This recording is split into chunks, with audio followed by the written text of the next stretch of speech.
Waiting for Fitz by Spencer Hyde. Chapter 1. My life took off the comedy mask and put on the tragedy mask at the end of my 17th year. I won't get all sentimental about it, but you need to hear the whole story to make sense of that mask swap or whatever. So my mom thought I needed more help than I was getting from my regular psychologist, Dr. Wall. I remember him getting upset once when I jokingly told him I felt like I had my back up against him at times. I started seeing him after my rituals got real bad, like really messy. He was less than motivational, to put it kindly, but I'd started showering about 4 times a day and washing my hands over 100 times a day because my mind was telling me the people I loved would die if I didn't. That sounds absurd, right? Don't I know it? But in the moment, it was life or death. Seriously. If you look up obsessive-compulsive disorder, you'll probably run into some really obnoxious stuff that isn't all that accurate. Or, if it is accurate, it's made to sound like it's something that just takes care of itself, or that gets resolved by some loving therapists, followed by some block party thrown in your honor. It's not all Hallmark Channel type stuff. Trust me. Let's be honest. We all have issues. Let's be even more honest. Sometimes we need help but don't want to face it. I understand now why my mother was looking for more help, for better help. But at the time, I thought she was just overreacting. I mean, don't most teenagers have a 3-hour morning ritual before they can walk out the door? Don't most teenagers wash their hands to keep their families alive? Just kidding. A little. But that's how it went with OCD. I guess if we get super technical, it's not all that untrue. But I did need help, and Mom took action. She took me to see this nationally renowned doctor the summer before my senior year of high school. Apparently, it was the only time in the last decade that this particular doctor had worked the floor of the psychiatric ward at Seattle Regional Hospital. But it also meant that I was to be an inpatient. So before you get all excited about this kind of added support, know that it meant I had to postpone my senior year of high school and stay in a psychiatric ward, the nut house, the puzzle box, the cuckoo's nest. Whatever. Look, Seattle is far from being a bad place to live, but if you are only able to see the world from 6 stories up, it's just like any other place. Here's how my first day went. I started the day by talking with Dr. Riddle, yes, that was his name, get over it, about the severity of my OCD. I wasn't hiding the fact that I needed help, but I also wasn't going to admit that staying in a hospital was the best thing for me. I mean, I was trying to focus on important things like the Great British Baking Show. Have you ever wondered what it would be like to sample that stuff? What do they do with it all after they bake it? What a waste. I made a killer bakla, and I was going to miss like an entire season at the very least. I made Mom record every episode and promised she wouldn't watch them without me. The last time we watched had been a few weeks before I entered the hospital. I remember Mom walking over to the couch and crowding my space a little. She sat on my feet and warmed them up. Richard forgot the bread portion of the presentation this time, and he forgot to preheat the oven, she said, spoiling it. I wasn't there yet. 2 minutes later, Richard indeed made both those mistakes. My mom was a bit of an amateur baker herself, though she never let her bread dough prove for long enough. She was too impatient. I had proof. Look at that, I said. Richard lacks toast, and he's still tolerant. More than I can say for you. What? I'm tolerant, except for lactose. You don't lack toast. You had some for breakfast. I saw it. But sometimes you're still intolerant, I said. Maybe you're also gluten intolerant. Maybe you're also flour intolerant. This is why nobody can watch shows with you, Addie, she said. You're a florist. A florist? No, but I'd love to see a florist who only sold flowers. Tapioca, potato, spelt, buckwheat, I said. You're obnoxious, Mom said, smiling. Also, you can't preheat an oven. It's not possible. Anything is technically preheated. What you do is heat the oven, I said. It's like how we say an alarm goes off. Well, that should mean it was on to begin with. We'd be relieved to have an alarm go off so it would stop sounding, you know? Like I said, obnoxious, she said. I was so sick of Richard being named Star Baker over Martha just because he had better presentations. It only matters how it tastes. Martha was the baker with the right flavors, and I thought that should win out over looks. Frankly, that should win out over anything. I was there in the ward after Mom had explained why I needed the extra time in the hospital or whatever, so I wasn't too shocked by her leaving, though the fact that I was alone really hit me later on. This is about you, Addie, she said. I alternately blinked each eye because I was counting to the number 7 each time I heard my name. I'd been starting to think of the disorder as a paradox. Zeno, the school of names. They both had the same idea, which was this: a 1-foot stick, every day take away half of it. In mirrored images, it will not be exhausted. That's how I felt. Like I could walk halfway to the end of the room, but never make it to the wall. Not really, because I'd only ever be able to go halfway. I felt that even with all of my rituals, I'd never really make it to the end. It'd be impossible. At times, I felt impossible. Zeno had it right. An infinite number of rituals, and I'd still never arrive. I'm just winking at you, Mom. You know that. She smiled and hugged me and started crying, like big and wet and messy kind of crying. I won't lie and say I didn't feel it, but with all the doctors milling around, I tried to be strong, and I thought not crying was mature. Looking back, I know I was wrong, and I should have just let it happen. I know a lot of things now, but at the time, I was so consumed by my disorder. It might look like my stay at the hospital was just a stopover for some new meds, or for added doctoral support, but it wasn't. I needed serious help, and I didn't want to admit it. Each morning before school, I'd walk to the bathroom, careful not to brush the wrong carpet thread when I reached the threshold.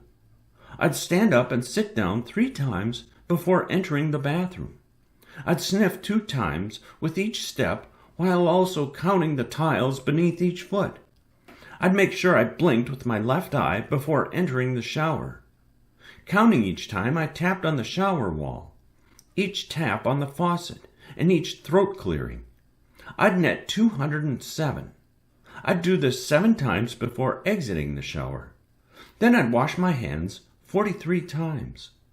Those 2 numbers added together made 250, and the 2 and the 5 made 7, of course, my favorite number. Finally, I'd dry off, sit on the bed, and count to 11. What a great number, 11. It's first place 2 times, or 7 and 4, which is nice. If anything went wrong at all during the ritual, I'd have to leave the bathroom and start over with a new towel, the carpet fibers back in the right place, the right amount of blinks per step, the right motion for each scrub, the right thoughts for the entirety of my time in the shower. If I pictured Mom's face and thought of the words death or cancer or tragedy, I would have to turn the water off and start over. Again, again, again. The dichotomy, paradox in action. I was a living paradox. My downward spiral was similar to that water, getting sucked down and down until the rabbit hole was no longer a myth, and I was stuck in some alternate reality, wishing there was a potion I could drink to get me out of there. But I had to hope. That's all I had left between my bleeding hands and crushing thoughts.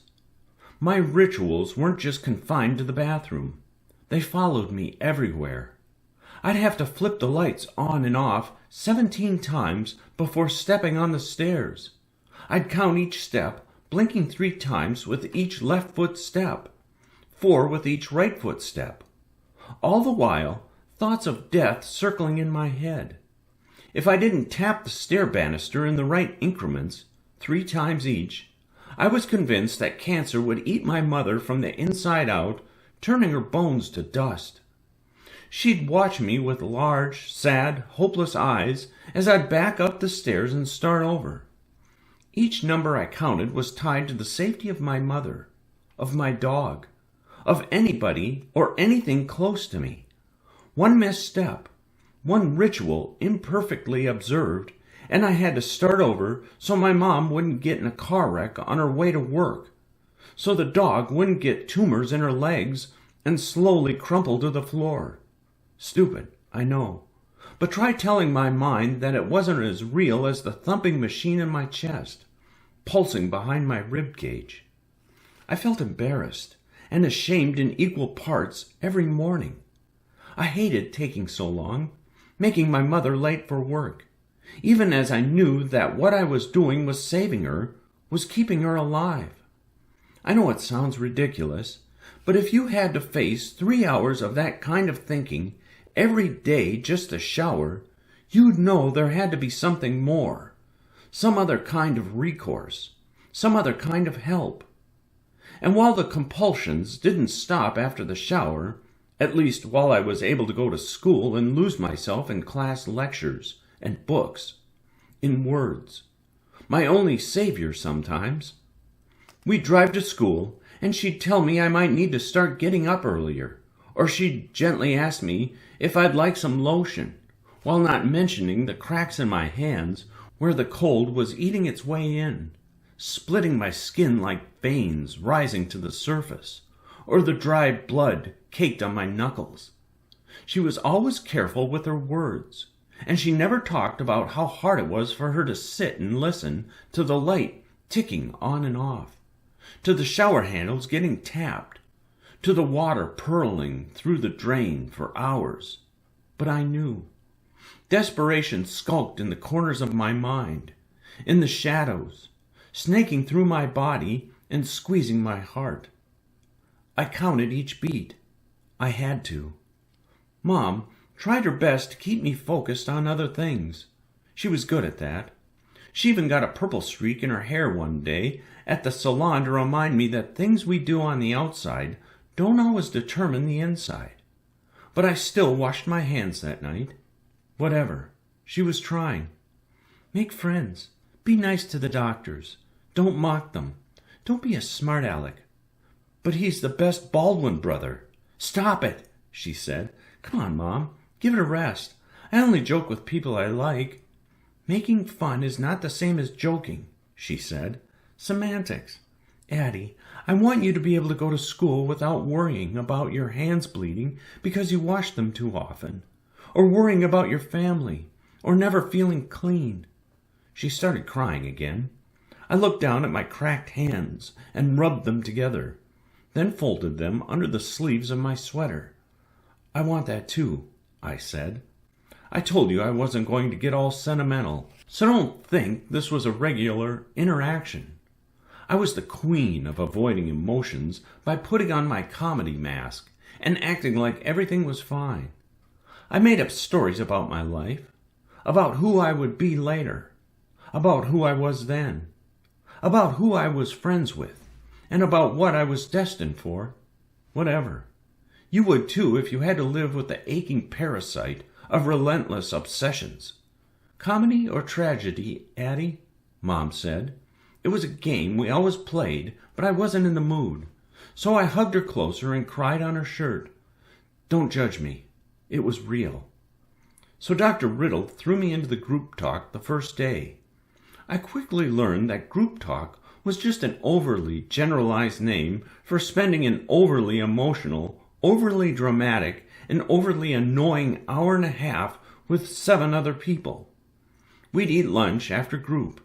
Then I'd meet with the doc one more time before heading off to therapeutic activities and cognitive behavioral therapy. In the evening, the other patients and I usually sat around and watched a film together before separating to our small, whitewashed rooms with small, white beds and a ridiculous excuse of a pillow. That's about how most days went. But I want to start with that first day for 2 reasons. 1, obviously, it was the beginning of my journey, but it was also the day I met Fitzgerald Whitman IV. Totally pretentious name, I know. And don't worry, he knew it too. So, group talk. The 7 of us sitting there on cheap metal chairs with one of the main therapists in the ward who ran the whole thing. Sometimes Dr. Riddle sat in and listened, but more often than not, it was one of his lackeys. That's what I called them anyway. Dr. 𝘍𝘪𝘬𝘦 was the leader of the group that first day, and most days thereafter. He wore these oversized glasses, and was balding, and looked to be in his late 20s or early 30s. He had this corny smile that reminded me of the guy on the Quaker Oats logo. Dr. 𝘍𝘍𝘪 started every freaking meeting by asking us to explain our most recent encounter with our core issues. We met in this lousy room with a bunch of over-the-top cliches printed on the walls. Things like, stop wishing, start doing, and your only limit is you. And my least favorite, what you are looking for is not out there, it's in you. You know, overly trite quotes that made me want to throw up all over the walls. I was pretty sure I was allergic to banal platitudes. Whatever. But that first time I really didn't notice the quotes. I just walked in and sat down and blinked at the floor and tapped my leg 6 times on each foot and rubbed my hands together and waited for something to start. After 𝘍𝘍𝘪 talked about our core issues, he related a story, as he would do every day, I'd come to learn, that we could discuss. We had to introduce ourselves before making our first comment. First name, age, what you were in for, like I was in prison or something. No joke. And how you would cope with the issue presented that day or that week. Addie, 17, OCD, and I came in late so I didn't hear the prompt or whatever, I said. I looked at my feet and then back up and noticed that, while most of the group were staring at the floor or at 𝘍𝘍𝘪, one boy across the room was looking right at me and smiling with this ridiculous smug grin. He had curly dark brown hair and these really cool gray eyes and these broad shoulders. He looked to be about my age.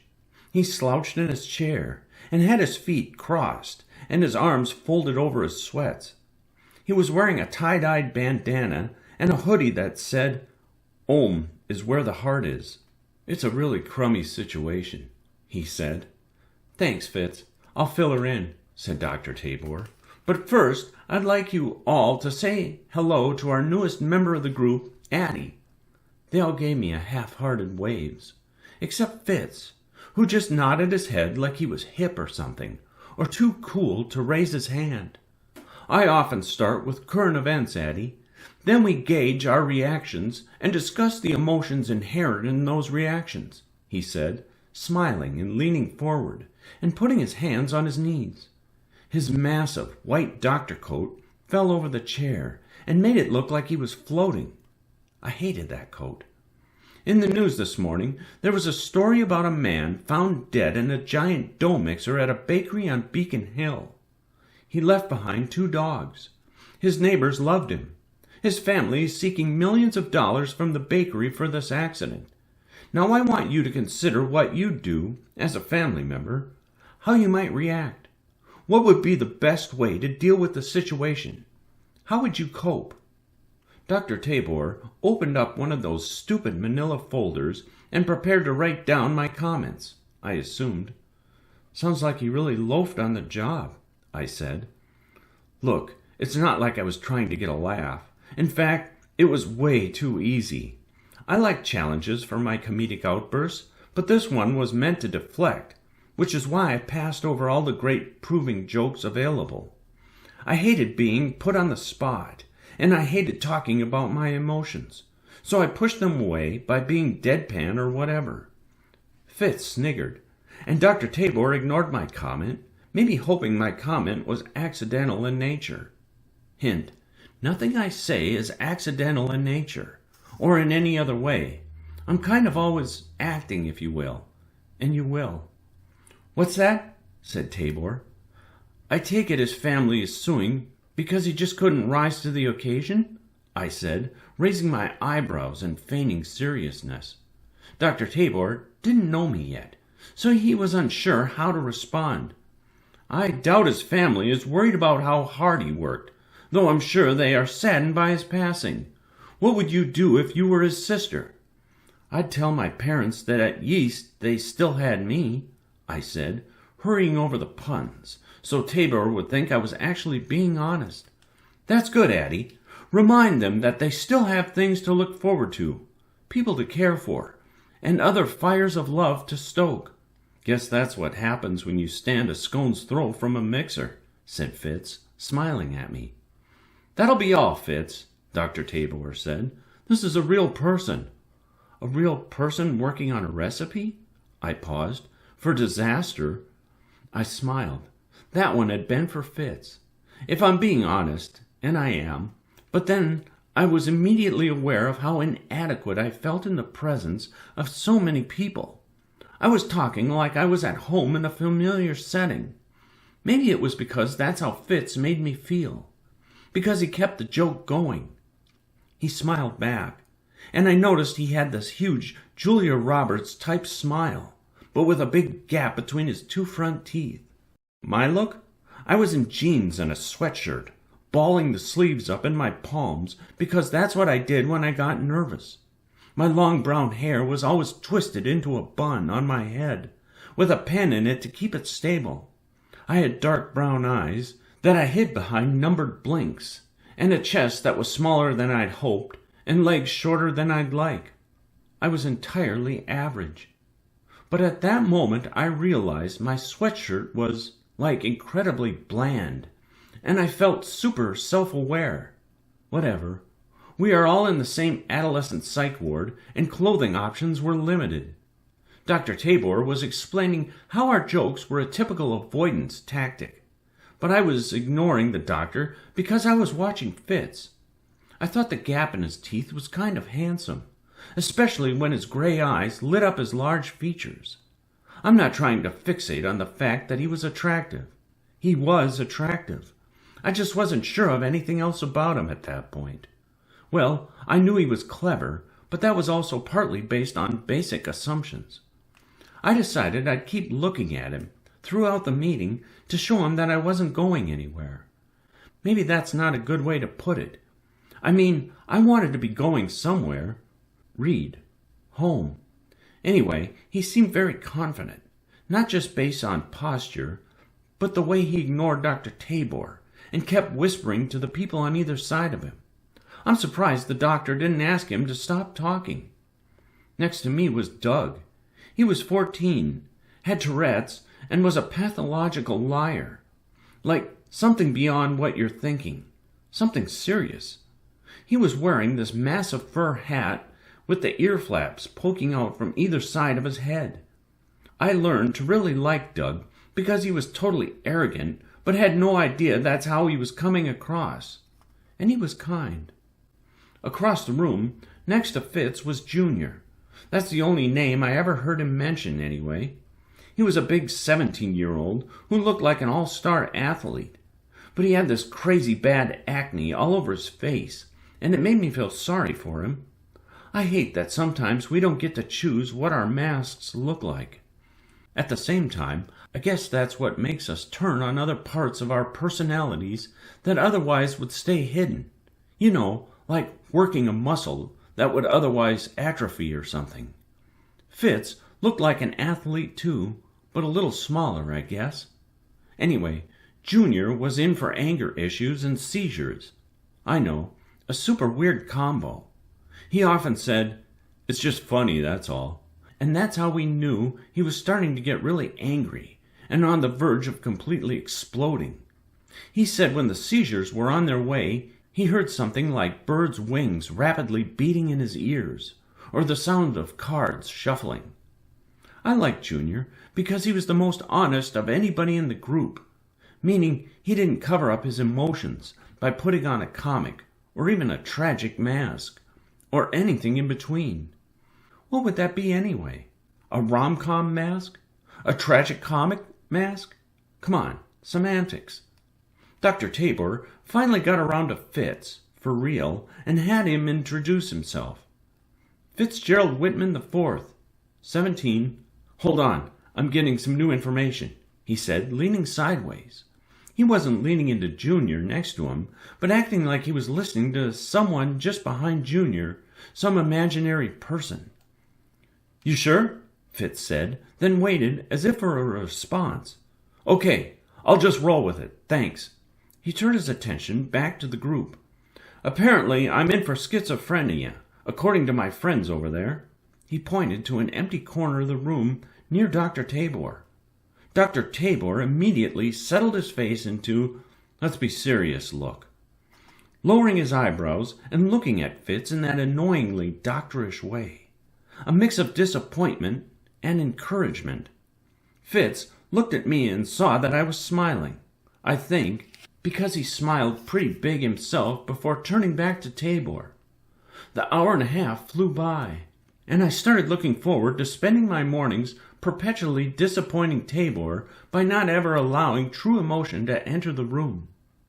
True emotions would mean that I was facing my OCD, and that would mean I was ready to do some actual work. I didn't want to do either. I hated the fact that I needed serious help. But more importantly, I hated that I knew I needed serious help. I couldn't deny it anymore. But I wasn't just going to let it happen. I was too defiant for that. My junior year had been a mess. I spent pretty much all of my time at school, or visiting the psychologist, or at home reading, or just hanging with Mom. Mom taught history at the high school near Puget Sound, where we lived. Dad was out of the picture pretty early in my life. He died of heart failure. It always made me angry. Everything was now post-death, post-dad. And it's genetic, so I'm constantly listening to my heart and counting the beats and wondering how big my heart is. That's another thing I do in the shower. I have to count 17 beats before I can wash my hair. And if I miscount, I have to start over. Like the whole process has to begin again. The paradox of Addie. That's me. Sometimes I wonder how big my heart is, not because of Dad or death, but because I tend to push others away. I wonder if my heart is abnormally small in that way.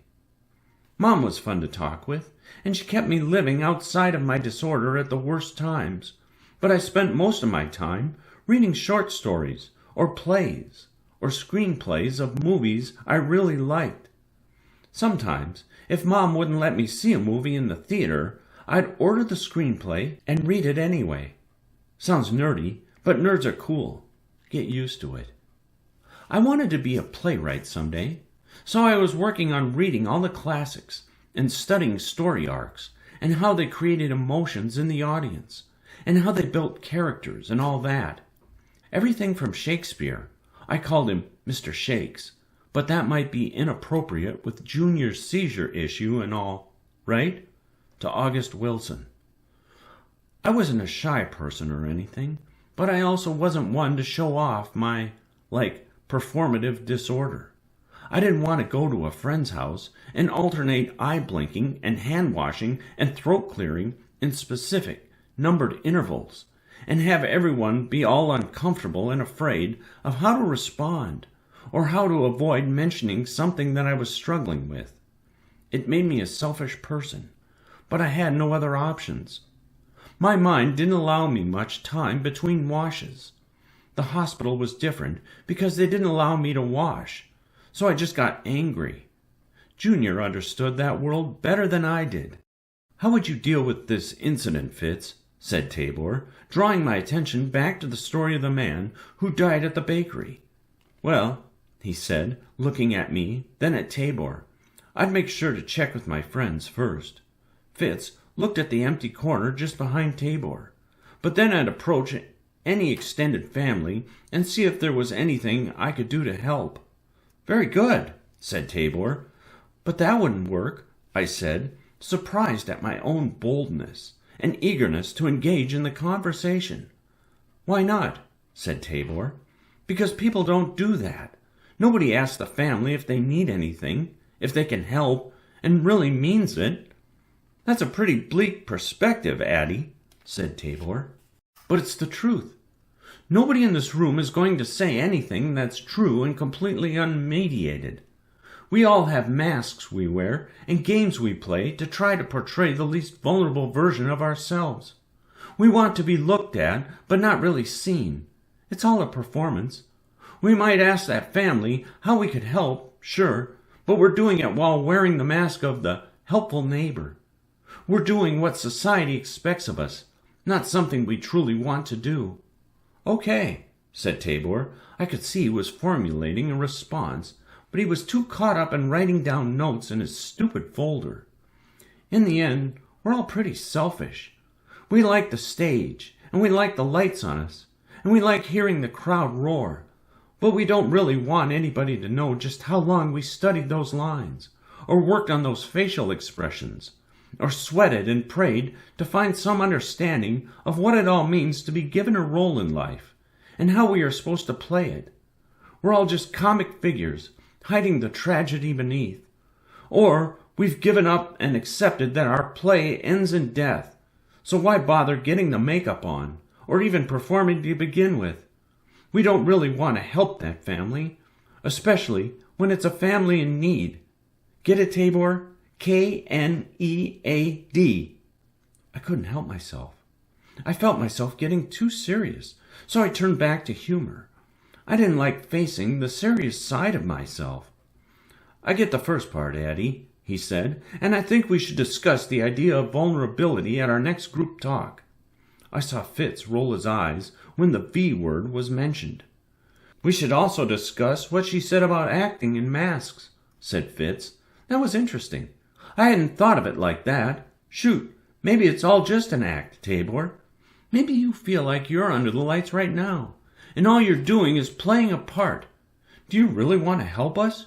Or do you just want to study us so you can write a paper for one of those pretentious journals? What are you after? Dr. Tabor brushed the comment aside and told us we'd come back to my comments the next morning. Then he instructed us to all say something positive to the person next to us. As group ended, orderlies waited at the door to direct us to our next therapy sessions. Don't worry, said Fitz, walking my way as we all stood. The orderlies only help you for the first couple of days. Then you get some freedom. Freedom? I said, pointing to the barred windows on the far side of the room. Not all the windows had bars, but our room did for some reason. Don't worry. One day Junior's going to rip those out of the wall, and we'll all be able to jump. Also, be careful saying that word around here. We're all a little jumpy. He shouted that last part and smiled at Dr. Tabor, who just shook his head disapprovingly.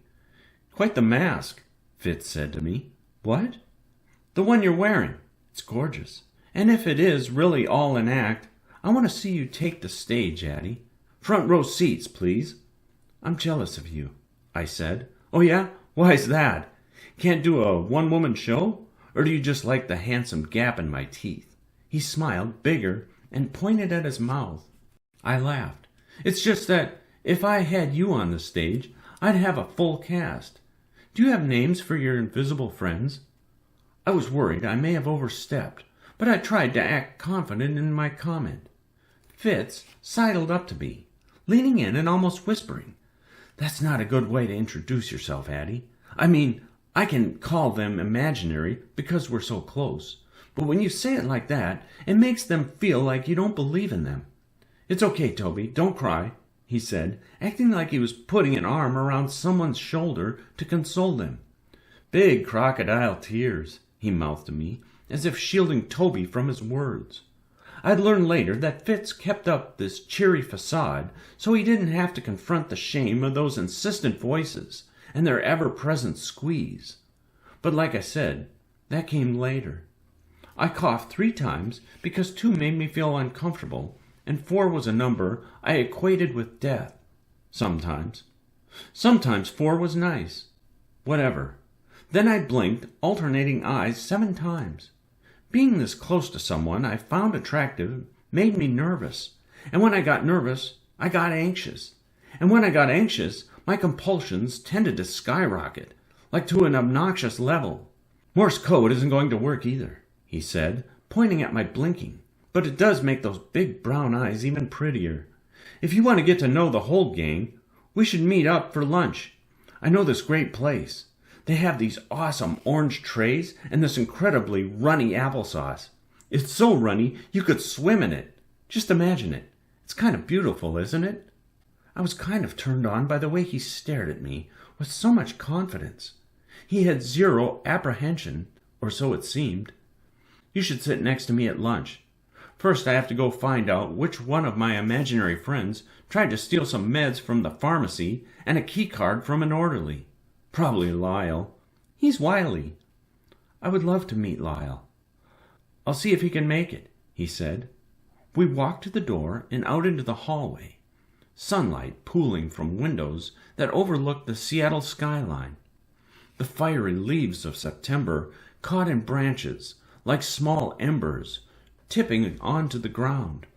Threadbare clouds scudded past, and a small smudge of orange hovered in a corner of the sky. That's when Martha stepped into the hallway. Martha had worked as an orderly at the hospital for years. She wore those ridiculous shape-up shoes that claimed to improve your calf muscles. She was a little on the heavier side and had this amazing grin and this awesome black hair that always looked like she just rolled out of bed. Like, always. She also wore a fanny pack. I wasn't sure what it held, but I was glad fanny packs were still going strong. Best of all, she was always genuine. I never had a bad thing to say about her, though sometimes I tried. "She's here, right? You see her too?" said Fitz, motioning to Martha. Martha and I exchanged a look. "Can never be too sure in my condition," he said. "Meeting new people is always a test." "Sure, act like you don't know me, Mr. Fitz," said Martha before moving on. "Okay, I guess it's time to go. Addie?" he said. He hung on to my name as if asking for the rest. "Addie Foster." "Okay, Addie Foster. See you at lunch. I'll be wearing the slip-resistant booties and these killer sweats. If I'm late, don't wait for me. It just means I've been detained because I have a serious, tragic condition eating away at me constantly." "And a morbid sense of humor," I said. "I also love fast food and B-grade movies and ultimate fighting, so I'm probably up there with the elite thinkers you seem to like. You know, the ones who write those plays you seem to enjoy, based on your comments in group. You like to talk about acting at any rate. But didn't Chekhov say you can't put a truffle on stage? If you're not going to eat it in the next scene? Something about not breaking your promise to the audience?" "A rifle," I said. "A trifle?" "Rifle," I repeated. "Semantics," he said, as he began walking in the opposite direction. "See you at lunch, Addie Foster. Don't stand me up unless you find me on the floor." The orderlies nudged me and nodded in the direction of Dr. Riddle's office. I started to walk down the hall with my 2 new friends. When I looked out the window on my left and saw the clouds splitting and gathering weight, I smiled. I watched the white clouds set against the darkening sky, and I could only see it all as nature's handsome gap. I wanted to know more about Fitz. I needed to know more. He was the only thing keeping me from getting lost in the whitewashed walls and medical halls of the hospital where I was supposed to be confronting my core issues. Whatever. It's not like I was ready to eat that truffle anyway. Chapter 2. Hours piled atop one another. 2 on 3 on 4 on 5. After the first day, I felt a bit closer with the rest of the patients in the ward, except for Doug, because I couldn't believe anything he said. But I wasn't any closer to understanding the new scheduling, or the purposes behind those specific sessions. Now the rules. Bathrooms were locked and only allowed use upon request. Parents visited once a week for 2 hours on Sundays during parent visit time, though sometimes Dr. Riddle approved an extra bonus visit. And, I know, clever name, parent visit. No other contact or meetings with parents unless Dr. Riddle called them in for something specific. Hint, usually not a good thing. Booties on feet at all times. Bedtime at 10, breakfast at 7. No books except those approved by the therapists.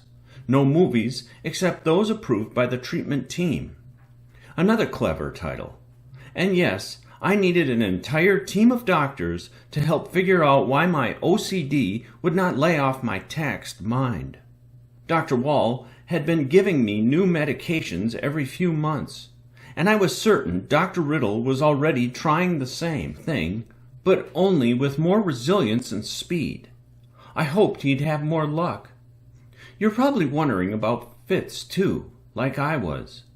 That first night, Fitz wrote me a note and slid it under my door, probably when he was on his way to use the bathroom. Will you go to lunch with me tomorrow? Y/N. Lame, I know, but it was also old school and kind of fun.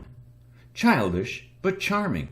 I mean, we had to make up for the lack of freaking cell phones somehow, right? I circled the Y and held on to the note so I could return it the next time we saw one another. I didn't see Fitz for a few days, though, because all of the annoying introductory stuff I had to wade through. Welcome to the psych ward talk from Tabor. And then I had to watch a series of training videos so that I'd be qualified to make lunch in the ward's cafeteria, after a meeting with Dr. Riddle, of course. Yes, bussing tables had been my first job. No, those videos could never make cleaning up vomit and smashed kung pao chicken look like some dream job filled with endless happiness. Dr. Riddle was a kind man. He had small blue eyes and giant glasses, and features too small for his large face. He had a massive white beard, and wore that stupid doctor coat with pens in the breast pocket, and his name stenciled in blue. My third day in the ward was our first real talk. He wanted to get a feel for things, as he put it, before having our first official meeting. Whatever. I was geared up for just about anything after meeting the cast of characters staying in the ward with me. How did you sleep, Addie? Said Dr. Riddle. Like a mental patient without a key to the bathroom, I said, giving him a sarcastic thin grin. I picked up the stress ball on his desk and sat back in my chair. I looked into the happy face of the stress ball and poked at the eyes with my thumbs. Any obsessive thoughts lately? Tons, you know that. And is being here making it better or worse? He said, writing something down in that ridiculous manila folder that doctors, plural, seem to carry everywhere. I'm sure he had more than one folder, but it was all the same to me. I can't tell. Probably worse, I said. Actually, definitely worse. I don't have as many distractions available to me. At home, I could watch a show or read a book whenever I wanted. Or I could go on a walk with our dog or something. Here, I have too many meetings. I hate schedules. I understand, Addie, he said, but lines have to be drawn if you want to get healthy. I'm no artist, Doc. Besides, I feel like I'm way more put together than most of the people in here, right? You're smart, Addie. In fact, you are incredibly high-functioning for such constant obsessive thoughts. But you still can't get out the door in the morning in under an hour, can you? And what about bedtime rituals? I'm very selective about who I choose for inpatient treatment. I hope you know that I'm looking at your case from a far different medical and psychological perspective. I hope you'll learn to trust me, he said, nodding. Dr. Riddle cleaned his glasses on his white coat, and I thought how cliché that move was. But then, clichés have to come from somewhere, right? Whatever. I stared at his bookshelf and saw so many boring titles about gardening and architecture that I wanted to tell him to get a grip, or what's worth reading but he filled the silence before I could. "Your mother tells me you are interested in hearts," said Doc. "Yeah? Why is that?" "Not sure," I said. "I mean, Dad died because he had a big heart. I guess I've always been interested in hearts because of him. I don't know. It's not like he was around when I was growing up, so I guess I feel angry about it. But it's not his fault, right?" Cardiomyopathy. That's the technical term. And yes, I was way into hearts, but I didn't feel like talking about it with Dr. Riddle. Not yet, anyway. My dad's heart had literally been too large and couldn't maintain a normal rhythm. I wasn't going to dive into that well with Doc. "No, it's not his fault, but it's not yours either," he said. Doc didn't need to know that I counted my heartbeats all the time. He probably had that somewhere in his notes from my old doctor anyway. Some nights, at home, I would stay awake and read about hearts to try and distract myself from counting the beats. Other nights, the act of counting just made things worse. Those nights, I would make lists of things I wanted to know more about or research random facts about stuff I found interesting. Astronomy, hearts, horse racing, you name it. And yes, that kept me up well beyond midnight most nights, which made my morning rituals even harder to push through. I once ordered a book from the library about the whole horse racing thing and found out that you really can't get involved with that racket on the upper levels unless you are literally created from a pile of money. Seriously, like the money had to conceive you or you could not join that club. I knew I'd never have the fajillion dollars I needed to be in that world. Not like I cared too much. But those hearts. After reading that book, I kept wondering about how much blood was pumped through those giant horses every second. I wondered what it would be like to press my head up against Secretariat's chest after the Preakness Stakes, to hold my hand against the heaving withers, and just listen. Listen to that heart pound away, vibrating the very dirt from the tip of the crest down to the muddy hooves. Have you ever thought about the size of your own heart? I have. I wonder if mine is big. Not because cardiomyopathy is a genetic thing, but because I wonder if I could ever be as loving as Mom or as caring as Doc. I wonder if my heart is big enough to house someone else or whatever. I wonder how many of the 4 billion heartbeats in my life will be used on other people for other people. I think Doc could tell I didn't feel like engaging in a long conversation, so he handed me a sheet of paper. "Here's the schedule for today. You need to start thinking about drawing lines and making decisions. I will be continuing the new medications and adding another today so we can try to beat this thing. And please, give behavioral therapy an earnest effort. Please? Dr. Ramirez said last week you just made jokes about his mustache. Have you seen that thing? Freaking caterpillar eating away at his lip, Doc. It's like number 2 on the definitive list of world's greatest stashes, right behind Tom Selleck. It's so authoritative. Makes me nervous." "Seriously? I don't joke, Doc. You know that." He sighed and looked at the clock. I knew I could wear him down. "Please, give him your best effort, Addie. I'd rather just act like Jackson Pollock and throw some paint on a canvas with no ostensible pattern in mind," I said. "And I'd rather not see you wreck your car, Jackson Pollock. So get to class and promise me we can continue this talk tomorrow morning. Sorry to keep you till lunch, but I had to run those tests to make sure we were getting started on the right direction." I was pretty surprised by Doc's art knowledge, and I liked that he was willing to take me on. Most people either walked away from me or ignored my comments or changed the subject. I rarely found someone willing to engage in conversation on the level I aimed for. He couldn't maintain it, but maybe he was just in a hurry. At any rate, it helped me forget about my OCD for a brief moment, like a vista opening up on an otherwise foggy lifetime at sea. The hallways were pretty empty. I saw 1 or 2 orderlies on their way to who knew where. Light was cutting through the windows in big, buttery slabs, and the white walls were tinted yellow in the warm afternoon sun. I heard the ding of elevators in the hall beyond the ward, and imagined all the people moving through the building. The elevator made me think of the blue whale's heart, the valves opening and closing like giant doors. The bodies in the hospital, just blood cells on their way in or out. I saw Fitz at the lunch table next to Doug. He hit Doug's hat off his head and gave this really goofy smile. He was still wearing that stupid bandana. I sat down next to him and pointed at his shirt that said, "Namaste, in tonight." "I like it. I'm going to stay in tonight, too." "I got nowhere else to go," he said in an excited tone. "Good to see you, Addie Foster. I was just telling 𝑊𝘪𝘵 here that he didn't actually invent a fifth corner of the earth. That's not how maps work. Right, 𝑊𝘪𝘵?" "I thought his name was Doug," I said. "It is," said Doug, "but Fitz calls me 𝑊𝘪𝘵 because it's short for Did It All Doug. I really have done a lot of cool stuff. My mom doesn't believe a lot of it, but it's true. Backstreet Boys?" He covered his mouth and got red in the face. "Sorry," he said.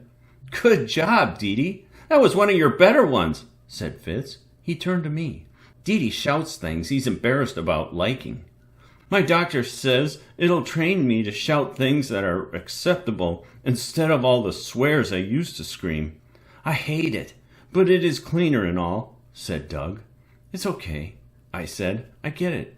If the Backstreet Boys come on the radio, I don't change the station. And those outfits they wear in front of that private jet? And those shades? Come on, have mercy." 𝑊𝘪𝘵 smiled and ate some of the super bland chicken and rice on his tray. The food was always blah. 𝑊𝘪𝘵 had this long blonde hair that fell over his forehead and these really bright blue eyes that reminded me of Duck, my Alaskan husky, waiting for me at home. Yes, I named him Duck. I like the name. Don't worry about it. I feel like I was in elementary school, what with the colored trays and cardboard milk cartons and all. I half expected to see the "Have you seen me?" on the back with a picture of a missing person, that person being me. I was gone, lost in the world of the mind. I finished eating pretty quickly because I was eager to do something, anything. There was far too much sitting around.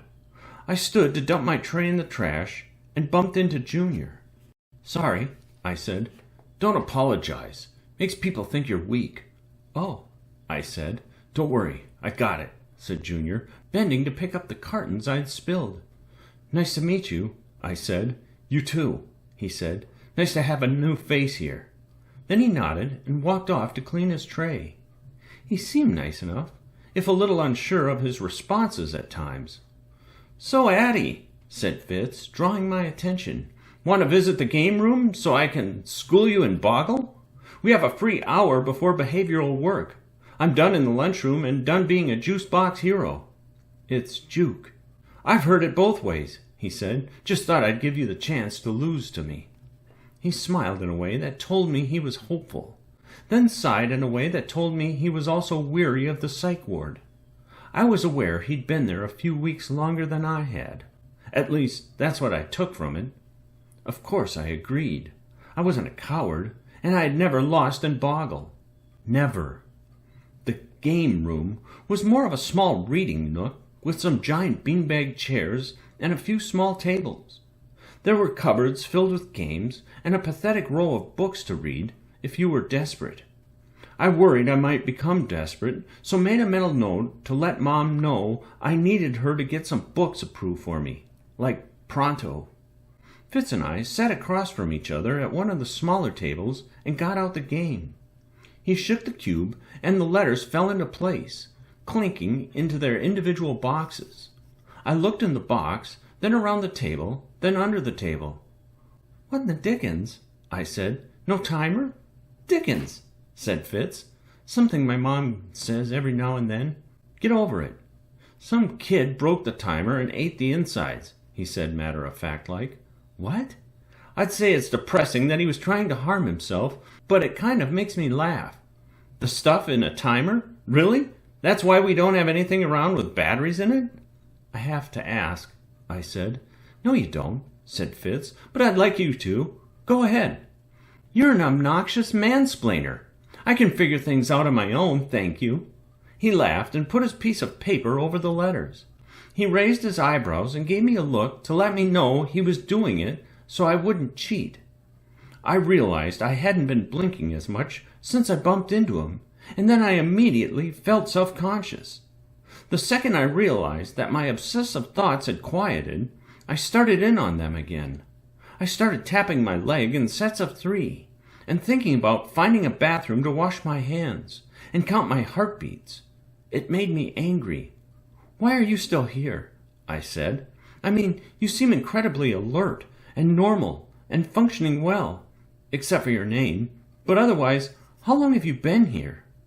"If this is your attempt at flirting, Addie, please go on. Tell me how well I'm functioning. Nothing gets me going like that." I punched him in the arm and he laughed. I was wearing the same sweater as the day before, but now with sweats and, of course, those stupid slip-resistant booties with the little grippy circles on the bottom. My hair was in a bun held together with a pen as usual. "I guess I'm just good at acting, like you said yesterday." He let out a heavier sigh than I was expecting, and my name was given to me. I can't change that. I'm the 4th in line of a very abnormal and convict-laden Fitzgerald Whitman lineage. He paused and leaned back in his chair. "I've been here for 2 years. My auditory hallucinations, a fancy way of saying the voices in my head, mind you, have been less frequent. Dr. Riddle has me on this cocktail of meds, and it's the first time anything has remotely worked in forever. 2 years. Wow," I said. "Yeah, well, it's not like I'm cured or anything. I still hear things all the time. Some things are funny. Willie can make me laugh, and Lyle is often spot on with his observations. Toby is usually nonsensical. Others are cruel. Some scare me. Most are stupid, but it's not like they show in the movies, with fun characters who follow around the brilliant, beleaguered hero. Sure, I'm brilliant, but those movies tend to leave out the shame, the conflict, the doubt. Like that OCD detective on TV. They never show him crying over his obsessions. He's just fun and quirky, and that's not the truth." I started scribbling on my piece of paper, afraid of looking him in the eyes. I wasn't sure how to handle the seriousness of his tone, or the intricate nature of his condition and all the pieces I didn't understand. I didn't really have time to process that kind of disorder, but I gave it a shot by trying to connect on some level. "I know what it's like to be afraid of your next thought," I said. "Sometimes I hum real loud, or sing, or even shout because I know the next thought is going to be the one I obsess over for hours. Just one word, and I'll drop everything to obsess. That means lots of washing and ticks and rituals and repetition." I fiddled with my pen and then folded the paper in front of me. "But I shouldn't compare mine to yours. I wasn't sure if I'd upset Fitz because he didn't speak for a beat. Part of my behavioral work has been to respond to the voices and make a joke of it. I think it's helping. It definitely suits me better than ignoring the voices entirely, but the episodes have been much less frequent since I started on the new medications," he said, pausing for a minute. "I also think I should stop being afraid of what could go wrong and start thinking of what could go right." He looked past me to the wall on the far side of the little nook. I turned to follow his gaze. Afternoon light bathed the far wall, and I saw the lame quote exactly as he had stated it, word for word, in bold, glossy letters, framed in this flowery decor. It looked like way too kitschy. Ugh, I knew that last line wasn't real. I hate the phony cotton candy crap, I said. He started laughing. "Go!" He removed his paper from atop the letters on the boggle board, knocked my pen onto the floor, and began writing down words. I laughed, too, and grabbed my pen. I knew he was avoiding talking about his disorder. I didn't blame him. In fact, I did the exact same thing. But seeing him do it made me realize how many walls I'd put up in my own life, and how those walls might be keeping me away from any real improvement in my therapy. Whatever. I had to hurry and catch up to his word count. "Cheater," I said, looking down at the board. It did actually contain ththose letters, but I was mostly saying it to goad Fitz. "Marsupial," he he said. Acrobatic. Quantity. Humidity. And I hadn't even looked at the board for that long. You're so arrogant, I said, but it would be impressive to see all those words on one boggle board. Not likely, but whatever. We wrote down words as fast as we could. I bit my lower lip. Something I did when concentrating or nervous or anxious. How are we timing this? I said, realizing again that we had no clock. I'll tell you when I can't find any more words. Then we'll both stop. He laughed, deep in his throat, and it made me smile. You know, the kind of laugh that makes you want to laugh? It was one of those. We both set our pens down a few minutes later, recognizing that we'd run out of words. So, Addie Foster, said Fitz, pushing his paper away, tell me about yourself. A little more, I mean. Something you don't usually tell people. Come on, we're wearing booties. Can it get worse? I looked at Fitz and back at my paper and started doodling because I wasn't sure if I was ready to open up just yet. You know, group talk will bring it all out anyway, he said. He had a point, and I was hoping we'd get to know each other better, so I decided to tell him part of my story. When I was much younger, I found myself counting things, concerned with proportions, worried about cleanliness and germs at school, and constantly sniffling. I don't know why certain ticks stopped, but it was one tick that started me off on an endless journey. I knew that my mind raced all day, every day, but I was so young, I figured every kid was dealing with the same thing. Who knows enough to ask if something's wrong with them at such a young age? Anyway, I grew into the obsessions and started spacing the hangers in my closet and counting all the steps in the house each time I walked to a different floor. And the sniffling got worse. Throat clearing was added as a new cast member around that time. Hey, come join the play, everybody. I hired new cast members by the day, it seemed. I started taking on so many tics that I started losing friends. Like, my obsessive cast was growing, but my cast of real-life friends was dwindling because of my selfishness. It wasn't because they disliked me or judged me, but because I was afraid to be with them. I left them. I didn't lose them.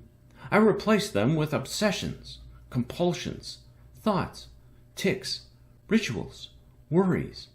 I had to turn inward, to face the thoughts and bend to their will. My will. Whatever. I was too in my head. I was holding on to ghosts meant to save me from the hauntings in my mind. It was embarrassing. Truly, though, things were like abysmal. My routines began taking me 3 hours to complete every morning. I couldn't sleep at nights either, because I kept getting up to wash my hands after a new obsessive thought entered my head the moment I set it on the pillow. That's also when I started worrying more about the safety of the people around me. My mind was telling me that if I didn't complete the rituals, Mom, or someone in my extended family, or even a close friend, might die. Absurd, right? But I felt that washing was an act of saving, of love. It made perfect sense. Mom took note of my odd behaviors early on, but she didn't know it was serious until I started crying about not finishing my rituals. If she tried to rush me out the door, I'd totally lose it and start saying someone would get hurt or she might die and I couldn't live without her. What a joke of cosmic proportions, right? She was able to afford a psychologist visit for me twice a month, so I lucked out in getting some basic medication.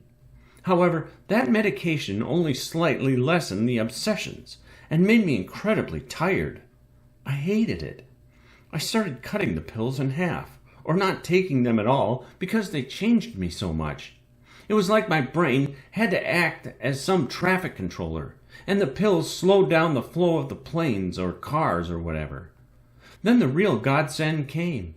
Dr. Wall, though he wasn't all that great, took the initiative and contacted an old med school friend of his about an OCD case that he couldn't figure out. Hint, me. I'm the conundrum wrapped in a mystery and deep-fried in an enigma. Dr. Wall's friend happened to be Dr. Riddle, the leading adolescent psychiatrist in the entire country. What a friend to have, right? I know.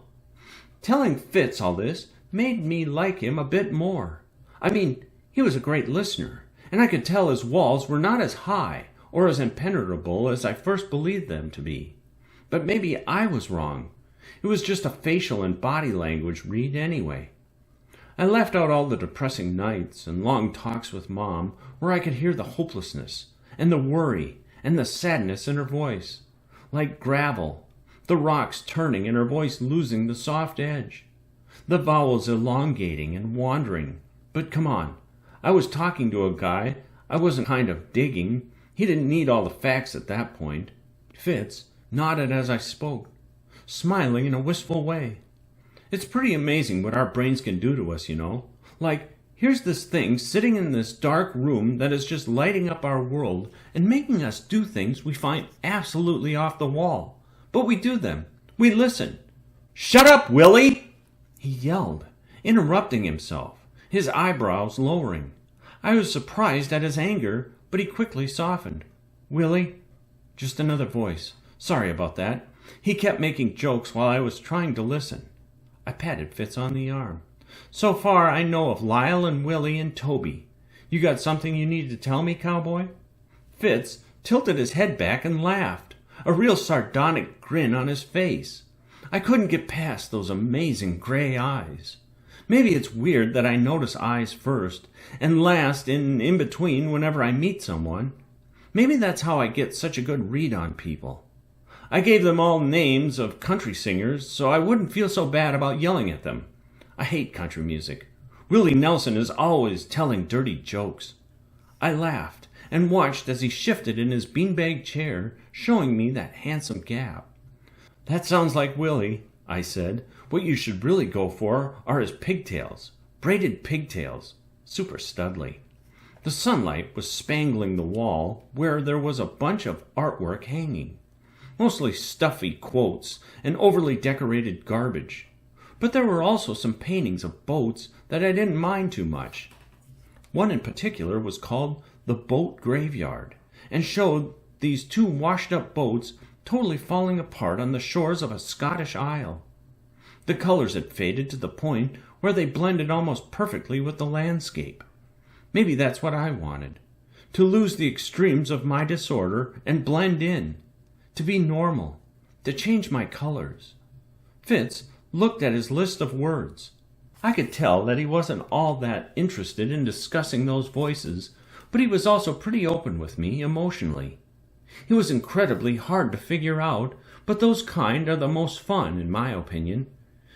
"Did you get chartreuse?" he asked. "Get real, guy. What do you really have?" He started listing his words off. Berry, air, yarn, brawn. The list went on. I crossed off some of mine, having doubled up on a few. Then I read my list until I got to the 7-letter words I was most proud of. "Warbler," I said. "That's a good one, huh?" I looked at Fitz and alternated my blinks because I was excited. I waited for his smile to mimic mine, for him to make some joke about warbling in the shower and maybe mock country music again, but he didn't. He threw his pen down on the table and said, "See you later, Addie." Then he stood and walked away, just like that. I saw his silhouette bathe the opposing hallway wall as he faded from my view. I heard the wind push against the windows, the breeze a living thing that beats like a heart against the glass. Was he really that competitive? Did I offend him in the way I said it or something? Was he just a sore loser? Or did he think of something that upset him at that exact moment? I didn't see him for a week. Warbler, 7-letter word, a type of perching bird. Maybe I was finally sniffing around the right place if I was going to eat that truffle in the second act. Chapter 3. I was sitting in the study room one morning when Martha came in. She walked over to Leah Garza, a young Mexican-American girl with short brown hair, like almost a buzz cut, and beautiful brown eyes, a shade darker than her tanned skin. "You owe me. We made a bet and you lost," Martha said with a smile. "Don't worry, I'll put my money in the horse's mouth," Leah said, smiling back. Martha raised an eyebrow. "Just kidding. Leah said. "I know it's really put your money where your china shop is." Martha started laughing then and patted the girl on the arm. I moved over to sit next to Leah Garza. I didn't really know her all that well, but she looked nice. Besides, it's not like I had a crazy amount of options when it came to conversational partners. And I needed that. I mean, I could easily get lost in a movie or book, but I needed conversation to remind me why I was fighting to get out of my own head. Leah and I did the usual war story, "Let's hear what you're here" talk, and she told me she was recovering from glioblastoma.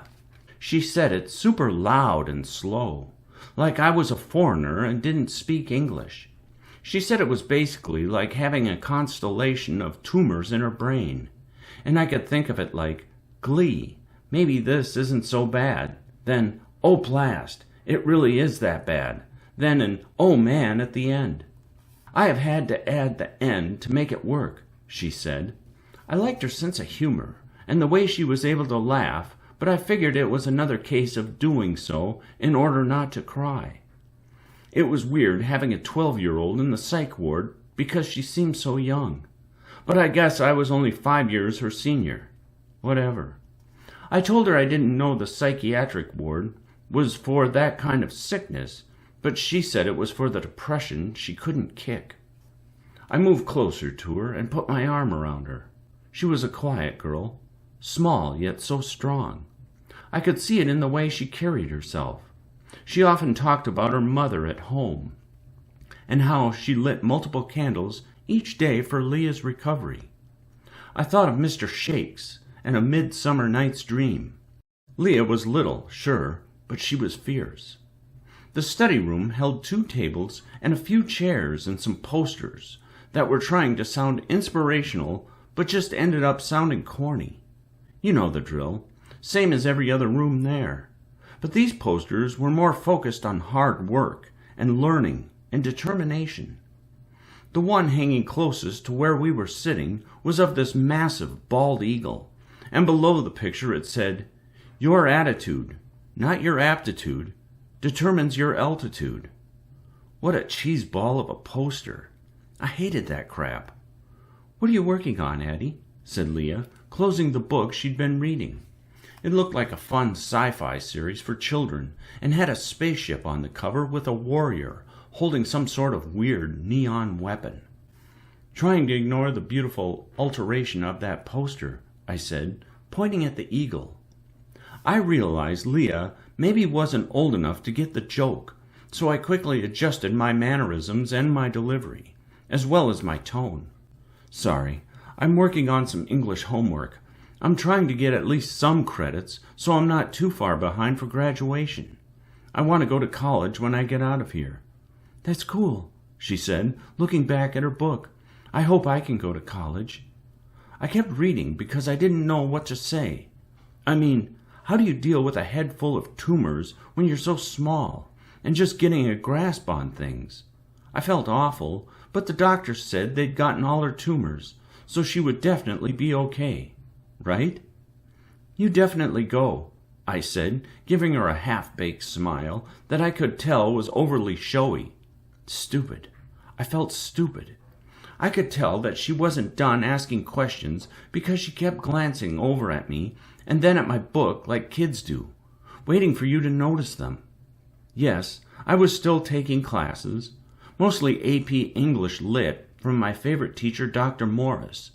But Mom brought me packets of work each week so I could finish up some credits while I was still in the psych ward. Yes, Dr. Morris was nice about it all. He knew me and understood that I couldn't attend classes but still wanted to be involved.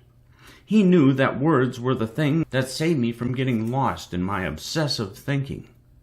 Words were my savior. Sounds weird, but it's true. Think about it. All that matters in life are the right words in the right order. We make meaning with words, and we base everything on meaning and understanding. Words, that's all we've got. We're tied to them inexorably. And I wasn't about to lose a full year of school. I knew I'd end up a little behind, but a little was better than a lot. Dr. Morris had sent 3 books that first month, along with a syllabus. We would be reading a couple plays every week, so clearly senior year AP English Lit was going to be all about dramatic texts. Maybe that's why I was so interested in becoming a playwright at the time. I mean, my trajectory or goals or whatever tended to change because of the impulsiveness I lived with. I think it was some ridiculous OCD side effect. Dr. Morris sent the complete works of a specific author along with these really awesome introductions he wrote about the author's history and everything. It was especially cool because everything he sent got automatically approved. I mean, he was an English teacher, so they didn't question his recommendations. Also, Mom had already talked with Dr. Riddle about Morris and my homework and got some special hookup or something. Whatever, I loved it, is all I'm saying. I was really digging the work. You looking at my book? I said to Leah. It was Waiting for Godot by Samuel Beckett. Yeah, looks weird, she said. It is, so far. It's a play about a couple of dudes waiting around for something and making elliptical jokes. Nothing's happening, I said. I remembered I was talking to Leah and changed my words. They're just talking and sitting. Seriously, I bet yours is way cooler. Leah nodded and went back to her sci-fi book. I wish I had more of a talent for that kind of interaction. Kids are so awesome when it comes to doing what they want, when they want. They'll ask a question, get their answer, and then move on to the next thing without bothering to reply. She was a cute little girl. Look, 12 isn't that young, but I felt like 2 decades older for some reason. I felt like this motherly instinct to protect her from the world. But I couldn't even do that for myself. So what did that say about my situation? Leah glanced at me again. I could see her in my peripheral vision, this eager blur of energy waiting to come materialize before me. Uncomfortable and fidgety, and rubbing her hand back and forth over her incredibly short hair. What's up? I said. You said your teacher was a doctor, so why isn't he here? My mom is a doctor. She does family practice. Leah shifted in her chair. I guess I took too long to respond because she spoke again while she tapped her book in a rhythmic pattern with her fingers. We moved from Uvalde, Texas, when she got the job. I miss my family. I miss Texas. Last memory I have is of our visit to Corpus Christi for Dia de Muertos, right before we moved here. We went to the beach every year to celebrate. Tamales, silly jokes, lots of laughter. But that was the day I started seizing, and they found the first tumors. Now everybody in the family has started calling it diarrhea. My mom thinks it's hilarious. I get it. She's a real barrel of split sides. Nice, that's a good one, I said, appreciating her word game. Thanks, she said with a grin. Anyway, she said the best doctors are here, so that's why I came. But why isn't your friend here if he's a doctor? I set the book down. In that moment, I imagined some dude collapsing in a restaurant and a waiter yelling, "Is there a doctor in the room?" And Dr. Morris running over all eager and being like, "I'm a doctor. What can I do?" And the waiter saying, "He's not breathing. I don't know." And Morris replying, "I'm a doctor of philosophy, man. We're all trying to understand the things that take our breath away." It was dumb, but I had those moments in my mind, and they always made me laugh. I think Leah thought I was laughing at her because she got all timid and kind of hunched in her shoulders, like she was curling into herself, and I didn't know how to pry her back open. I touched her shoulder. I was laughing about something else, not you. Split sides of barrels and all.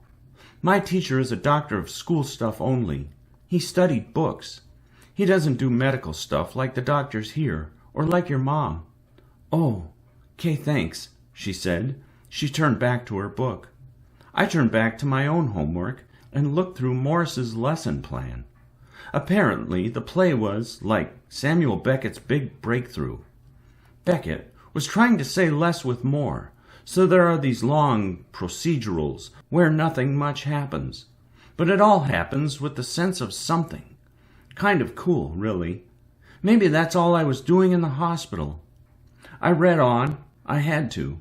Morris had given me more of Beckett's works to read, and I found myself going back to the last line from one of his books. You must go on. I can't go on. I'll go on. I felt like everyone was shouting the first phrase at me, but I was living in the middle phrase, and I was afraid I'd never reach the last. I was halfway through Morris's notes when I realized I was late for my cognitive behavioral therapy session with Dr. Ramirez. Cognitive behavioral therapy is like personal training for brain muscles. Only imagine that your special trainer has a gorgeous face and a huge ego. Not a great combination. You can't say he needs to be more humble because his face is so perfect. Anyway, that afternoon, Dr. Ramirez told me I should try to expose myself to more uncomfortable situations. He told me to try not blinking for 2 minutes at a time, or to not wash for a day, even after I used the bathroom. Ugh, gross. Even without OCD, I felt that would be nasty. He also told me to try doing things I'd never do, like becoming a different person just for short bursts. His last challenge was about thinking more about someone else than about myself. Just one day, Addie, he said, his face bright with those dimples, dipping as he smiled. He sent me on my way to dinner. It was Monday night, so we'd also get to watch a movie before heading off to what the hospital apparently called beds. I thought about Ramirez and his beautiful mug as I wandered the halls, wondering if Fitz was going to show for the movie. He was there and wearing another ridiculous yoga t-shirt, highly meditated. I was glad he was there, and his shirt made me laugh because it was so fitting for the psych ward. All of his shirts were lame, but the kind of lame that made them almost hip, like a meta way of saying that he was cooler than the popular phrases because he could wear them and make them cool, even though everyone knew they were only popular because obnoxious people liked to wear them to show off that they worked out. Whatever. I was thinking too hard about it, probably.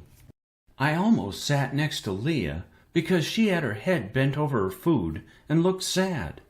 But she was already sitting by Junior, so I took one of the awful, cold metal chairs next to Fitz.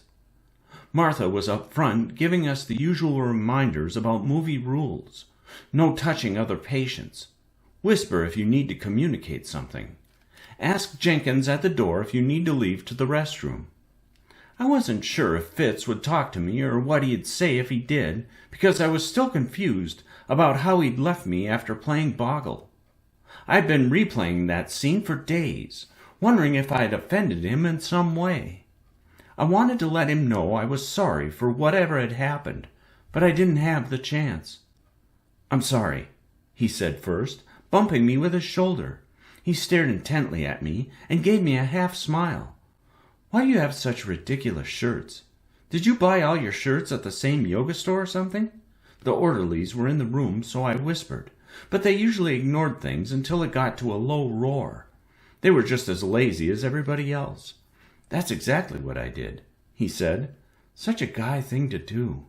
Are you stereotyping based on gender, Addie Foster? Mostly. Thanks for noticing. I try, he said. No, I just do yoga to relax. And because the first shirt I bought at this place was comfortable, I returned to get more. That's that. Stick with what works. Path of least resistance. Now, move your asana a little closer. See what I did there? He smiled and slouched. I had seen him doing yoga in the exercise room a couple times during the week, but I was still apprehensive about approaching him.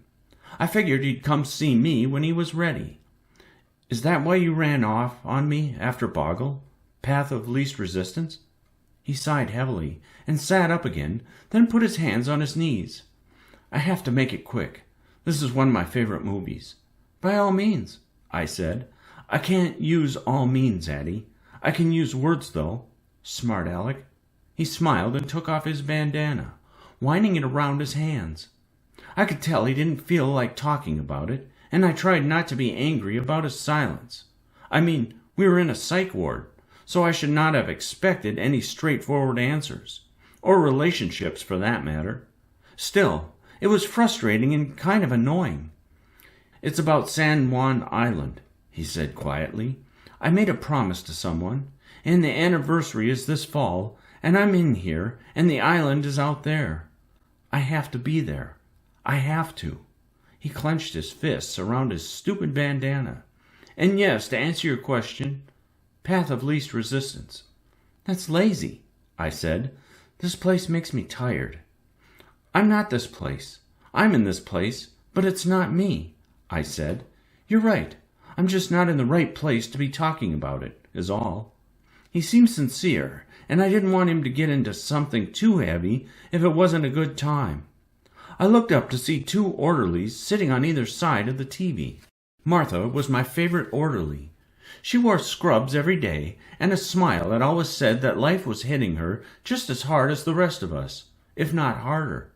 So why not look for the good stuff, the real thing?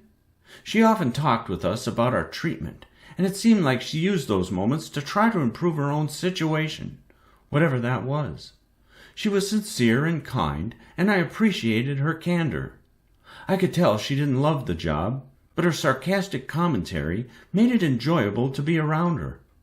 The lights dimmed, and the pale walls of the entertainment room spilled into one another, creating a deep gray. "Fine, but you better tell me more during free time this week," I said, whispering again, because Martha gave me a glance as the lights went out, and I realized I'd been talking a little loud. He gave me a goofy grin. Just then I heard Dee Dee yell, "Britney Spears! Earlier work!" right as the movie title appeared. I figured Dee Dee either hated the movie or his Tourette's was getting to him. When he yelled it again moments later, Fitz responded with, "Hit me, baby, one more time!" Martha, sitting at the front of the room, looked our way with raised eyebrows. I hit Fitz on the arm. "What are you doing?" I said in a half whisper. "I'm trying to make it so Dee Dee doesn't feel so bad about his outbursts. Imagine if everyone yelled things they're not supposed to be proud about, knowing and liking. It could really help, right?" I was beginning to really like Fitz. I really liked him. Whatever, it's not like anybody needed to know, but I was definitely falling for him. How often do you find someone who is willing to embarrass themselves to make someone else feel better? Not very often. That's the answer. "So what's this movie about?" I said. "Why are you geeking out about it?" "It's incredible," he said, rubbing his bandana into a ball and smiling, looking at the screen at the front of the room. "Let me guess," I said. "There's a single girl in the big city who's clumsy but beautiful and really into cooking, and she meets a guy in an accident. Like she dropped something on him in the bakery or something, and they smile at each other over the cream from the pastel macarons that fell all over his new suit or something. Then they meet up a couple more times and end up having spats over insignificant minutiae, but gradually they become attracted to one another. Oh, and one of them was lying to the other one about something. Gotta have the hidden thing about how they actually knew the person, and the accident was not all that accidental, if you catch my drift. Hilarity ensues because of the lie, but then one finds out about the lie and is sad. Then they chase each other down after they realize they are really in love, and the lies were only meant to help fate with the rocky process of love. They kiss in the middle of the street, credits roll. Am I close?" Fitz leaned forward in his chair, with his face in his hands, mocking my plot outline, shaking his head back and forth. Not all movies follow the same plot. Plot doesn't matter as much as the ideas. "Agreed," I said. "It's called 𝘊𝘰𝘮𝘮, the Wrath of God. It's a German film about conquistadors looking for El Dorado in the 1560s. "A foreign film?" "Hey, I like B-grade movies and fast food, but that doesn't mean I don't have a passion for the really good stuff as well, Addie," he said. I guess I'd been a little shallow in assuming he liked the simple stuff, because that's how he acted, and most of his comments were jokes. Then I realized I did the exact same thing and felt like a jerk for not noticing that he was probably a lot deeper than he let on, just as I hoped I was. Whatever, I was not going to let him in that easily. Maybe he was playing the same game. So they look for 𝘠𝘪𝘵𝘗 the whole time? Maybe they get lost and think they're doomed, then reluctantly give up, but on their way back to the trail, they find some sign that leads them to the city, and they end up rich, with palm fronds and grapes for ages, gold to last eons. Am I close this time? Not even a little, he said. They travel in a large part at the order of 𝘵𝑗𝑗. Just a little aside, Addie. 𝘵𝑗𝑗 is not a pizza or calzone brand. I punched him in the arm pretty hard, and he smiled and rubbed where I'd hit.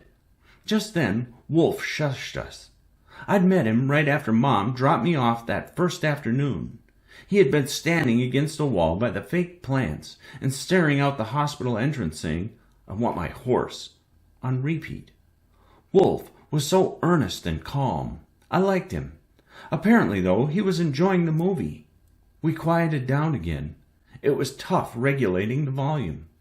So things aren't looking too hot for our conquistadors, but they forge ahead rather than count their losses. One of the leaders is shot by a dissenting officer named 𝘊𝘰𝘮𝘮, who is dead set on continuing. 𝘊𝘰𝘮𝘮 declares one of the noblemen in their party the new emperor, said Fitz. Shut up, Lyle! That's not how it goes! He looked to his right, where nobody was sitting. Sorry, he said to me. So they carry on into the jungle, and everybody dies, either by disease or unseen natives, or drowning, or a number of other things, until only 𝘊𝘰𝘮𝘮 remains on their raft, which is now covered by monkeys. He declares himself the wrath of God. It's pretty epic. I sat for a minute and thought about the plot. I looked around the room and realized Leah had left, which made me happy in a way. I didn't want her watching such a depressing film after the day's therapy session. Martha often took Leah out of the movies when they had grown-up themes. That usually meant any type of violence. I often forgot how young she was. Earlier that day, after Tabor had finished talking to her, I noticed her curled up in the reading nook with these books her mother had dropped off for her about dinosaurs and what they ate and stuff. She looked the happiest I'd ever seen her. Fitz started laughing and then told Willie to shut up. I asked what the joke was about, and he said it wasn't funny, and he shouldn't have laughed. This movie sounds so uplifting, I said, lathering on the sarcasm. Not everything has to be uplifting to have meaning, he said. He was right, but I wasn't about to give him that kind of validation, so I shrugged my shoulders. We'll see. Harsh critic, huh? I didn't respond, but instead looked forward and let my leg drift closer to his. I hoped Fitz wouldn't notice and let his leg drift closer too. It felt childish, but then I noticed he set his hand close to mine. The warmth of our hands was exciting. So stupid, I know, but it got my heart racing. I felt like I was in elementary school or something. But with all the rules surrounding us, there was this weird kind of excitement that came with breaking them. That was the problem, though. As soon as my heart started racing, I had to put my hand up to it and check my watch. The heart of a great blue whale can weigh over 1,000 pounds, and the aorta is big enough for a human to crawl through. Its heart beats only 8 or 9 times a minute, but the sound can be heard for, forever. But that's the part I always think about when I set my hand on my chest. I wonder who could hear my heart, how far that sound traveled.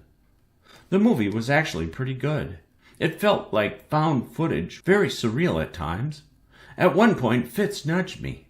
Watch this, he said. Junior is a know-it-all. I like to tease him about stuff just to get him going. I looked at Junior, sitting 2 rows ahead. It was kind of dumb they had so many chairs set up. I mean, there were only like 5 or 6 of us in the ward, so we didn't need that much space. Then again, maybe it was pretty packed at other times. That was depressing to think about. Pretty cool that Pizarro was born in Portugal. I wish I could go to Portugal, Fitz said, obviously too loud for a conversation between the two of us. I've always wanted to visit South America. Junior's head twitched, and he sat up. He didn't turn around, but spoke with his eyes still on the screen. He was from Spain, and Portugal is in Europe. Pretty sure it was Portugal, said Fitz, and Brazil speaks Portuguese, so it must be in South America. Junior breathed heavily. He had these really large features and broad shoulders, and he always looked like he was on his way to some important meeting. He walked a little rigidly and carried himself with a lot of confidence, like an overeager soldier. He seemed so certain of everything. I wondered if that may have been what led to some of his anger problems. "Spain," said Junior. "Europe." Fitz left it at that. "I don't want to make him too mad," he said, whispering my way. "I think you'll find the ending of the movie frustrating as it is." Seeing Junior upset made me anxious for some reason, so I started tapping my feet, then my hands on my knees. Then I alternating my blinking and cleared my throat 7 times. I liked that Fitz didn't ask me questions when I was in the middle of a ritual. He knew I counted my heartbeats and had other tics, but he didn't bring it up or bother me about it. He just watched the movie and ignored my fidgeting. I guess he also had his own demons, all those voices constantly in his head. I got lost in the movie after that, consumed by the story. Glad that movies and books had the power to almost completely remove me from my obsessions and my hummingbird heart-paced thinking. Hummingbird hearts. I placed my hand on my heart again and counted. Hummingbird hearts can beat over 1,200 times a minute. I guess that's kind of how Fitz made me feel. Not like I was going to tell him that, though. He already had a big enough head. Seriously, it was pretty big, but fit his muscular body. Whatever, don't get me started on his body. "Shut up, Toby. I don't want to hear about it." "Yes. No. I'll tell you later if you just shut up for a minute," Fitz said, standing and shouting at the wall behind us. He kicked his chair over and then crouched and buried his face in his hands. He wasn't crying, but he looked sad as well as furious. "I'm sorry, Quentin," he said, whispering to nobody. I hadn't seen the side of him, really, so I didn't know how to react. Martha walked back and knelt next to Fitz. "You gonna be okay, sweetie?" "Fine. Sorry, Martha," he said. He stood and picked up the chair he'd kicked. "Don't say sorry to me. I don't understand this movie either. Sometimes hearing those Germans talk makes me want to kick a chair too," she said. "Just want to make sure you're okay."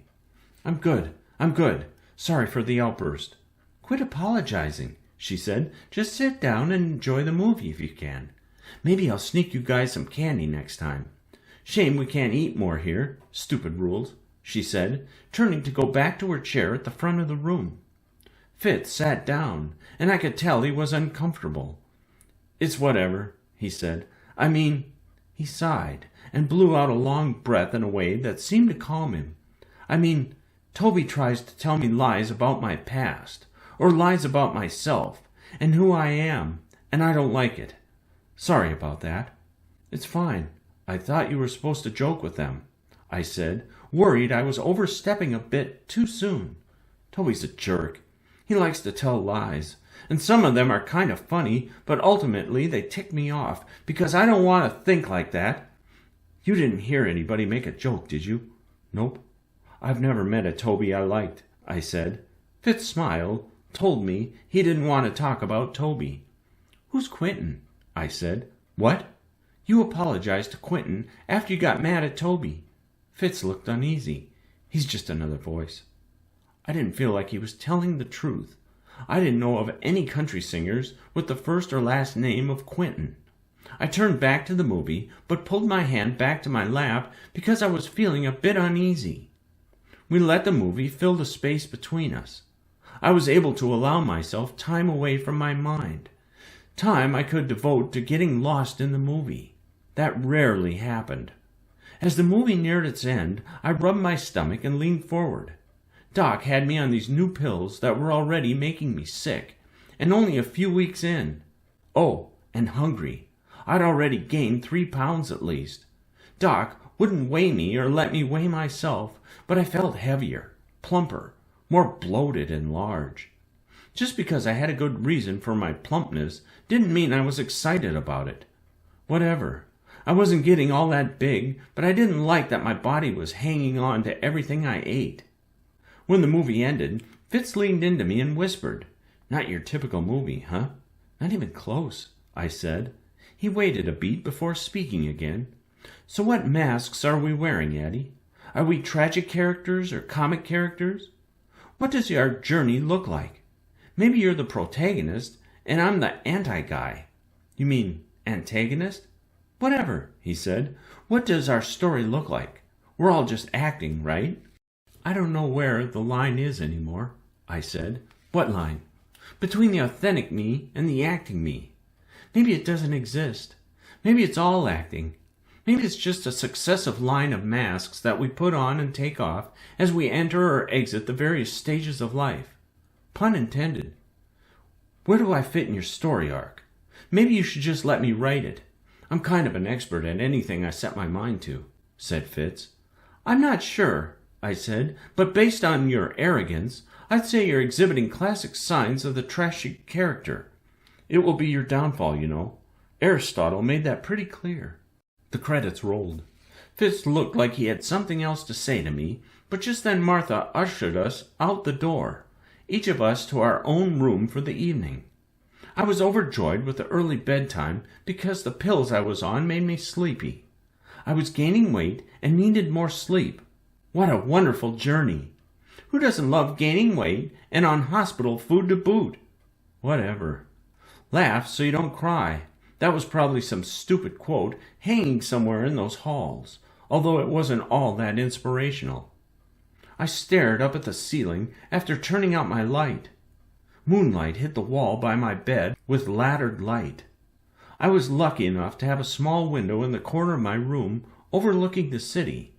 Most rooms didn't have any windows at all, but I wasn't a risk for breaking it, I guess.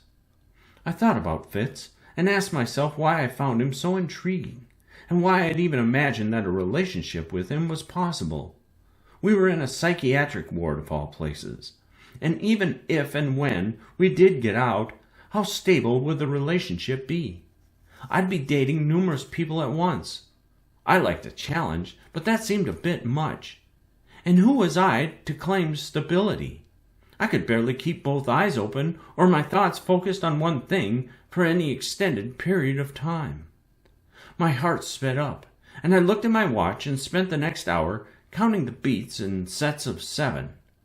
I heard something scratch at the floor near my door and turned to see a small square of paper folded in a tight block. I leapt from the bed and picked it up and opened it. I turned on my light, but immediately heard Martha shout, "Lights out!" from down the hall and turned to back off, grimacing. What a stickler. Maybe she wasn't my favorite. I knew it had to be from Fitz, because, well, who else would write me a note and slide it under my door? I was friends with 𝘠𝑬𝑗, but not like that. Junior would have just punched a hole in my door and yelled whatever he was thinking. Leah was too shy for that kind of thing. Thinking about Leah made me sad. She was so little. Not like I was some retired 60-year-old reminiscing about my many years of life, but there was something tender about having to deal with heavy stuff at Leah's age. I mean, at what age do we really understand death? Does anybody? She had come so close to it that she probably knew more about it than I did. Like her life was touching the truth because the exterior had been rubbed off by her closeness to whatever comes next. I couldn't imagine diving that low and coming back to tell the story. Like spelunking in a massive, sinuous cave, only to return to the top with the news that things go much deeper than originally thought. I heard Martha in the hallway shuffling around on her rolling chair. Probably reading one of her romance novels, I thought. I stepped into the moonlight thrown from the small window and opened the note. All the world's a stage, and all the men and women merely players. Will you help me break out of this place, fellow player? Y/N, the tragic character. I knew Fitz was joking about breaking out. I hoped he was. But quoting Mr. Shakes to me, that was a smart move. That was speaking my language. But the more I thought about it, the more it sounded kind of nice. Maybe Fitz and I could walk to the cinema on 4th Street and watch some old 𝘚𝑪𝑤𝘃 film or something and get sushi with my friends from high school, Emily and Paige, though I was sure they'd both already forgotten about me at that point. Friends are like that. Out of sight, out of mind. Well, I still thought about them, but I was certain they weren't worried about me. I mean, Mom hadn't mentioned them asking about me or anything. I didn't even have a freaking cell phone, so I couldn't keep up with anyone or anything. That first month, I found it super annoying, being phoneless and all. Maybe I would bring that up during parent visit weekend. I was without a mobile. I had no mobility. But I really had no reason to leave.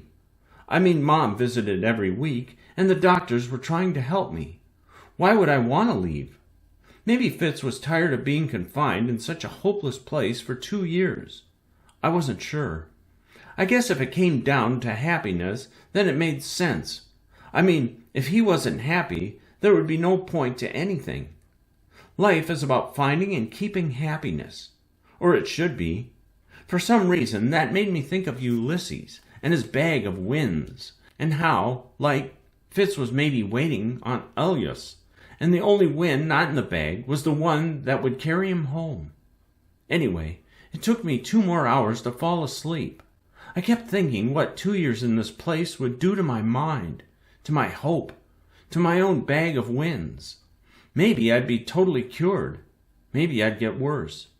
Maybe I'd end up questioning myself to the point I no longer recognized the stage, or who my fellow actors were, or what act we were performing, or if the director was actually directing, or quietly backing away to work on another, more important project.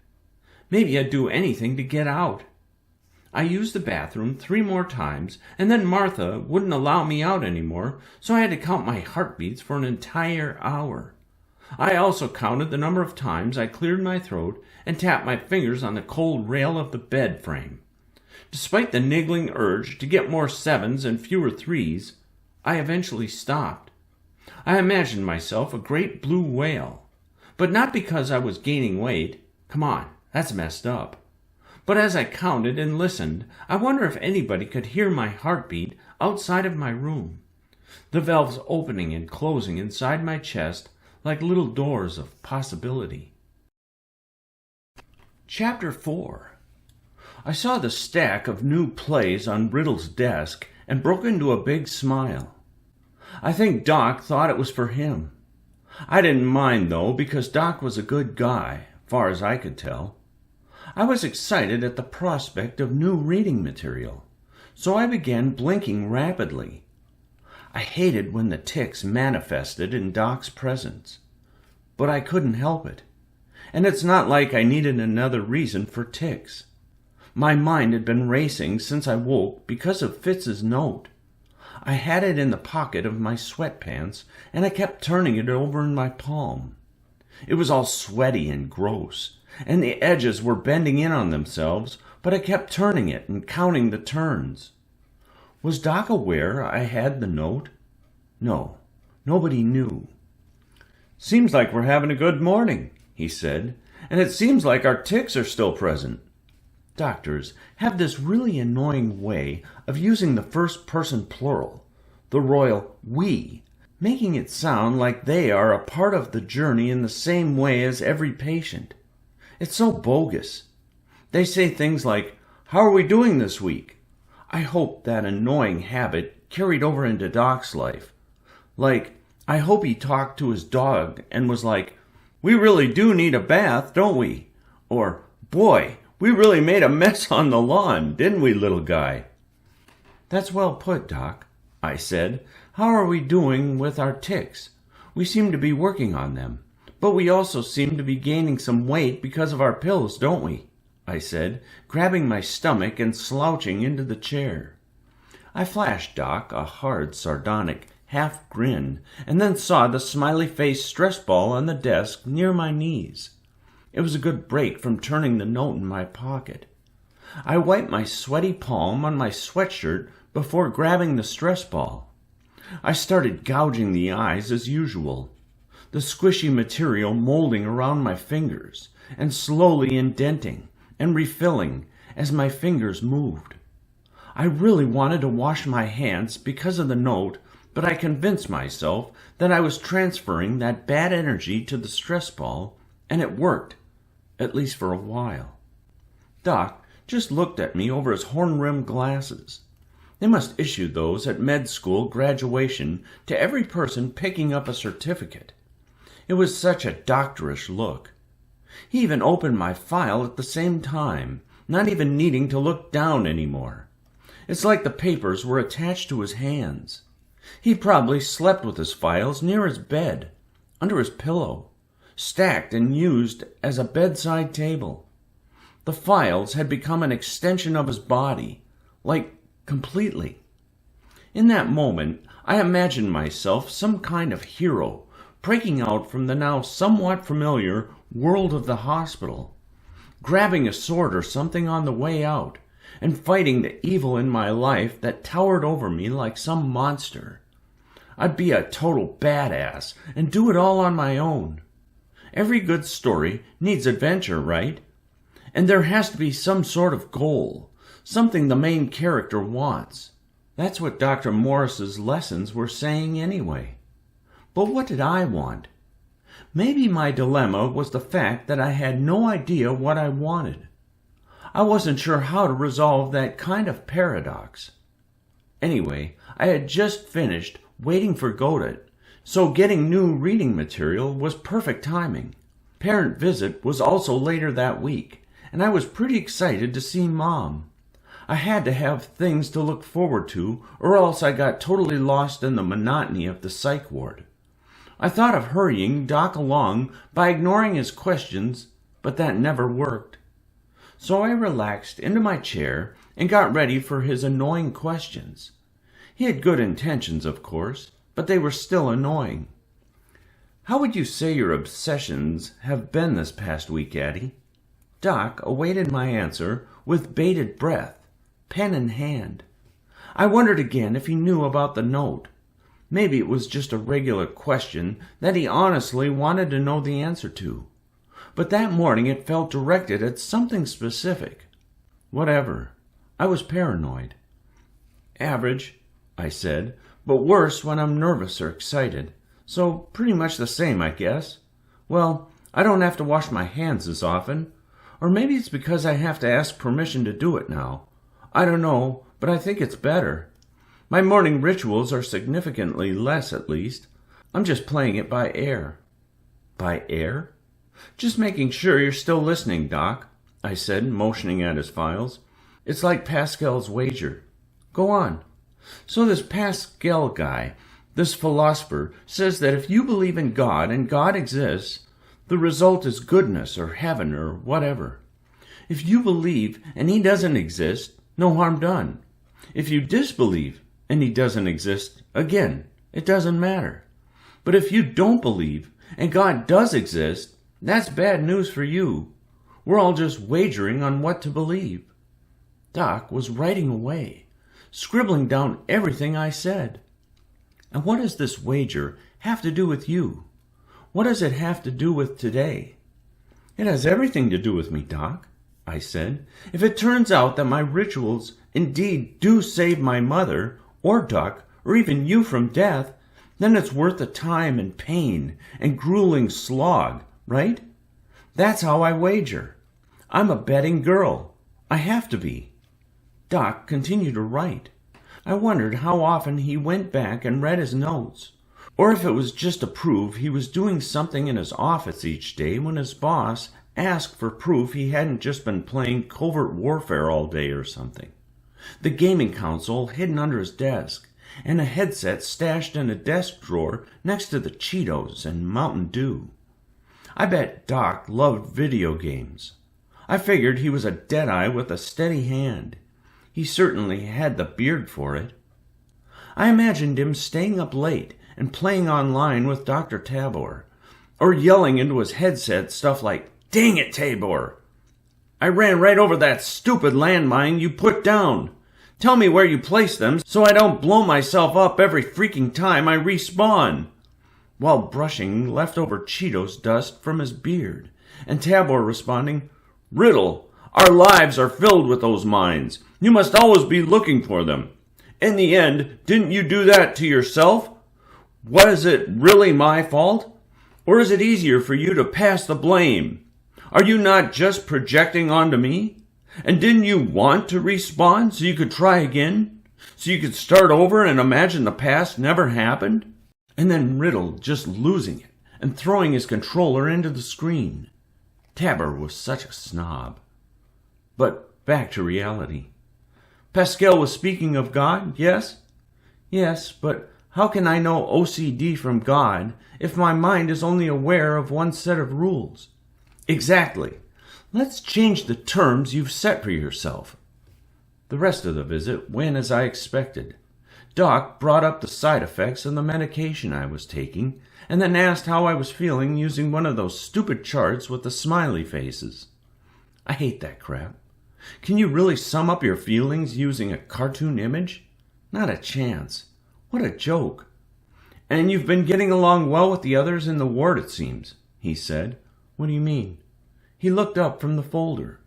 I was worried he was asking about Fitz, and I put my hand back in my pocket and turned the evidence in my palm.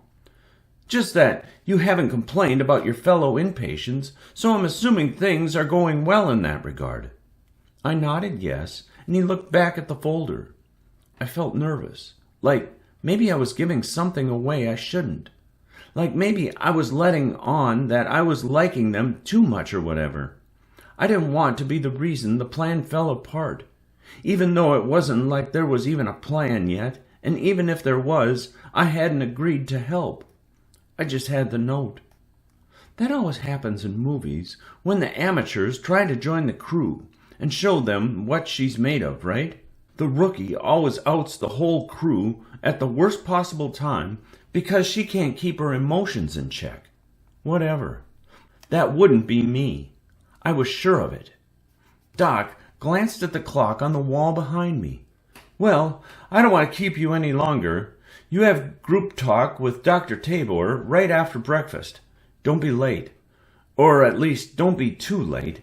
Make sure you get enough food. Remember, your mother will be visiting right after lunch. Have a great day, Addie, and keep betting on yourself. We'll get this. Thanks, Doc. Are those books for me? Almost forgot. Sorry about that, he said, spinning around in his ergonomically correct chair and snagging the stack. Here's the work from Dr. Morris, he said, smiling in a doctorly way that felt fake even if he didn't mean it that way. All for show. Just wearing the doctor mask.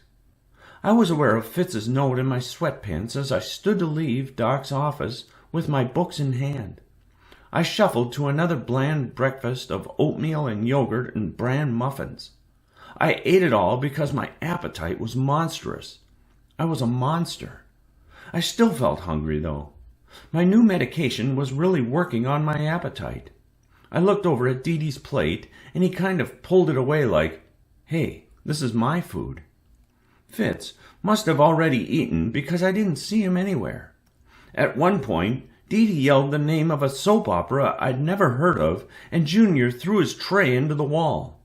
Good times. I looked at the time and realized I was pushing lateness for the morning group talk. I wasn't all that worried about holding up Tabor, but I wanted to see Fitz. Still, I lingered over breakfast, taking my time before heading to group. When I walked in, I overheard Dee Dee talking to Junior. Dee Dee was looking up into Junior's face like he was super eager about whatever it was. I was Tolstoy's editor. War and Peace, before my help, was entitled Gruesome Battles Followed by Living in Ostensible Serenity. Yes, long-winded is what I thought as well, Junior. Glad you asked. The Tolster never stopped thanking me for my help. I even wrote a dissertation on thanking. You're welcome, said Dee Dee. Copernicus stole my world view. That's enough, Dee Dee, said Junior, putting his massive hands on Dee Dee's face and turning it to face Tabor with the front of the room.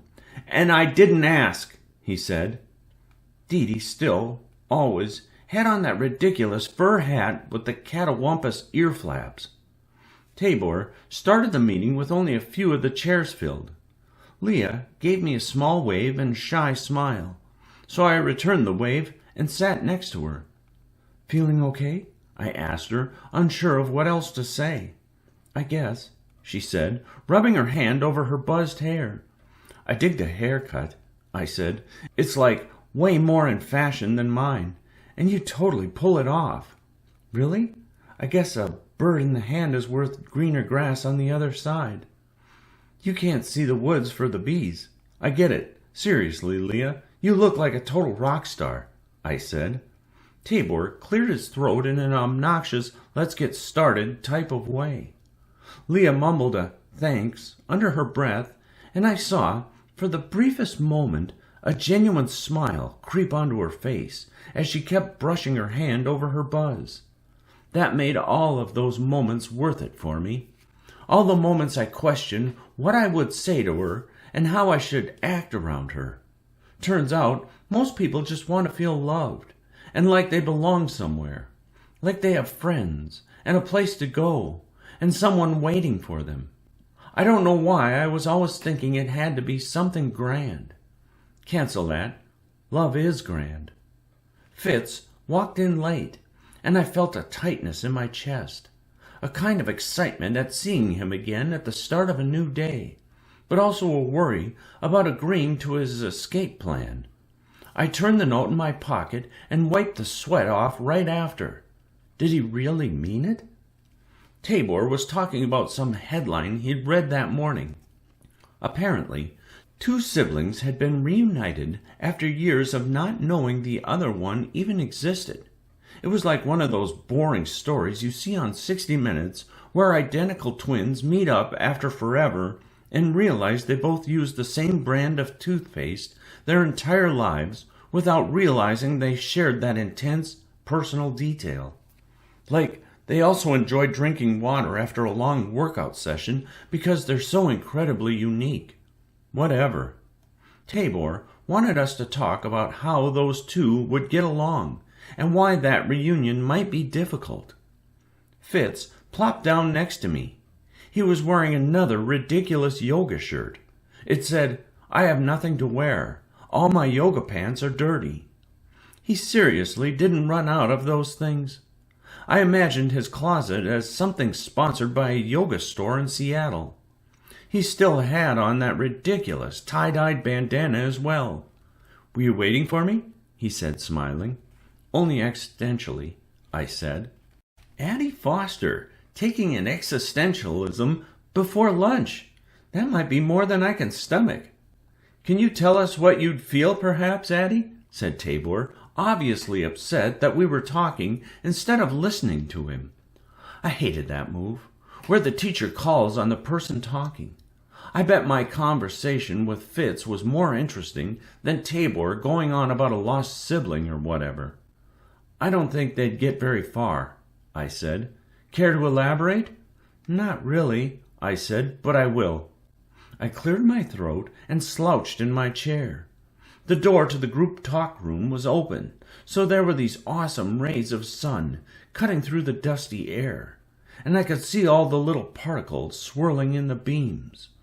I felt the warmth of one of those large beams on my leg. It felt nice. I don't think we're all that open with anybody in the end. I mean, imagine meeting up at lunch with your parents, let alone some person you've never really known. Just because they share your DNA doesn't mean they're going to be all open and understanding all of a sudden. If you told me I had some sister I never met and you set us up, it'd be incredibly awkward and not much would happen. What were they expecting? Tabor wrinkled his brow and adjusted his glasses, a gesture I found incredibly doctorish. I bet he met up with Dr. Riddle to discuss what doctor moves they'd incorporate into their repertoire for the day or something. "Okay," Riddle would say, "I'm going to adjust my lab coat at one point while looking over my glasses." And Tabor would be like, "Shoot, I was going to adjust my glasses. We can't both do that move today, Mark." Tabor's white coat swept past his knees and cascaded over the cushioned chair. He glanced around at the others before turning back to me. "What do you mean by, in the end?" I adjusted my position in my seat.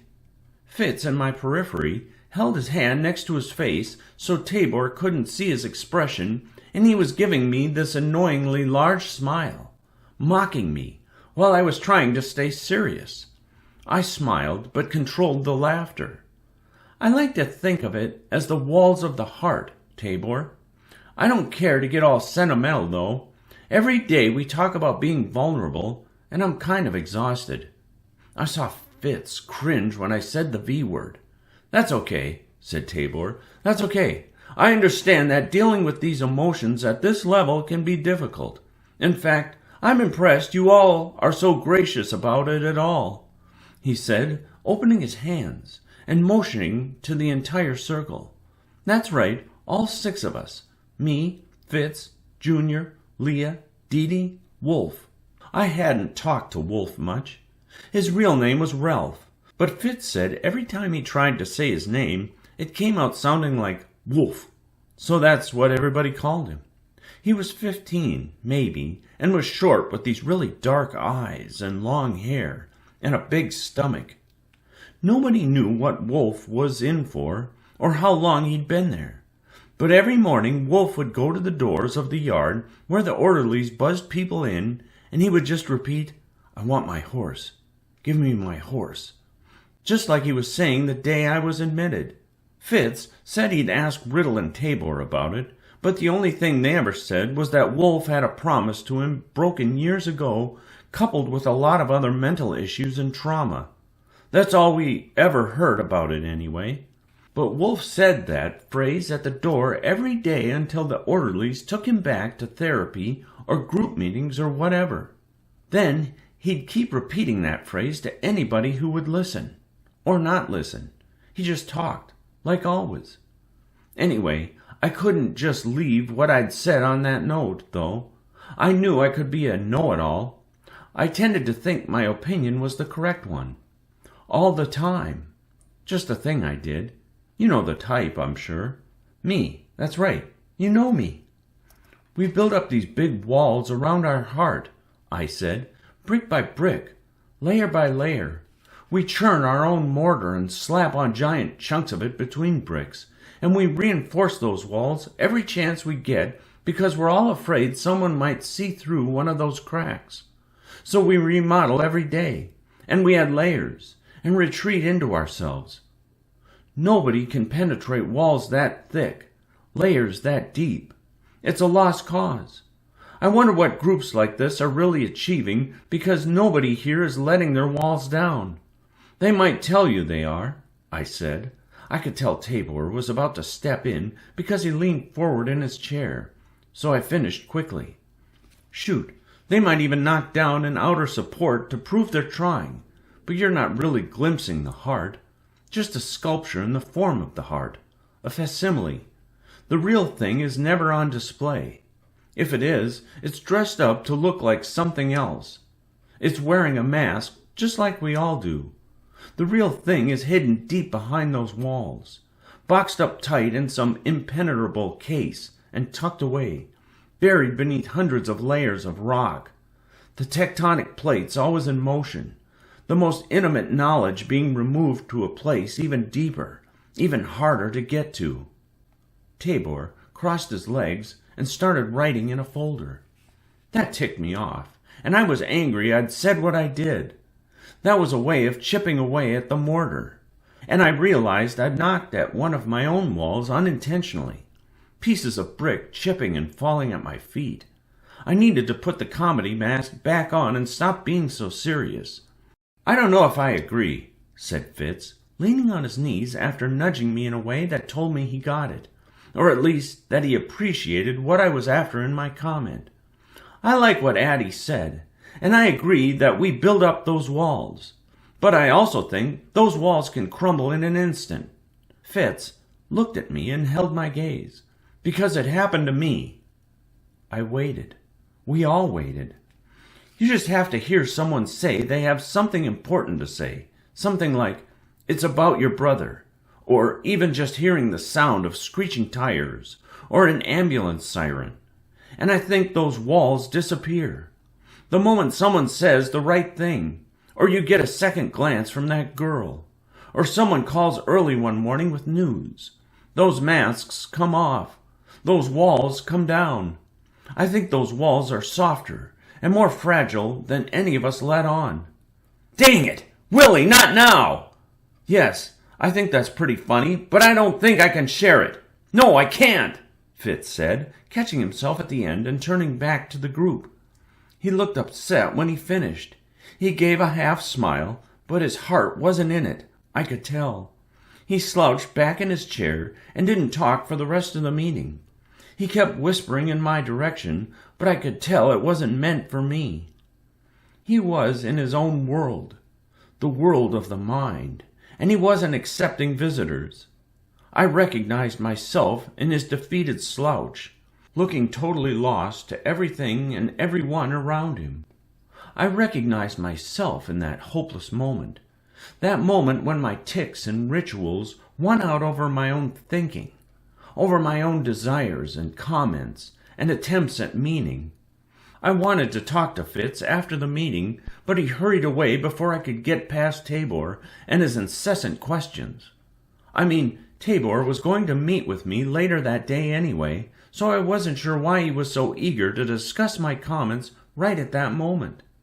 I headed to the study room to work on my homework because I didn't have a therapist meeting for another few hours. Junior was walking the same way. I saw his giant head bob as he walked, his large body almost filling the hallway. He had a buzz cut and constantly rubbed at his head when he was thinking or bored. I wondered if Leah rubbed her head because she saw Junior do it. Maybe it was some impulse of short-haired people that just couldn't be helped. I wasn't sure. Junior didn't smile much, but I could tell he was softer on the inside. Just my intuition. Anyway, I had only been reading maybe 30 minutes before Fitz dropped in. I was happy to see him sidle up next to me and flip open a book. "What are you reading?" he said. "A play. You?" "Ninja Assassin Protocol 4, he said. "It just came out last month, and it's way better than Ninja Assassin Protocol 3, because the characters finally figure out what the rebellion in Ninja Assassin Protocol 2 was all about. I've been waiting forever to figure that out. What play are you reading?" Junior sat in a cushioned chair just behind the bar where Fitz and I sat on tall stools. I could tell Junior was bothered by our conversation because he breathed heavily through his nose, as if to remind us we were in the study room. It's called Waiting For Fitz. It's about two guys who sit around and wait for a couple days. Nothing really happens. "Sounds incredibly boring," said Fitz. "Nothing happens, but they discuss important things," I said. "I'm reading it again. I like more action." "I thought you said it doesn't have to be uplifting to have meaning." "It doesn't, but it does need action. Two very different things, Addie. The characters have to move. They have to want something. They have to accomplish something. Dr. Morris would never assign something that didn't have value. He's the best teacher I've ever had, although he does always catch me mixing my metaphors in my essays." "I always pegged you as a mixing the metaphor type," said Fitz. Junior stood up and left the room with his book in hand, frowning at us. I felt bad that he was frustrated, but it's not like I was too worried. I laughed at Fitz and set my book down. "You're a snob," I said. "I'm a blessing in the skies," said Fitz, extending his arms like wings and moving like he was soaring. "So why are you so interested in this stuff? Why not pick up an easy read and relax? It's not like you're getting out soon, right?" "Well, I have to write essays to get that grade, and I don't want my grades to slip while I'm here. I'm struggling with the final question, though, so I'm reading through the thing again. It's really bothering me. I even asked Doc about it, but he didn't have an answer. I don't know. When I run into something that I can't answer, I get super frustrated, and my tics and rituals kind of take off into some other realm of annoying, and I obsess over it until I find the right answer." Fitz took his bandana off and started rolling it in his hands. "What's the question?" "Seems simple enough," I said. "Morris just wants to know what the play is about. That's the last question. What are the characters waiting for? And why is it significant that it, he, she never shows up? I can't just say it's about two guys sitting around and waiting for something to show up that never shows up. Or like, detail their conversations or something. That isn't the answer. That's just what happens, not what it's about. He rolled his bandana back and forth and then rested his head on his Ninja Assassin Protocol 4 book that looked quite well worn after only a month's use. I read about this guy in Vermont who deals with the same thing I do. He called the police about domestic violence.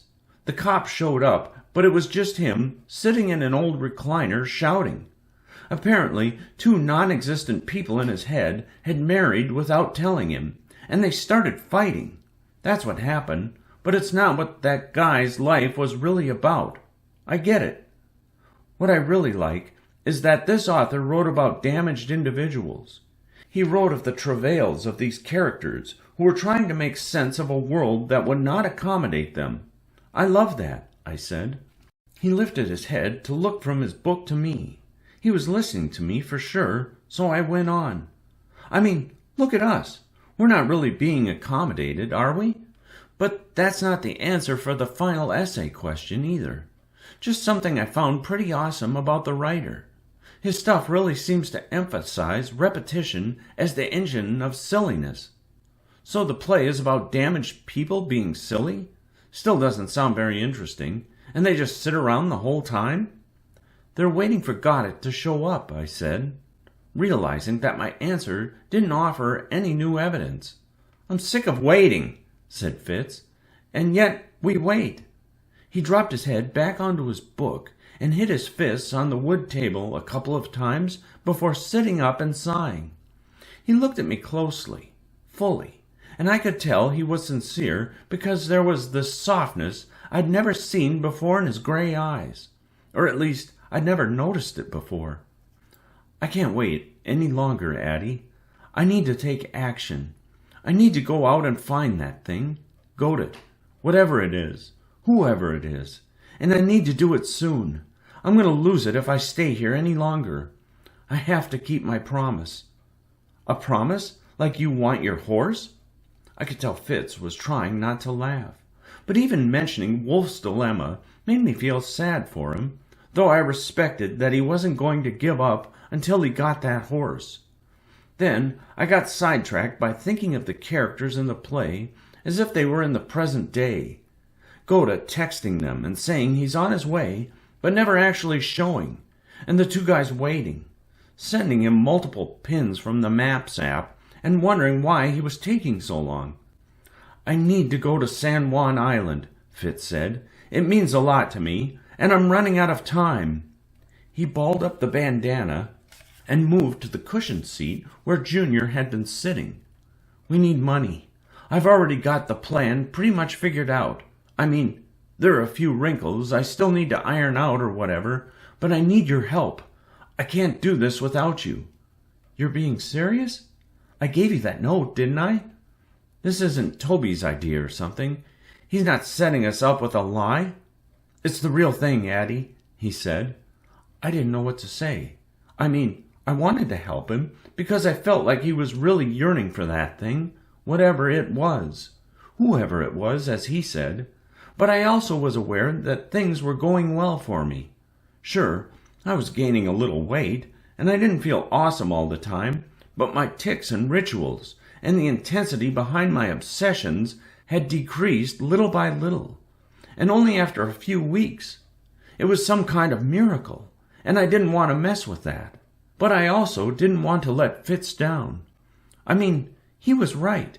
My dilemma was that I didn't know what I wanted to do or who I wanted to be. I'd been coasting up until that point, in choppy waters, mind you, but it was still just a type of coasting. Also, I wondered if maybe he was just asking me because he needed more bodies. Like maybe Junior and 𝘠𝘠𝘠 could play a role, but he needed someone else kind of put together and able. Why was this year so important? Why was this anniversary such a big deal? I didn't like the idea that he needed me for no other reason than to help him get out, but it did cross my mind. Maybe I was just filling a role, and he'd go after the next girl thrown into the ward with just as much gusto. I hated that thought, but I couldn't help but entertain it momentarily.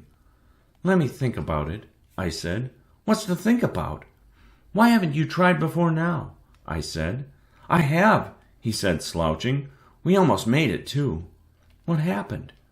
3 weeks before you showed up, Junior had a seizure in his room a half an hour before we planned to run. They locked down the ward. I can't blame Junior, just luck, just a moment away from success." "I don't know, Fitz. Things are going okay here." "For you," he said, standing. He looked at the papers spread out in front of me. They were Dr. Morris's notes for the first part of the semester. Fitz stared at me. "What?" I said. "What is this?" I grabbed the paper he was pointing at. It was the most noticeable page because it had a giant circle on it, cut into zones of a journey. The bottom half of the circle was labeled the Special World, with a ninja jumping in the air. Probably why Fitz noticed it. "Notes from my teacher about Joseph Campbell's book. It's all about the different types of heroes and the journeys they take and how they fit into a bigger narrative. All cultures have stories like that. Even your ninja dudes experience this journey in some form." "I know what it is. Maybe you need to read through it again," he said, "or look at that Special World again. You need to make sure you properly understand the hero's journey, Addie." He leaned on the table and got closer to me than he'd ever been. "I'm not mad, but I'm also not playing around. I need this." "Okay," I said, unsure of how to respond. "I have to meet with Riddle. See you at dinner, Addie." He grabbed his book and left. The fluorescent lights above me flickered, and one tube went out completely, leaving me in a state of half-dark. Sorry, maybe I'm being too pessimistic. I was in a state of half-light. I kept reading my book, but I had to put it down after a few minutes. Why was Fitz so eager to leave? Why did this trip mean so much to him? I didn't like being pressured, but maybe he was right. I started rereading Morris's notes just as Junior spoke up. I wondered how long he'd been standing in the doorway, looking weary, holding his book. "Is it going to be quiet in here for a bit?" he said. "Yeah, sorry about all that, Junior." "It's fine, I get it. Fitz is a talker," he said, slumping back into his chair and holding up a paperback that looked like it was about motorcycle maintenance or something. "Like you," he said, smiling at me. "I'm used to it." "How long have you known Fitz?" "Long as I've been here. 4 months now, I think," said Junior. "Does he ever talk about getting out?" "All the time. We tried it once." "Yeah, he mentioned that." "Something to do with Quentin," he said. I think Junior immediately regretted what he'd said, because he took his feet off the coffee table where he'd propped them up and closed his book and looked my way. Then he stood up again and started to leave. "Not my place to talk about his personal stuff," he said. "See ya, Addie." I didn't know what to do with that information. Was Quentin a real person, or just another voice telling Fitz he had to leave the psych ward? If that were true, then it would be risky to follow that kind of lead. My thoughts swirled around Quentin and Fitz for the rest of the afternoon. Lunch and the physical fitness hour were ho-hum as usual. I basically sat on a stationary bike for an hour, staring at the wall and thinking about Morris's notes about the hero's journey. When I walked into the cafeteria for dinner, I saw that it was just Dee and Junior. No Fitz or Leah or Wolf. Martha was sitting next to Dee, so I joined them because Junior was still reading his motorcycle book. "Don't you ever sweat in that fur hat?" I said to Dee. "I sweat just peeling an orange," said Martha, holding her arms up for me to see the pit stains. "That's disgusting, Martha," I said, laughing. "At home, people come visit and ask if I've been on a treadmill or something, but I tell them the truth. Just rolling out of bed makes me sweat." "Gross," I said. She just smiled. She had no shame. I loved that about her. "Dee was telling me about his life before the hospital," she said. "I figured if my shift leader asked me to be in the kitchen for dinner, I might as well get to know this guy a little better," she said, patting his fur hat. "It's all pretty basic stuff," said Dee. I never saw much of Dee's hair because he always had that weird hat on. But then I wondered why I always noticed the hair and the eyes first. Why did those stand out so much to me? Why not just describe the shape of the body, the ears and the eyebrows?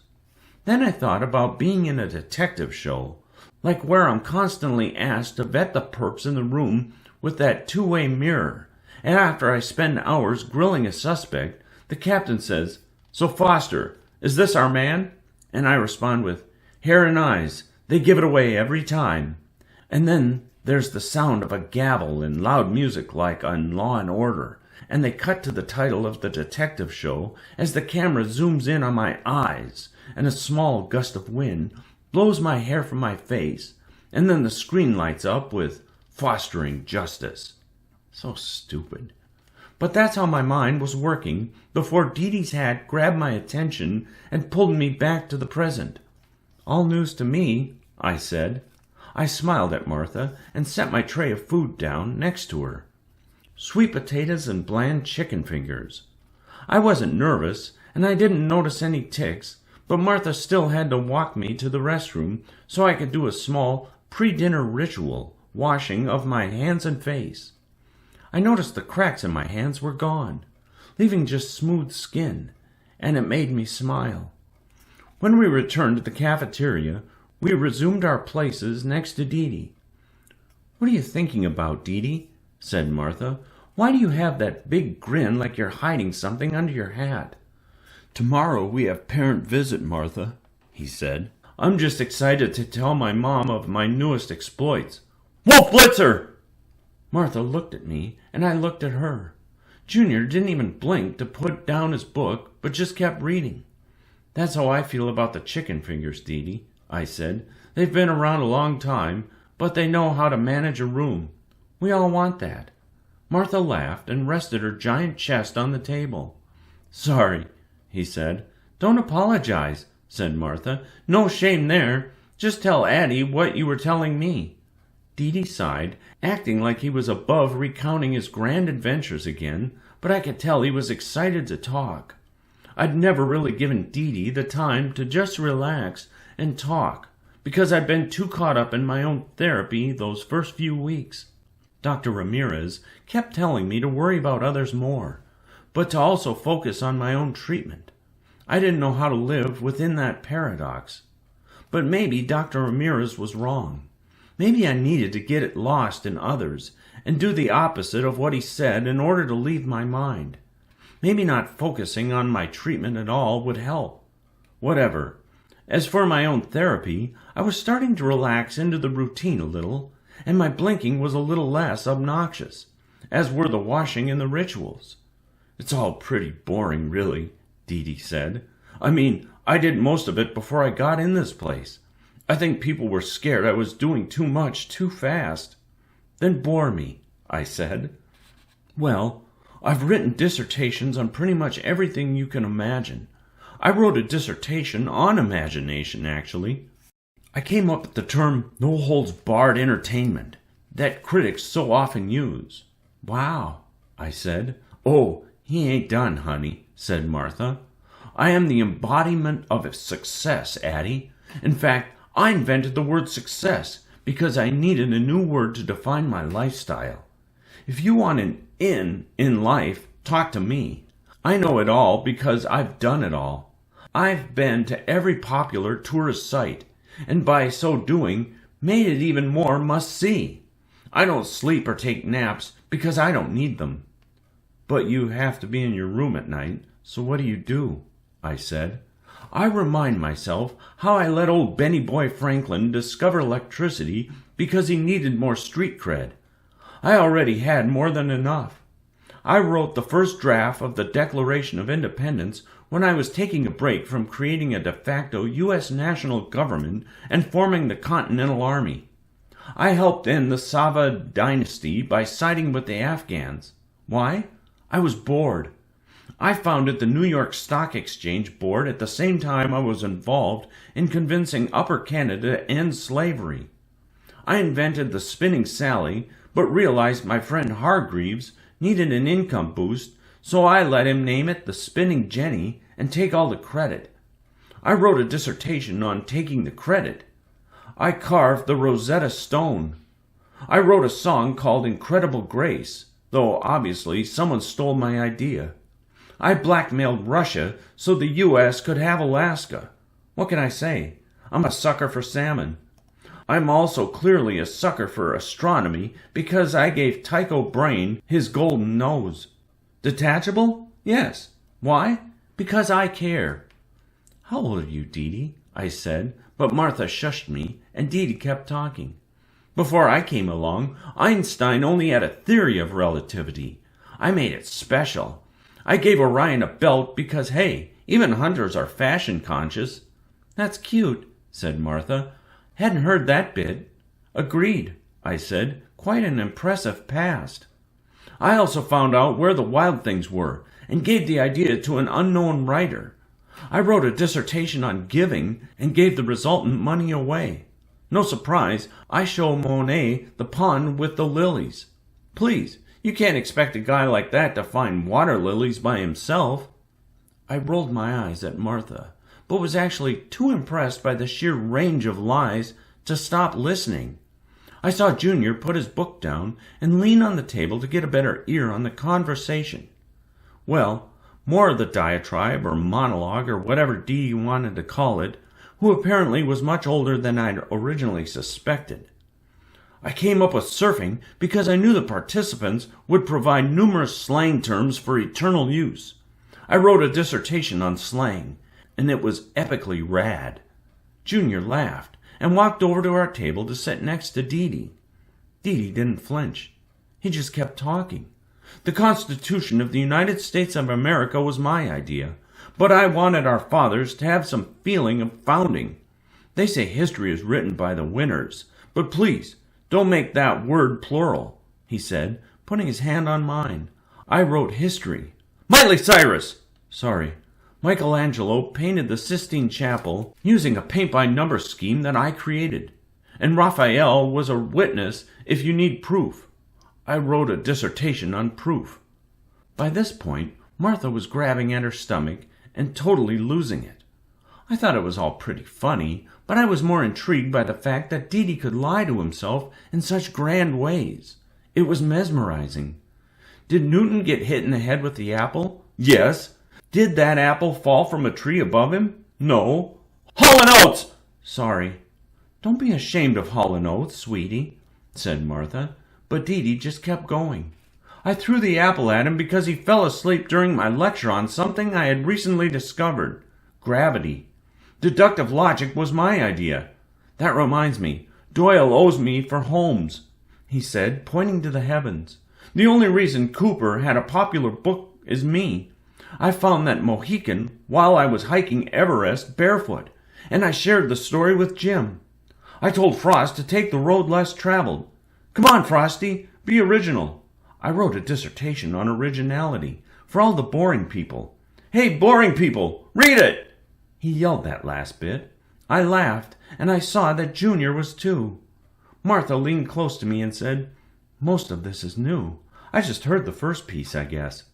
I can speak English, Arabic, German, French, Finnish, Russian, and Urdu, all in sign language, using only one hand. I am extremely important. I created the high five and the thumbs up, he said. Dee-Dee took a big breath and grabbed his water and slurped it down. None of us responded. Junior stared at him with his mouth open and his eyebrows creased. Martha was doubled over and patting Dee-Dee on the back between laughs. Dee-Dee looked serious, like he wasn't lying at all. I gave him a calm smile. Sounds like you've got it all figured out. Had it figured out ages ago, he said. That's probably why Mom makes me stay in this place. I'm too dangerous to be out there roaming around. She's my cherry pie! Sorry, he said. He always covered his mouth after he shouted a guilty pleasure band, or song, or show, or newscaster, or channel, and I could tell it made him feel bad because his face always went beet red.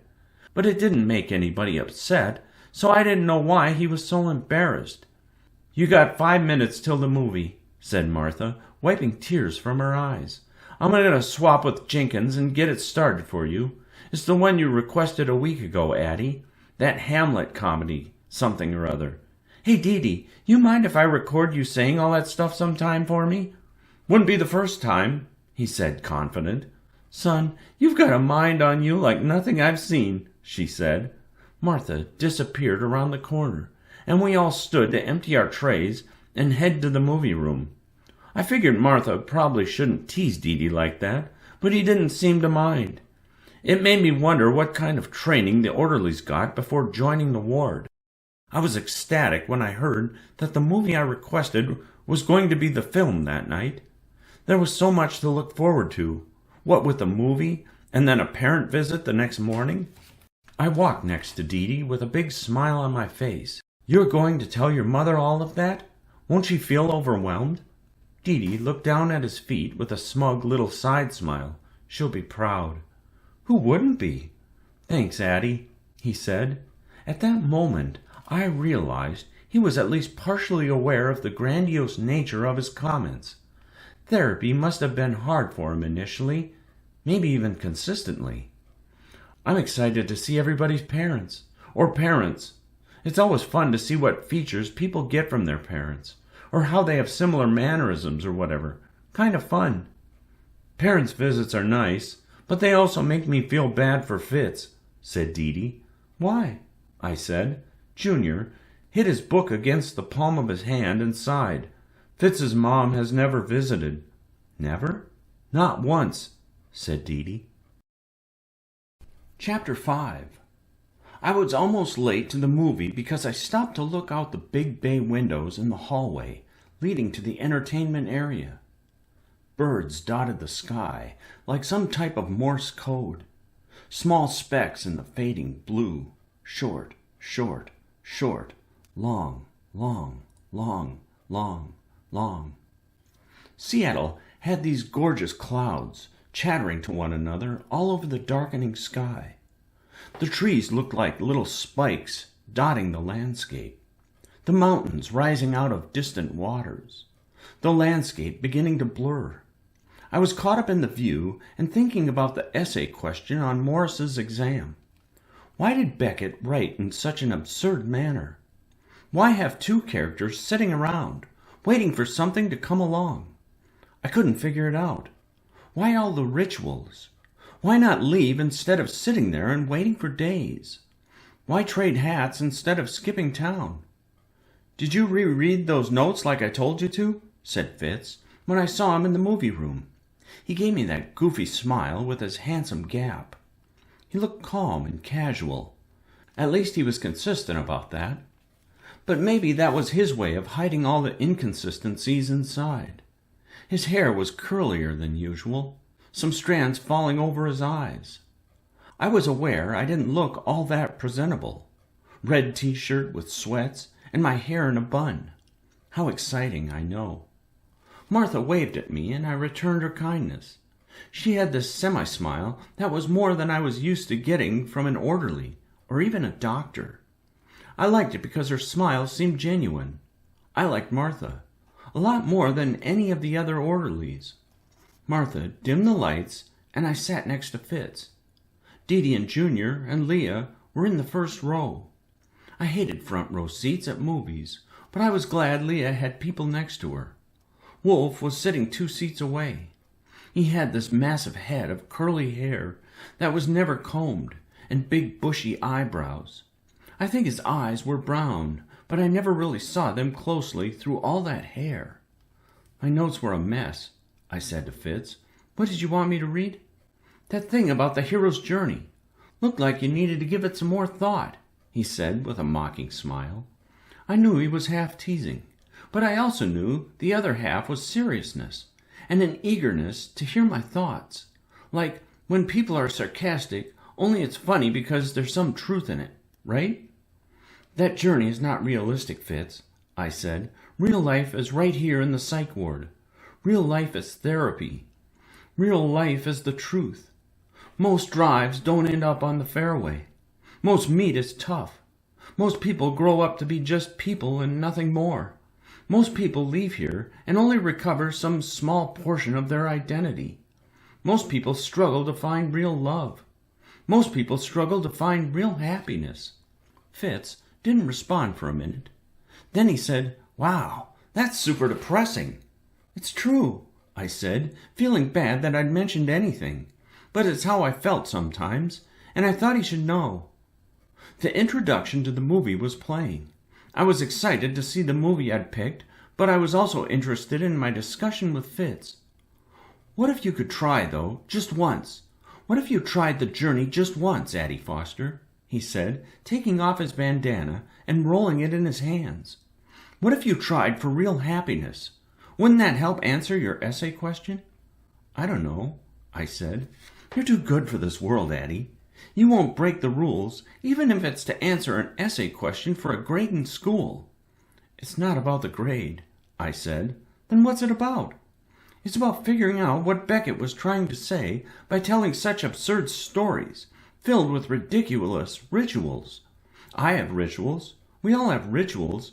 But there's something more because the thing doesn't have an answer. It's funny, sure, but I'm after what's behind that humor."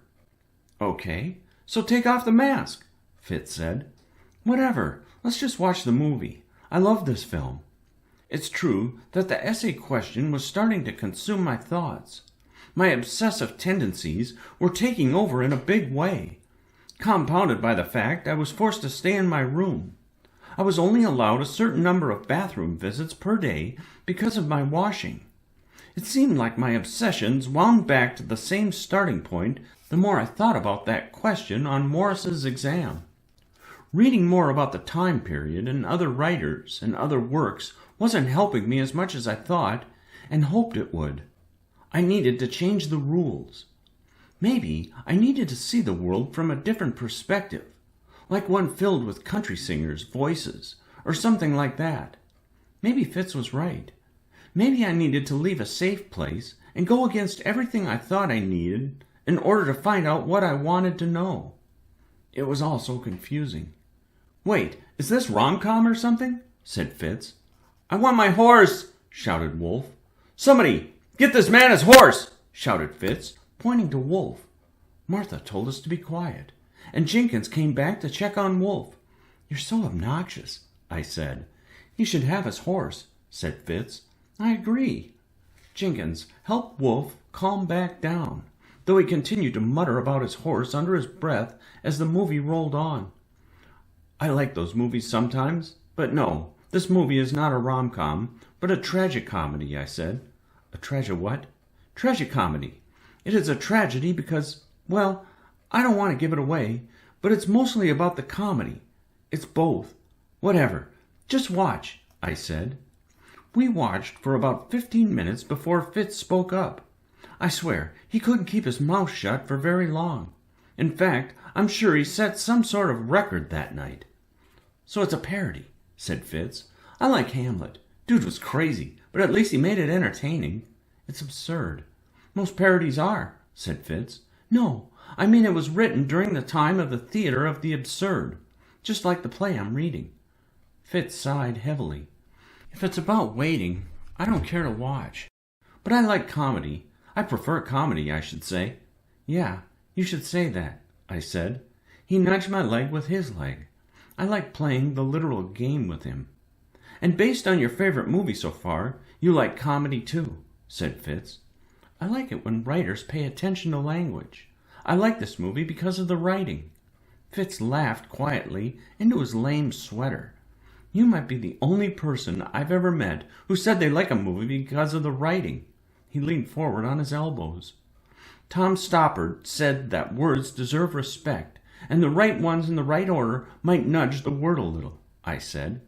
I think he could sense how serious I was because he sat up and nodded without a goofy grin or sardonic response.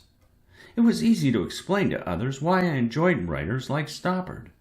They nudged the world a little with everything they wrote.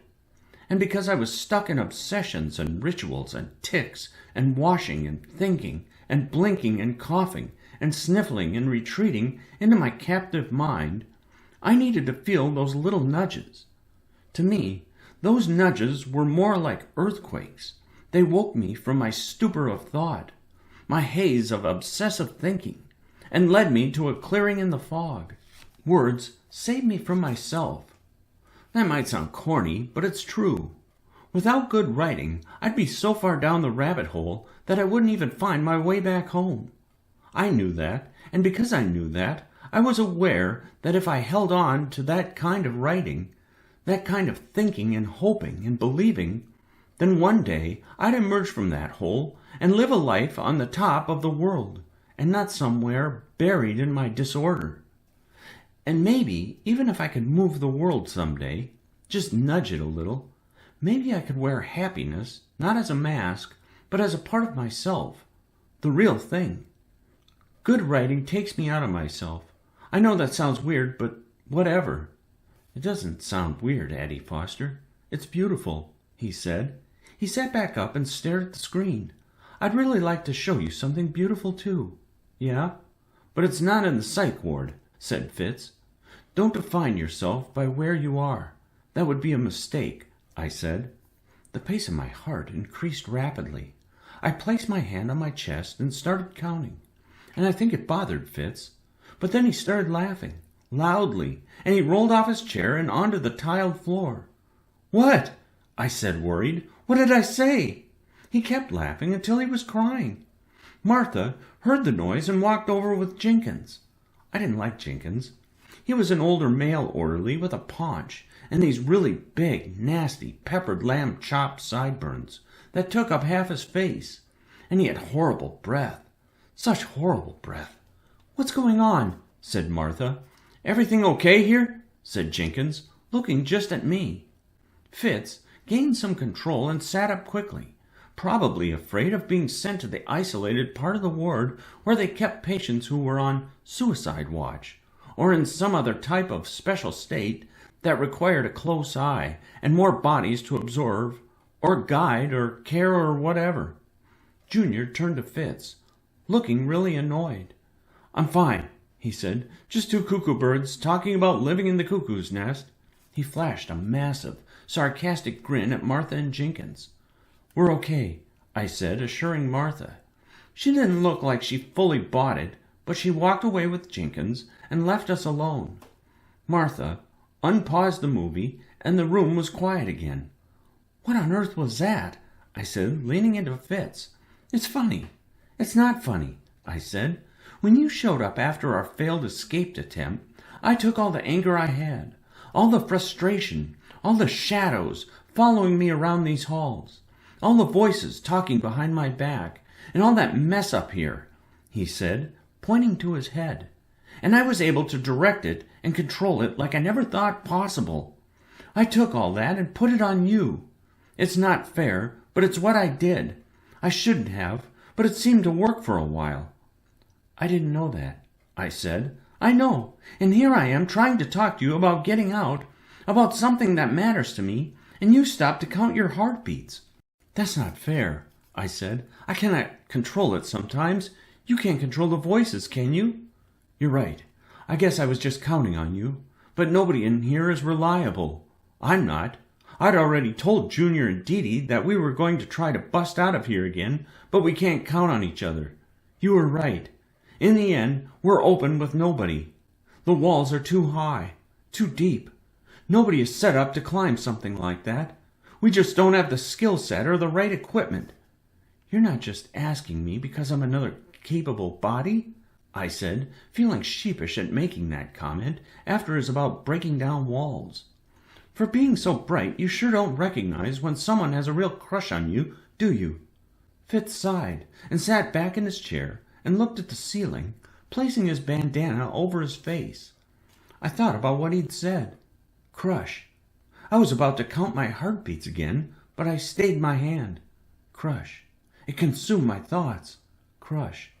In that moment, I realized I had unwittingly become some kind of source of hope or something for the other inpatients.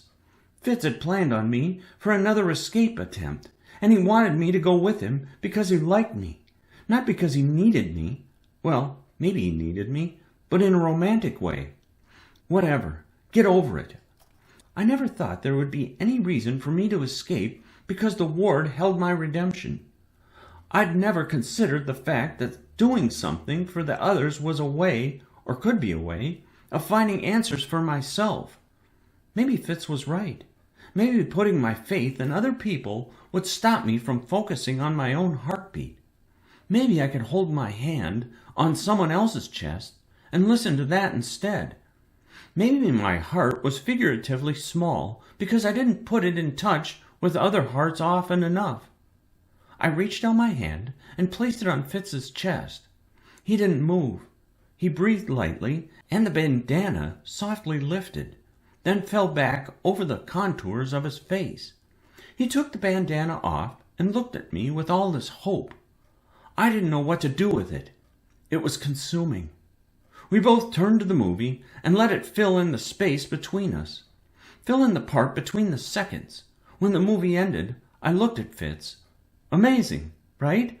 Yeah, he said, but I didn't like that they died. They had to die. It's absurd, sure, but to make it a tragedy, those characters have to die. Then he turned to his left and shouted, "Shut up!" He glanced at me. Sorry, you know the drill. Who was it? Quentin? Fitz gave me a funny look. He shook his head and stood up. Junior stood up at the same time and threw his chair into the wall next to the TV on the roll-in cart, narrowly missing Jenkins, who was sitting nearby. Junior looked at the rest of us before stepping to the door, only to be restrained by Jenkins, who took him away, maybe to his room, or maybe somewhere else he could watch him. That left us with Martha. Fitz sat back down and put his hand on mine to keep me from standing. He could see that my eyebrows were raised and that I was worried about Junior. Calm yourself. He does that all the time. Actually, I'm surprised he didn't break the drywall. He doesn't ever hurt people, though, so don't worry. I looked at his hand on mine, and he did the same. There was a nervousness in his glance that I liked. He kept his hand there and looked at me. Addie Foster, who knew you were such a fan of words? You knew. That's why I slaughtered you at Boggle, I said. I worried I'd stepped onto shaky ground considering how he'd walked away from our game weeks before. So I put my other hand on my chest and apologized. Don't apologize, Fitz said. Just let me try to redeem myself tomorrow. Deal, I said. We all separated to our respective rooms after that, and Martha walked with me to mine. I see you looking at that boy all the time, Miss Addie, she said. It's not hard to see that you two like one another. That obvious, huh? I think it's cute, she said. Gross. Nothing's cute. Martha opened my door for me, closing it behind me as I walked in and sat on the bed. The moonlight was playing on the wall, a few small shafts of light giving the boring room a little character. I put my head on the pillow and stared at the slats of light on the wall. I thought about how every good story needs an adventure, and if I was the protagonist, I needed to have something that I was after. Could it be as simple as needing an answer to a question that was truly making me anxious? Could it be as simple as wanting to help the guy with the handsome gap? I mean, Doc kept encouraging me to do things that I wouldn't normally do, try things I normally wouldn't try. He kept talking about the value of exposure therapy, think and step outside of the way I was living, take risks, be daring. Well, how was I supposed to do that inside the ward? Maybe Doc was asking me to step outside, literally. I liked that thought, and if I helped Fitz, I would be finding answers for him while also finding an answer for myself about Dr. Morris's question. I mean, I would just be doing what the doctors wanted me to do.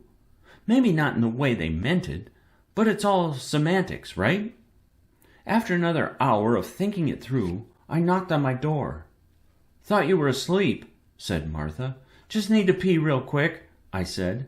I walked to the bathroom, and Martha went back to her desk. I knew she didn't care how much time I took, as long as it wasn't outrageous. I took a detour on the way back from the bathroom and slid a note under Fitz's door. I imagined him smiling that goofy smile as he opened my note. Difficult roads often lead to beautiful destinations. I'm in. are you? Y/N, the comic character who is way funnier and smarter than the tragic character. I stayed by the door for a minute and heard him laugh on the other side, probably at the over-the-top quote I'd stolen from the sign hanging above Tabor's desk. So ridiculous. It made me smile, hearing Fitz laugh. I walked back to my room and waved to Martha, then went right back to bed, where I spent the next 3 hours obsessing over Morris's essay question and thinking about what I'd just agreed to do. I wasn't the type to do something like that. Not me. Not Addie Foster. Then again, was I really sure what my type was? Was I really going to break out of the psych ward? Well, why in the name of Zeus's beard do they put up all those freaking obnoxious quotes everywhere if they don't want us to listen to them? Why inspire us and meet with us all day, every day, if not to motivate us to take action? The next morning found me in Dr. Riddle's office. I had a lot on my mind. I was so excited about the idea of my upcoming adventure that I didn't really take note of the schedule I had to stick to in the regular ho-hum of the day-to-day. I was sure Doc knew somehow that he'd found the note or that Fitz had confessed. It made me feel jumpy. The idea alone was keeping me in a state of excited anticipation. Isn't that how it always works? We get all excited about something, and then it turns out that the anticipation was better than the real thing. Oscar Wilde said there are the two tragedies in life: not getting what one wants and getting what one wants. Makes sense. I guess my life had kind of worked that way, but I was determined to find out who I was and what I was about. Maybe the real thing would actually be better than the anticipation this time. Parent visit today, Addie. Doubling up on the visits this week for the holiday. Are you excited to see your mother? Of course, I said. Doc started scribbling in a stupid little folder. He had to know something was up. He never took that long to write down morning notes. He was also more chipper than usual, maybe because he was planning some devious way to get me to confess after already getting the details from Fitz. What a snake. Are you writing down the fact that I'm excited to see my mother? Seems pretty pointless, Doc. I mean, how is that going to help me medically? He smiled and put his pen down. I like to write down more than just comments, Addie. I'm writing down notes about your mood at the moment. You seem happy. Again, still, he said. Did you know that there is a 99% chance that a breath inhaled today somewhere in the world will contain a molecule from Shakespeare's dying breath? I didn't know that, in fact. Seems like things are okay, though. Things are better than before, I said, looking around his desk for the stress ball. He noticed what I was doing. My palms were sweaty, and I balled the cuffs of my sweater in my hands. I tried to think of another random fact to throw him off the scent. He probably noticed that, too, because he wrote down another note. He had to know something. Junior broke it, he said. Sorry. Don't worry, I'll get another one soon. Doc wrote down a few more things and then closed the folder and checked his watch. Maybe he was determining just how long he was going to let me sweat it out before he confronted me. You have plenty of time for breakfast before the visit. We can talk later this evening. I unfortunately have to be somewhere right now. I just wanted a few moments to see how you were doing. Peachy, I said. Good. Doc stood, and I realized he was ushering me out of the room. Whatever. That was great news. Maybe he didn't know anything about the note. And I was hungry. Yes, I'd put on a couple more pounds. I told myself not to worry about it, but that was only to keep myself from throwing chairs into walls like Junior. How was I to keep from noticing my weight? Come on. I ate quickly and didn't talk much. Everybody seemed pretty tired that morning. Leah was eating slowly. She looked defeated, but she also looked like she wasn't in the mood to talk. Dee wasn't there. Junior was slopping up some applesauce. I never really noticed how bad Junior's acne was until the sun hit his face. I felt sorry for him, having to deal with that kind of thing when people were so judgy about appearance. At least in the psych ward, he didn't have to worry about that too much. Whatever. It's not like the psych ward was some haven of no judgment when the doctors were constantly pointing out things we needed to work on. Actually, no, I was horribly mistaken. The whole place was set up to judge us. Fitz walked in just as I was finishing up my yogurt. I didn't want to be late for parent visit. Then I remembered what Junior had said about Fitz and his mother, and I felt awful. If you ever feel really low about your own life, just look around, right? Get a little perspective. I'll be waiting at the boggle board, he said, for the rematch. Difficult road there, I said. Leading to a beautiful destination, he said. I had to hurry, or I would have asked him more about his plan, but it didn't make sense to talk about it then and there. He looked sleepy, and his hair was a mess, which made me snigger as I made my way to the meeting room. Dr. Tabor was there, helping the parents find their seats. Leah, Dee, and Junior walked in right after me, and each one hugged their parents. I didn't see Wolf. He was probably at the front desk, asking about his horse. I was the only one with one parent there. Well, I guess Fitz only had one parent, but she never showed up. "Did you get the goods?" Mom asked me. "I got the goods," I said in a horrible attempt at a Brooklyn accent. "The goods is real nice. The goods is exactly the kind we've been after. They're gonna sell big. Get me a new load when yous get a chance. And hurry on that. We gotta get the money to Vinny, the face, before we're out on the street." I had no idea where the made-up narrative was going, but I kept rolling with it because it made Mom smile. "I see you haven't lost your penchant for tall tales." "Well, you asked me that like we were in some gangster movie from the 50s. What do you mean, the goods?" Mom smiled and rested her purse on the table. She had really big brown eyes and short-cropped blonde hair with a streak of purple in the front. She was all about trying new hairstyles, despite my guiding comments. I liked that about her. She had this rebellious side that I was still learning about. Yes, learning about in her, but also learning about in myself. Maybe I was more like Mom than I realized. I mean the materials Dr. Morris had me drop off. I think he also had copies of his notes in there. Dr. Riddle get you the books and the assignments? Yeah, thanks, Mom. I've really enjoyed the reading and the notes. Sounds nerdy, but it keeps me thinking about more important stuff. You're getting better, Addie. That is what's most important, she said. She went on to tell me about her current batch of students and how none of them knew what the Civil War was about or who had won. I couldn't believe the things she told me about her classroom. Were video games really winning out over the more important stuff? Or even the most basic of facts? I wish I could go back in time to the first Civil War reenactment. Not the real battles, just the reenacted ones.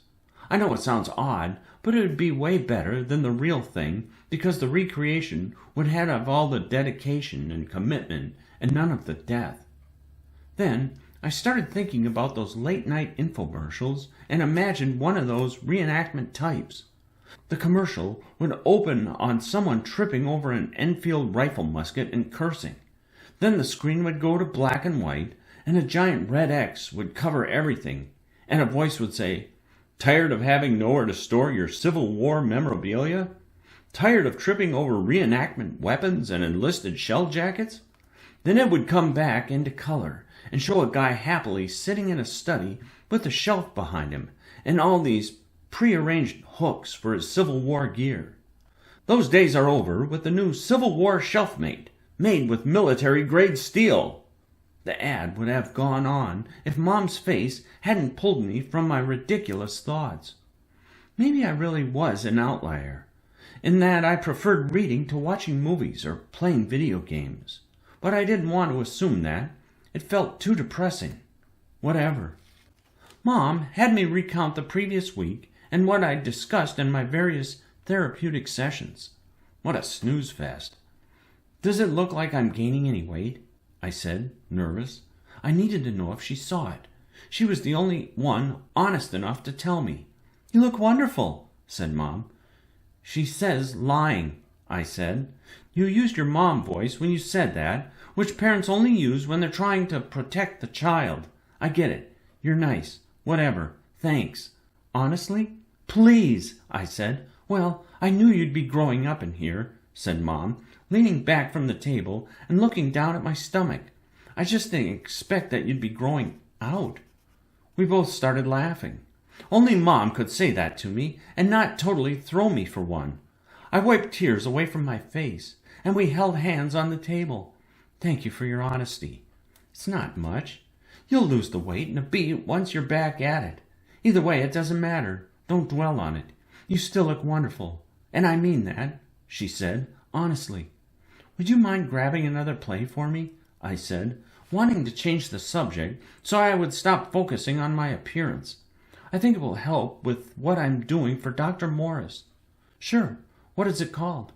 "The Real Inspector Hound," I said. "Oh, and grab the 2 on either side of it. I'll need those 3 for this essay I'm working on." Truthfully, I had no idea what the 2 books on either side were, hence my vague request. She agreed to bring the books. Luckily, I'd remembered that I'd stashed a few $100 inside the play months before when I was trying to save up for my senior trip. Mom said that she'd fly me wherever I wanted to go within reason, but that I had to pay for anything I wanted to buy while I was there. Considering I was probably going to be in the hospital instead of on that trip, it didn't really matter what that money was used for, and Fitz could use it instead. Mom was happy to help. She came around to my side of the table and basically lifted me out of my chair and hugged me tight. I sank into that hug. I think she was worried I was sad. "What's the matter?" she asked me. "Mostly atoms," I said, "and they're made of subatomic particles." I squeezed her tight to let her know I was doing fine. "Still my Addie," she said. I sometimes forgot how lucky I was to have a parent who cared that much. She went on and on about how much progress I was making in such a short time, and how proud she was of me, and about all the other things going on at home that I'd missed, and how I shouldn't worry about that. I'd catch up on everything in no time. Honestly, the Great British Baking Show was the last thing on my mind. Chapter 6. Junior was in the exercise room, sitting on a stationary bike, but not pedaling. He was stationary on a stationary. I'd been in that position before, and I knew how he felt. I should have talked to him, but I guess I wasn't ready to do what Ramirez was asking. Not just then, anyway. Mostly because I was on my way to defend my boggled prowess. I thought about Fitz, waiting for me, and wondered if I was just interested in him because there were no other options. I mean, I figured outside of the hospital I would still be interested in him, but we didn't go to the same school, so we probably never would have met, so maybe it wasn't fair to say at that point. And maybe that's why he liked me. I didn't know. I figured we were both just having fun and not really looking at what we might have to face outside of these hospital walls. Maybe we'd just walk away from one another after it was all over. Maybe we'd never talk. No, I don't believe the universe is that lazy. I don't believe meeting Fitz was a coincidence. He was someone I was supposed to meet, or the other way around, or both. Soft light was playing on the coffee table at Fitz's feet. He was leaning back in a beanbag chair and staring at the ceiling. A small overhead fan spun quietly, sweeping short shadows in a soft circle. He didn't notice me walk in, but he looked up when I jumped into the beanbag on the opposite side of the table, throwing up dust all around us. "What's with the bandana? I need to know," I said. "I keep meaning to ask, but I always forget." "Apparently not always," he said.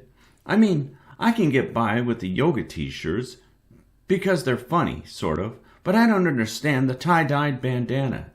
It makes you look like you're trying to be a rebel from, like, the 80s. And that doesn't work.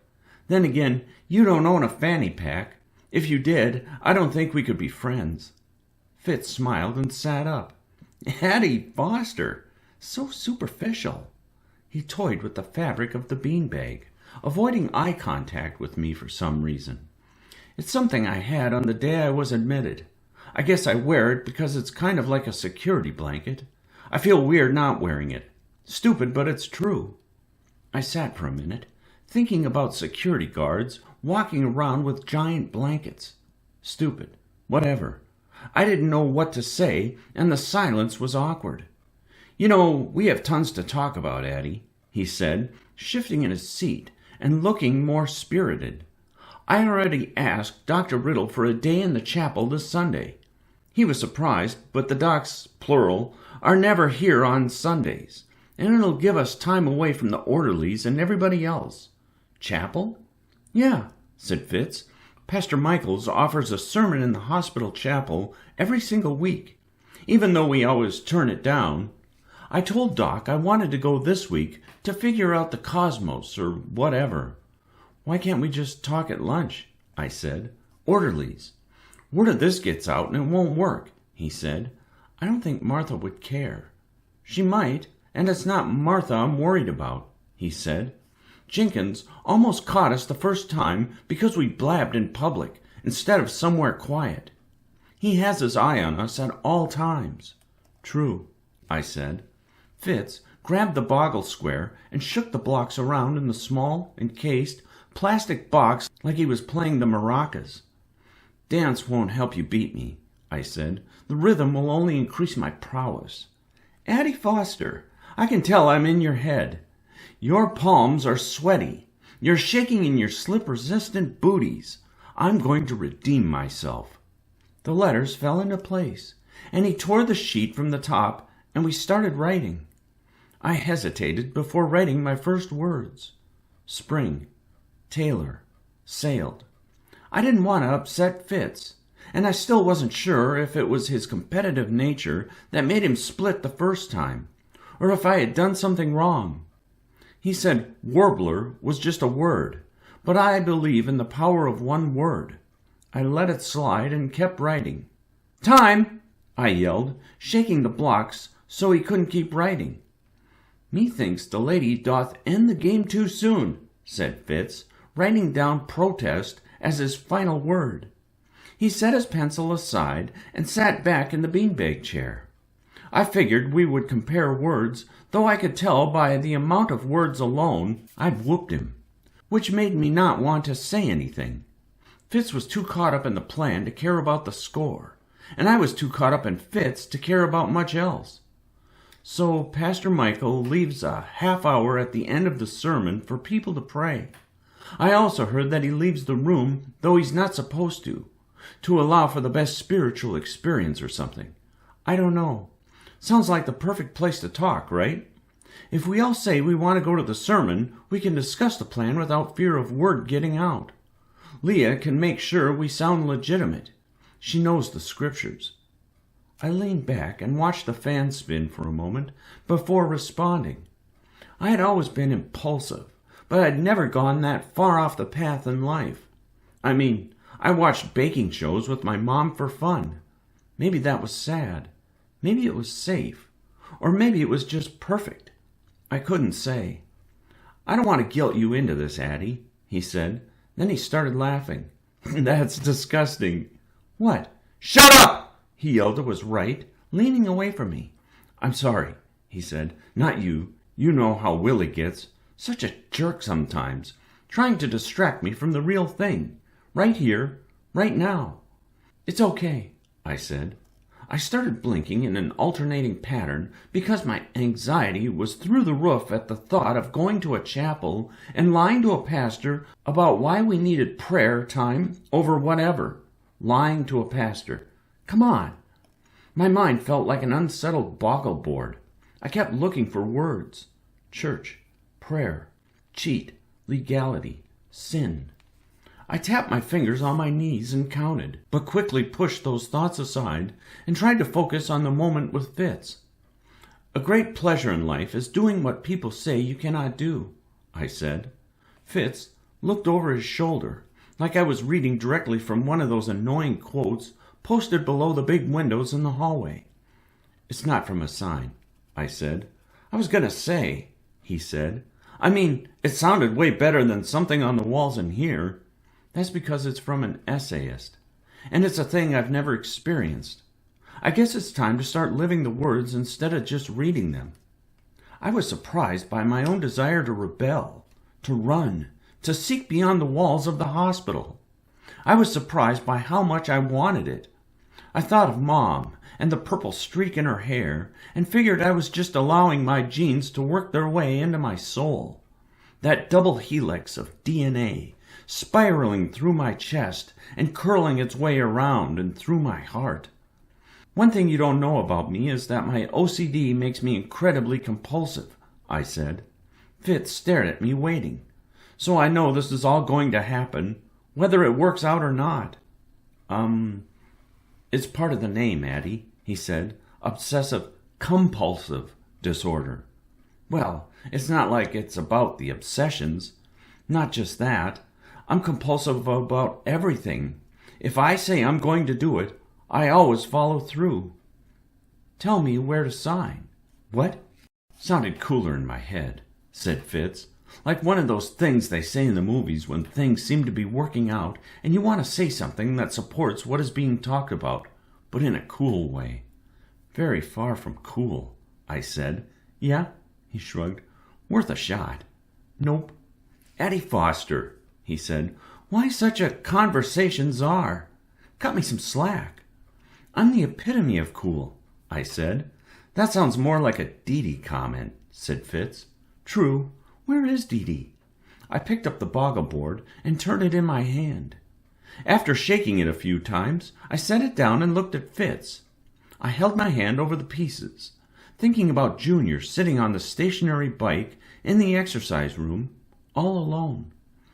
Why don't we get together with the others and start working this thing out? Because we all have therapy on different schedules, he said, mimicking a British accent. Not really a linguist, are you? Give me a break. I'm trying. Besides, that's why the Sunday sermon is the perfect time to meet. Group talk, movies, food. They all bring us together, but none of them bring us together in the safe way that we need. Also, no orderlies. Speaking of all of us, I said, I didn't see you during parent visit. I didn't want to let on that I'd been given information on the sly, so I tried to pretend like I had no idea why Fitz hadn't been there. I wanted to see what he'd say, like maybe he'd let on more about San Juan Island or something. Yeah, said Fitz, my mom couldn't make it this week, and by next week we should be out of this place. He looked defeated. I felt awful. I wondered why Fitz would lie like that. We were all dealing with some pretty heavy stuff, even if it was just waiting for a horse or whatever. But it seemed odd he'd lie about his mom when we'd been so open about everything so far. But he didn't talk about it again. Sunday rolled its way in much more slowly than I had expected. I guess because I'd spent most of the week thinking about the upcoming planning session. We all spent the week thinking about it, I figured.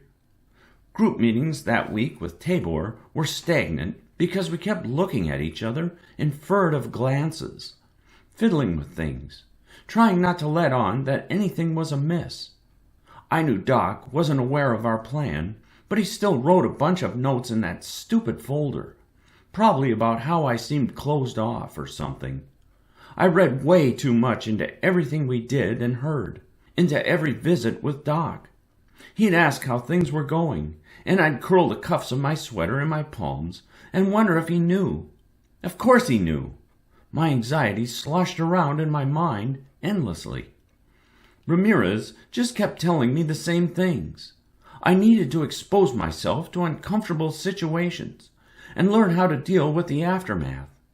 I'd been trying this thing where, after I felt a compulsion, I wouldn't blink or go to the bathroom to wash my hands until I'd waited 10 seconds, then 30, then 1 minute, then 2, then 5, then 10. I got up to 15 minutes, and eventually I'd forget that I was supposed to wash my hands. So in that regard, that behavioral stuff was changing things. I spent most of that week waiting in my own mind. I kept thinking about the characters in Waiting for Fitz and why they were okay with waiting, playing out absurd rituals and mocking the engine of silliness around them, rotating hats and joking about everything, instead of confronting the real reason 𝘠𝘪𝘬 didn't show up or asking why. The only thing they are sure of in their life is that they are waiting. That's it. Waiting for 𝘠𝘪𝘬 to show up. They say life will end if he doesn't show. They talk about leaving, but they don't move. Dr. Morris's question was on repeat in my mind. What are the characters waiting for? And why is it significant that it, he, or she never shows up? Anyway, on Sunday, Pastor Michaels showed up. I guess I'd never really noticed him because he only came around once a week, and usually only for a brief moment in the morning to check if anybody wanted to join him in the chapel for a short sermon. I wonder if Michaels thought that he'd received some crazy, amazing answer to his prayers when he walked into the ward that Sunday and saw 6 inpatients patiently waiting for his arrival. Hallelujah! They're finally listening. I don't know whether to see y'all as angels or make my way back through that door, he said, smiling. He had this soft drawl to his voice that was kind of comforting. I told them you offered sermons for anybody interested, every Sunday, like clockwork, said Fitz. Still true, said Michaels. But I seem to recall that the last time I saw you yelled country song lyrics at me and then walked away, he said, looking at Fitz. Then the pastor laughed. But I'm not one to question true conversion or its process. Come on, ye children of the Lord, let us walk to the chapel. The pastor was really tall and lanky, with an awkward gait and limbs that looked too long for his body. He looked like one of those twig bugs, but with a suit that had shoulder pads too big for his frame, making him look even more ridiculous. He had soft eyes and round glasses and was balding like Tabor. His ears were huge. He carried a Bible and would hold it across his stomach with both hands when he spoke. He had this massive underbite, and it always seemed like he was contemplating something. I wondered if it was because his world required a different type of understanding, a different kind of language and communication between believers or something. The walk to the chapel was pretty quiet. The halls were lined with garish oil-painting portraits of people with phony-sounding names on gold placards below their pictured floating heads. Most of the placards also had a title before the name, depending on how much money the floating head in that painting had donated. Some of the hospital wings were even named after those donors. Even the parking structure had someone's name on it. What a wonderful tribute. Give me a break. I bet they allocated rewards based on the amount donated because a parking structure? Come on, that person must have offended somebody or donated the money in all pennies. They got the shaft for sure. I wonder if they handed out plaques for small donations, like you got a brick on the outside of the building or something. Or maybe there was an Alex Steiner gold plaque screwed into one of the toilet stall doors because he only donated a $5 gift card. Big deal. Not worth it. Still, I was grateful for the money they gave to help people. Not a bad way to spend it, in my opinion. What would I get my name on? If you donated money, what would you want named after you? I whispered to Fitz as we shuffled along. Probably the game room. Maybe the pharmacy. Lots of good medication jokes to be had there. You? Probably prosthetics. That would cost you an arm, said Fitz. Too easy, I said, but at least I'd know I had a hand in their recovery. And a leg, he said. I'd make them put my name on all the prosthetic eyeballs, too. Why? Said Fitz. Beauty is in the eye of the beholder. Fitz laughed, and Michaels turned around and eyed us. That's awful. Beauty is in the eye of the beholder. More like, but I'd lose an eye for that, said Fitz, grabbing my hand and giving it a quick pulse. I had a hard time concentrating when he did that. I started blinking at my alternating steps, set against the reflective tile floor. I was so happy, and cleared my throat in sets of 3, trying to stay calm, as Michaels turned back to check on us again. After a few detours and up a flight of stairs, we walked up a ramp and into a small chapel. The doors had small, lattice-stained glass windows on either side. I wasn't sure what religious moments were being depicted, but it looked like a lot of angels were doing a lot of talking to surprised people who were on their knees. And a few people were holding books, and a few more had walking sticks or canes or something. One that I really liked showed a boy on his knees with a pillar of light shooting straight down from the sky to the forest floor. It looked like it would be a pretty cool experience, like unmeditated truth straight from the head honcho. Pure truth. Beam me up. That's what I wanted to yell. We filed into the room. There was a close, stifling smell, like mildew. There were 5 rows of really old wooden pews, with their corners chipped and smudged, all lined up facing the lectern. Higher up, there were these really cool latticed, hand-blown glass windows, with little bubbles in the panes. The windows let in these cut-up squares of light that scattered themselves all over the chapel, little blocks of warmth spotting the floor. Pastor Michaels pointed to the pews and told us to relax. He asked for our names first and hurried through them. Well, except for Leah. He made some joke about her being Jacob's wife, and about how she stole 7 years from her sister, Rachel, in a trick, and then threw his head back like it was some hilarious joke. I didn't get it, but Leah smiled and laughed a little. I figured she knew the stories because her mother dropped off prayer beads for her one week. She rubbed her hand through her hair and quietly stared at the stained glass. I thought she looked more upbeat since the last time I'd seen her. It was odd, seeing growth in other patients simply through body language. The chapel was taller than I expected, but still cramped. Candles lined one side of the room below pictures of prophets or saints or something. Each pew had a hymnal resting on it. I didn't know any religious songs, but thankfully the pastor didn't ask us to sing. I imagined myself in that moment as some preacher on a soapbox at some revival, hollering from my tent about the truth, getting good followers to come my way. Pastor Michaels stood at the lectern and looked at us, probably wondering why we had decided as a group to seek religion that day.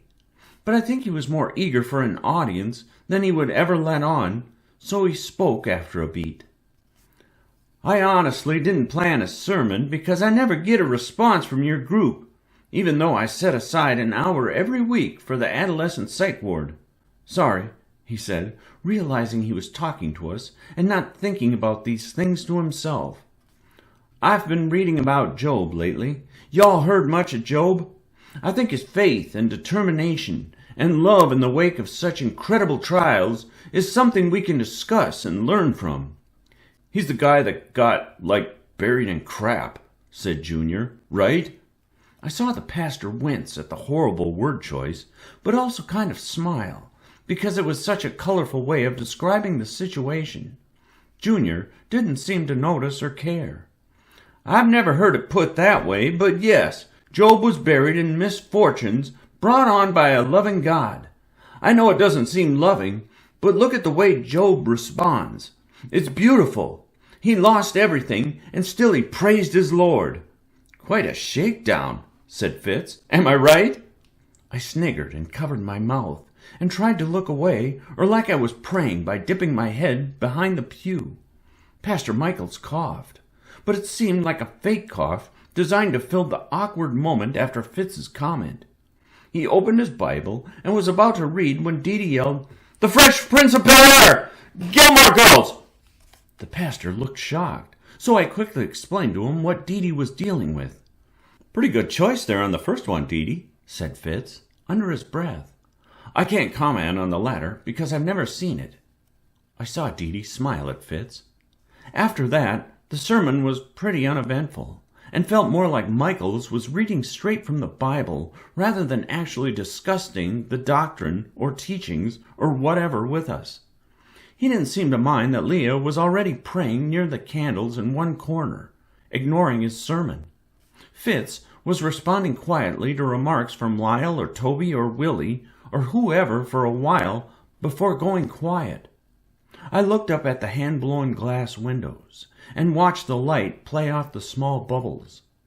I wondered how that air got trapped in there. Then I thought of how intricate even something as simple as a window is when it's all boiled down or whatever. "You believe in God, Addie?" Fitz whispered to me. "I don't know," I said. "Does he believe in me?" "That's a good question," said Fitz. "I bet he does." We were silent for a while, until the pastor spoke of how Job blessed the name of the Lord even after all the awful things that had happened to him. "Do you believe in forgiveness?" said Fitz. "Of course," I said, surprised by the question. "Yeah, but what if it's something really awful? Do you think someone can be forgiven for that? I mean, like, really awful," said Fitz, shuffling his slip-resistant booties anxiously. "How awful?" "Unforgivable," said Fitz. "Is there such a thing?" "I want my horse," said Wolf. "I'll find you that horse one day," said Fitz. He winked at Wolf. "Never mind," he said to me, returning to our conversation. "Just curious." "Ask the pastor," I said. "No, it's okay. Just wondering is all. More of a private atonement, I guess." I contemplated Fitz's question while the pastor droned on about Job and his awful situation. Fitz dipped back into speaking to the voices he was hearing. At one point he lay face down on the pew and shouted, "Shut up, Willie!" "It's okay," I said, both to Fitz and to the pastor, who looked surprised. After the "Amen," the pastor spoke to us in a more conversational tone. Weird how he was able to flip a switch like that. Whatever. The sermon had been better than milling around the ward looking for something to do. "I believe the good Lord would like to hear from each one of you. For that reason, I'd like to leave the last portion of our time to you and the Lord. Nothing more important than a one-on-one with the heavens. I promise you, he is listening, and he will respond. Knock, and he'll open. Ask, and ye shall receive." He folded his hands over his Bible again. "I'll be right outside if you need help praying. I'd love to kneel down with you. When you're done, I'll walk you all back to the ward." The stained glass doors creaked closed behind Pastor Michaels. His large, thin frame shadowed the doorway. Leah walked back from the row of candles. Dee and Junior joined me and Fitz, who was holding his fingers to his mouth to make sure everyone stayed quiet. Wolf stared at the ceiling like he was in some sort of trance.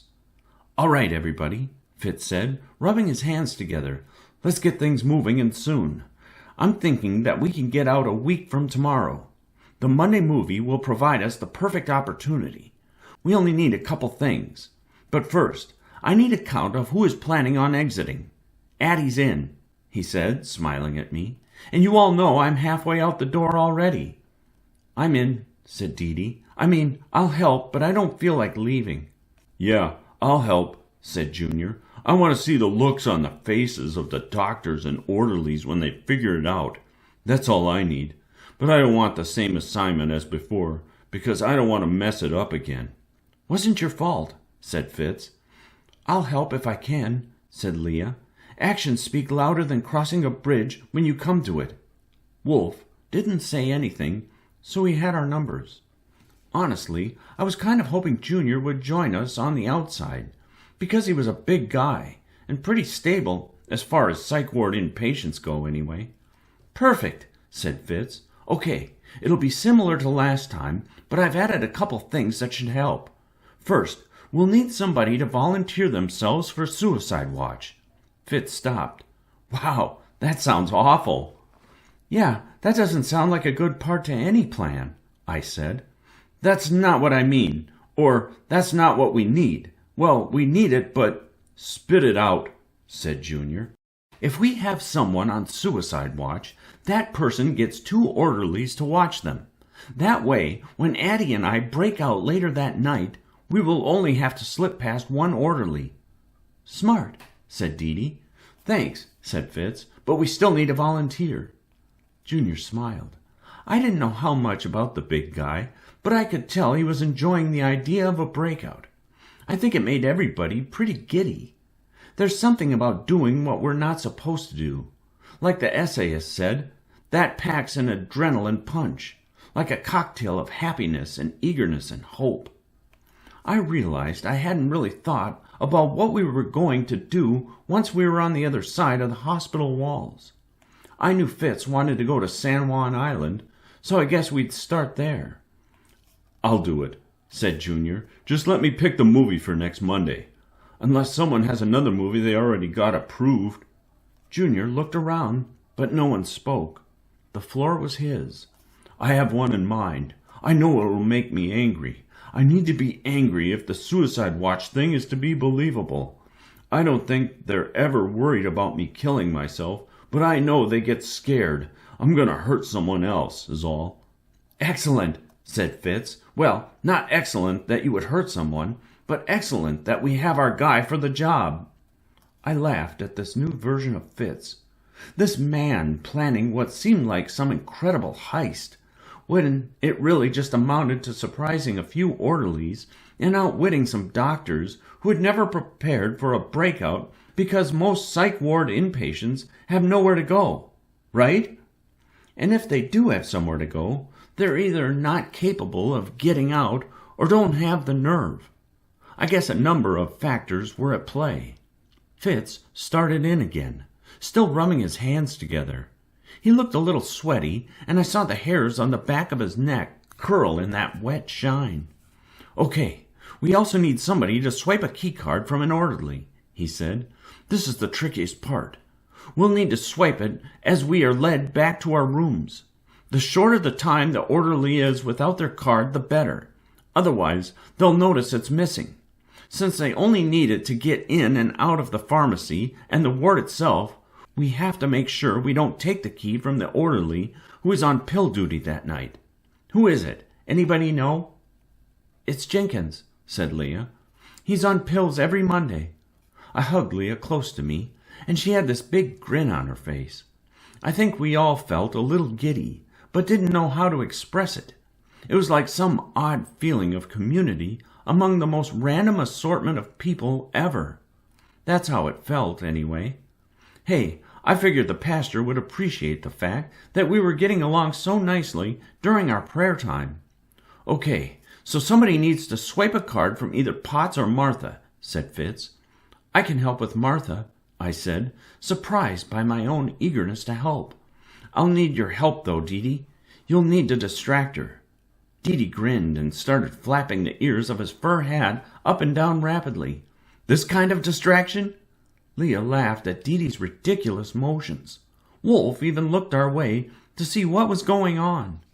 "Maybe something a little more engaging," I said, smiling. "But that would work, I'm sure." "Perfect," Fitz said. "You two plan the keycard swipe. Junior gets on watch, and the only thing left is the main doorway, where it sounds like Potts will be. Is that right?" "Sounds right," said Junior. "So we need Potts to leave his post for a short spell, just a minute or two." Nobody said anything for a moment. I could hear the echo of our heavy breathing in the tight space of the chapel.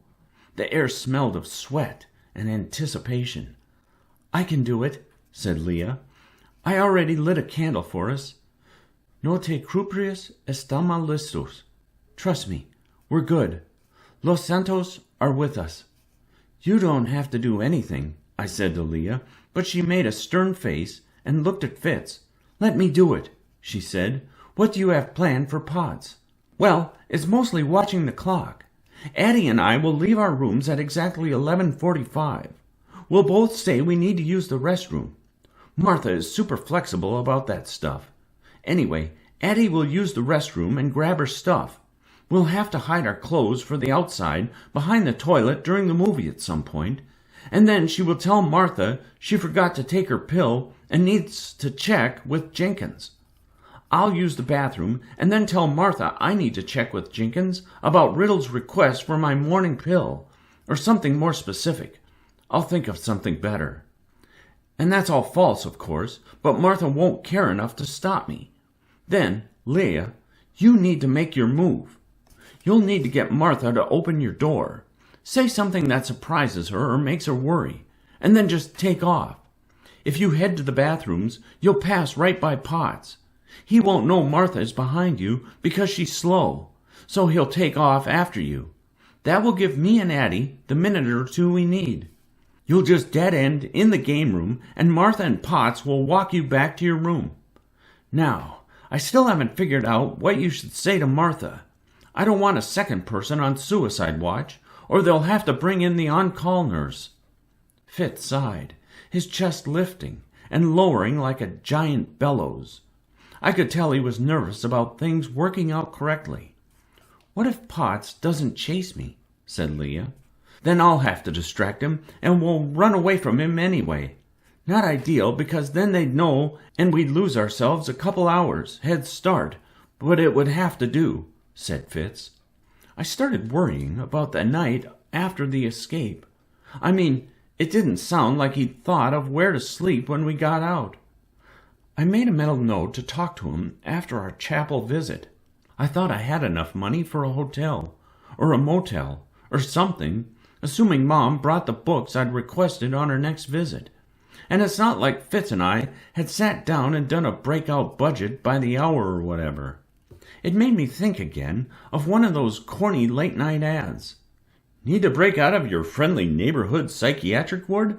Try Phil's Bills, the most user-friendly breakout budget available, created by our own former SEC accountant, Phil Sumter.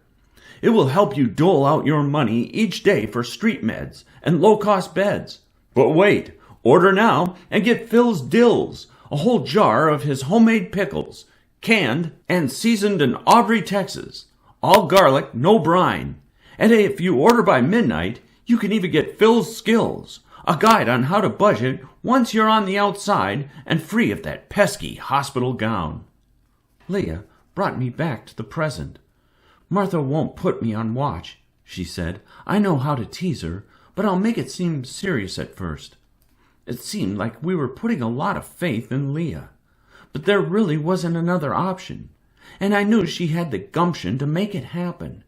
Dee and Junior were already doing something, and Wolf wasn't really involved. Having 3 people ask to leave their rooms might surprise Martha. I didn't think she'd do anything different, but it might make her the slightest bit suspicious. Thankfully, Martha was the sweetest person ever. She liked lights out at night so she could read in peace. She was all about these romance novels that took place in space. She called them space operas or something.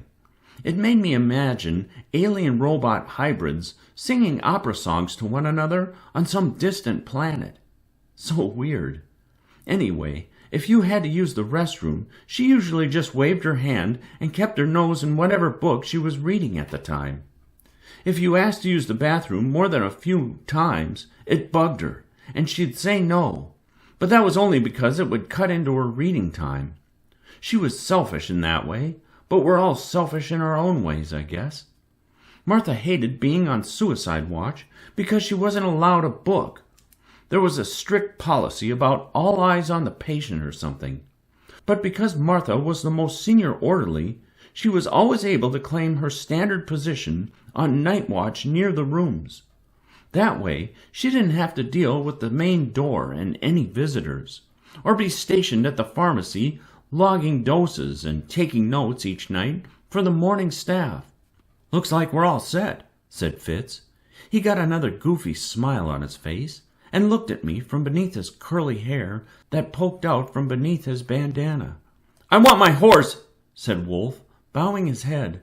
"And somebody work on getting Wolf that horse, okay?" said Fitz. "Why don't you find him one on the outside?" said Junior. Pastor Michaels walked back in and surprised us. We were still sitting in a circle when he entered, light pooling around our booty-clad feet. "A group prayer. Y'all are taking nicely to this. Why don't you make sure and stand by that door again next week, and I'll have something special planned for your group about prayer. Ain't nothing better than an earnest and honest plea to the Lord," he said, holding his Bible over his stomach.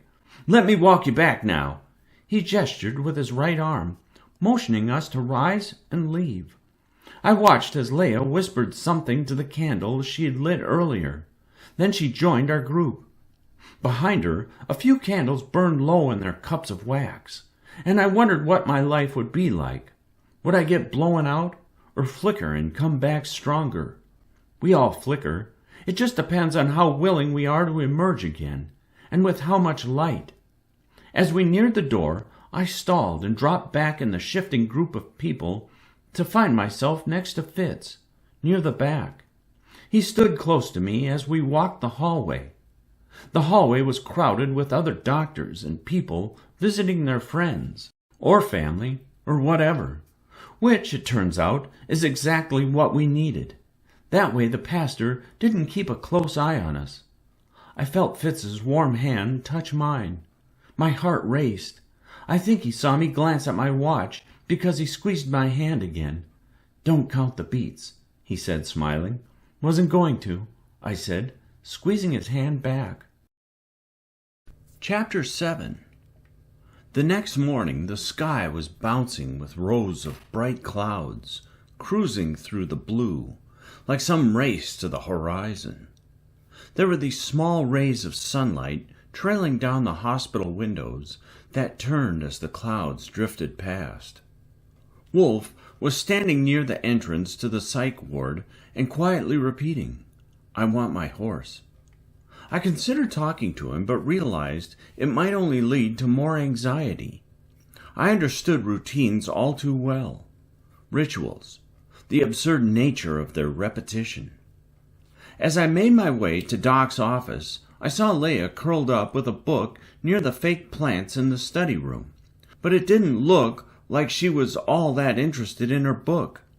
I stopped by to visit, even knowing it would make me late for my session with Doc. Whatever, he'd get over it. "What are you reading? Looks cool," I said, "and I love the new hair color." "Thanks," she said, rubbing her buzz. She dyed a streak in one side of her hair, probably for a day visit with her mom, who probably wanted to help her stop obsessing over the short hair. Really, though, the girl pulled off the look. "I almost died once," I said. Leah looked at me in surprise. I waited a beat, but I didn't think my hair would look good with the new color. She laughed. That's what I lived to see, a genuine smile on another face. She had her knees pulled up beneath her oversized shirt that she usually wore to bed. Look, it's not like people really got ready for the day in the psych ward. In fact, we rarely wore anything but sweats and a t-shirt. On cold days, okay, every day, I grabbed a sweatshirt as well, but the dress code was non-existent. Even the orderlies wore the same thing most days. It was probably nice for them. In fact, not having to worry about that sort of thing. "It's a book about whales. Kind of cool," she said. I nudged her a little with my shoulder, and I sat down next to her and curled into my own body. The shared warmth, a nice thing on a cold morning. "You okay?" "I am. Just thinking is all." "Yeah, what about?" "Whales. Like how much they eat and stuff. A baby whale gains 200 pounds a day for the first year of its life. Cool things like that," she said, rubbing her hair as she finished her sentence. "And when they die, it's called a whale fall, and they make it so other fish can live on their body for hundreds of years. I don't know how that works. I've gained so much weight here. I'm starting to feel like one of those whales," I said, standing and lurching forward, mocking a slow step and undulating motion. Leah laughed as I made a fake whale call by singing in loud, prolonged rhythms with my mouth in an O, and swam away. "I'll see you at lunch, Leah," I said in my whale voice. She kept giggling as I wandered away. Yes, I was smiling. Yes, it was because I was able to put a smile on Leah's face. Yes, I lived for moments when the psych ward and the complexities of life and the stresses of recovery melted away, leaving behind a smile and some genuine laughter. As I knocked on Doc's door, I thought about what Leah said about whales dying and making life for other fish. Like, I guess the vegetation would be greener the closer it got to the body, right? The fish a little happier. the world a bit more certain, knowing it had this whale to keep it alive for hundreds of years. It was pretty amazing. It was all I could think about, this life giving life to others for hundreds of years just by the presence of a body, the soul removed, the physical left to molder. How much life could be sustained off whatever I would end up leaving this world? I settled into the chair across from Doc, who already had his stupid folder open, already doing his doctorish moves with his glasses. "Your mother dropped these books off yesterday," he said, handing me the play I'd requested. Mom had indeed delivered the goods. It was then that I started to get nervous again, like I'd tried my best and done quite well in forgetting about the breakout planned for that evening, but seeing Doc in the book with the money hidden inside it brought it all back. The week had really cruised by, but that tends to happen when your life is set in routine that plays out like clockwork, or as Leia might say, like the broad side of a barn. I started curling the sweater in my palms. I worried he knew everything and that his folder was just open so he could write down my confession or whatever. I started tapping my left foot in 7-step patterns, blinking my right eye in sets of 3, and clearing my throat after each set of the foot-eye combo. "Tics trying to keep you busy, Addie?" said Doc. "Have they kept you up at night lately? Is it worse today for some reason?" He had to know something. Maybe he'd met up with Wolf, and Wolf had stopped talking about his horse long enough to tell Doc everything we'd said in that chapel. Maybe Leah wasn't really thinking about whales, but was relaxed because she spilled it all and felt relief from the weight being lifted off her conscience. Maybe Fitz had yelled it to Toby or Willie or something. I didn't know how to proceed without giving myself away, so I grabbed the new stress ball and began pushing on the giant fake smile. "Just one of those mornings," I said, offering a boring platitude and hoping Doc bit. "That's okay. It doesn't mean you're sliding back. We all have those days sometimes." There he went again, with the first-person plural, like we were all dealing with the same OCD that kept us washing our hands and tapping our feet and clearing our throats and blinking our eyes in 3 to 7-set bursts. Whatever. He had no clue. Whatever clue he had came from those manuals he read. In fact, you might be feeling more anxiety because you're looking forward to getting outside. It'll be a nice break from the ordinary. Of course, he knew. He knew my anxieties were because of the breakout. Nice break. Break out. Outside. He knew. Who told him? "What do you mean?" I said, hoping I was wrong. "Group talk today is in the yard. It's a nice day, and I told Dr. Tabor to take everyone outside near the big pines to soak up a little sun." I had to get out of that office, or I'd totally fall into my anxieties and slip somehow. I wondered what I could say to get Doc off the topic, but I also wasn't sure if anything I said would let me leave earlier or just make him write more notes in that folder. I decided to give it a shot. What could it hurt?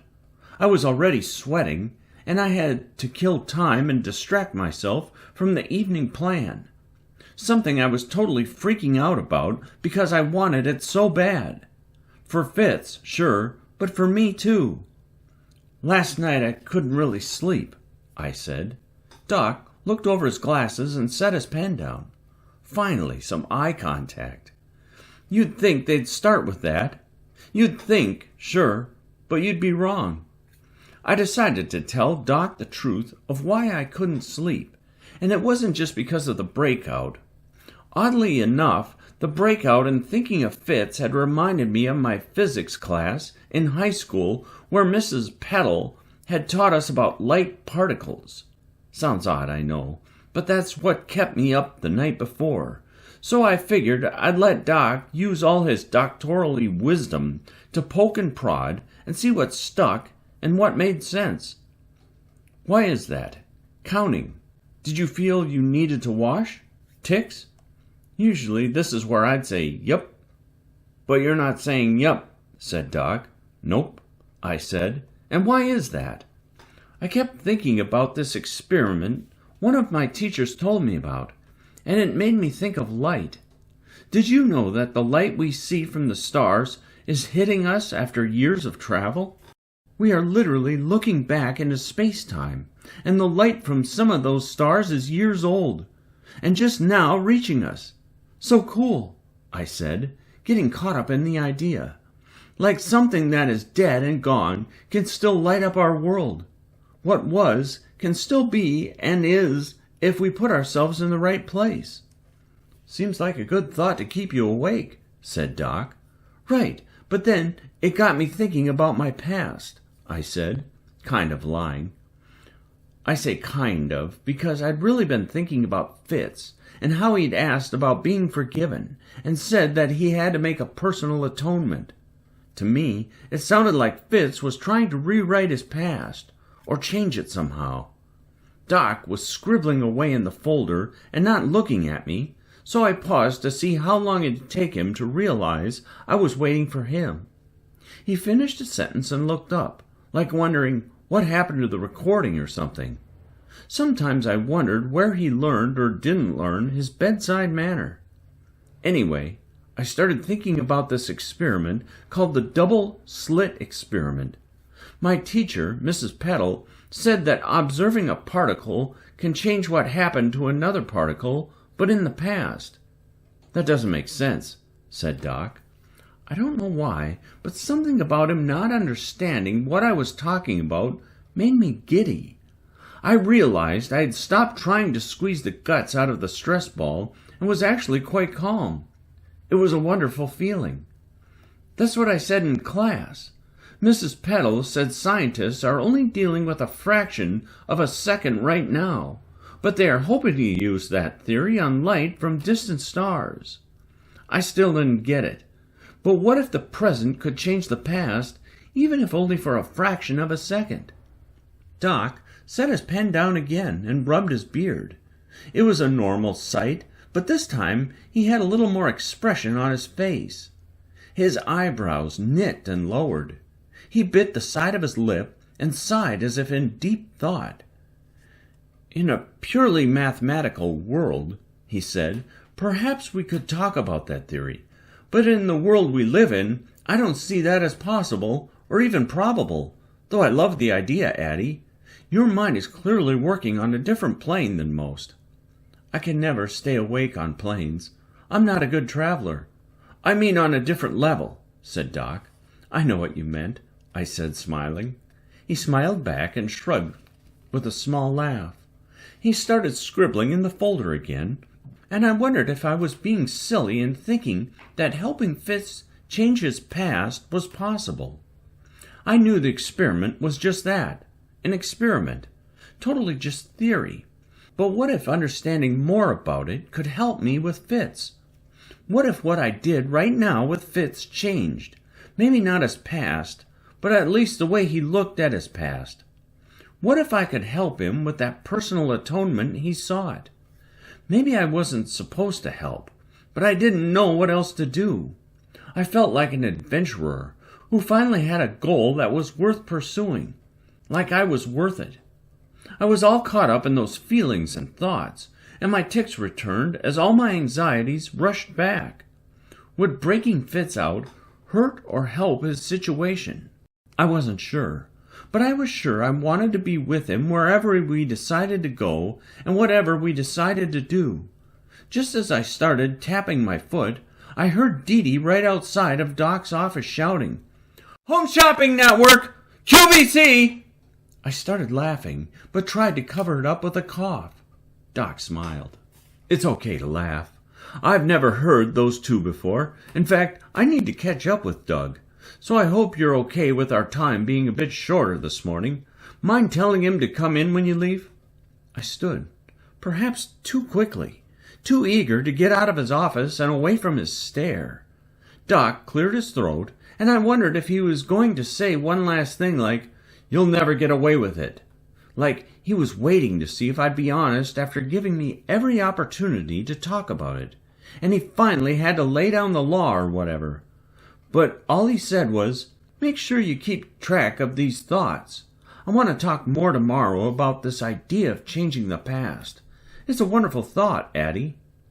My whole body relaxed, and I sighed as I turned the corner away from Doc's office and shouted Dee way. I wondered how everyone else was handling their morning, and how they were dealing with keeping the secret a secret.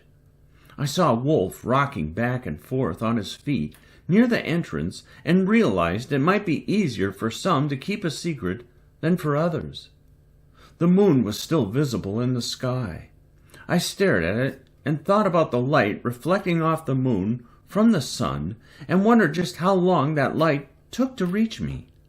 How many minutes? How many years before the starlight reached us on Earth? I wondered if there really was a man in the moon, and if so, did he have a handsome gap? Probably not. There's only one Fitz. Chapter 8. Screenwriters should stop going to the same school, or at least stop writing the same stories. The movie Junior picked, High School Musical, got louder as the students broke out into a simultaneous dance and song after tearing up their midterm exams or something. Nobody dances like that in school. Nobody dances like that anywhere, really. I understood why Junior hated this film. I almost threw up, but controlled my gag reflex and looked at my feet until feeling came back to my stomach. Just kidding, it wasn't that bad, but it did seem like a very tired narrative. Another student on screen began preaching about the finer points of life, and why the other students had missed out on those good things for so long. They all agreed to fight the powers that be, one dance at a time, smiling their way to a restructuring of enforcement. How vogue. At least the lead actor was kind of attractive, so I daydreamed about being in that school and meeting him. Then I saw Fitz and realized I already had that. I know. Way too mushy. I agree. Fitz was wearing his Namaste and Tonight shirt. Seriously. We had maybe 4 different shirts and a couple pairs of pants. Nothing spectacular. And I commented on the irony of his clothing choice, considering tonight was the night we were escaping. On screen, one of the students swiped something from the teacher's desk, only for the teacher to immediately notice it was missing. It was a playful gesture, but it made me nervous. Isn't Martha going to notice that we never returned from our different errands or whatever? I'm not worried about Martha, he said. Why not? Fitz started laughing. Willie, that's a good one. I think you should tell Toby. I'm kind of busy. Sorry, Addie, he said. No worries. Can you tell me? I could tell you, but then I'd feel bad. It's kind of lousy. Okay, I said. Maybe later, Willie, he said, motioning for Willie to take a hike.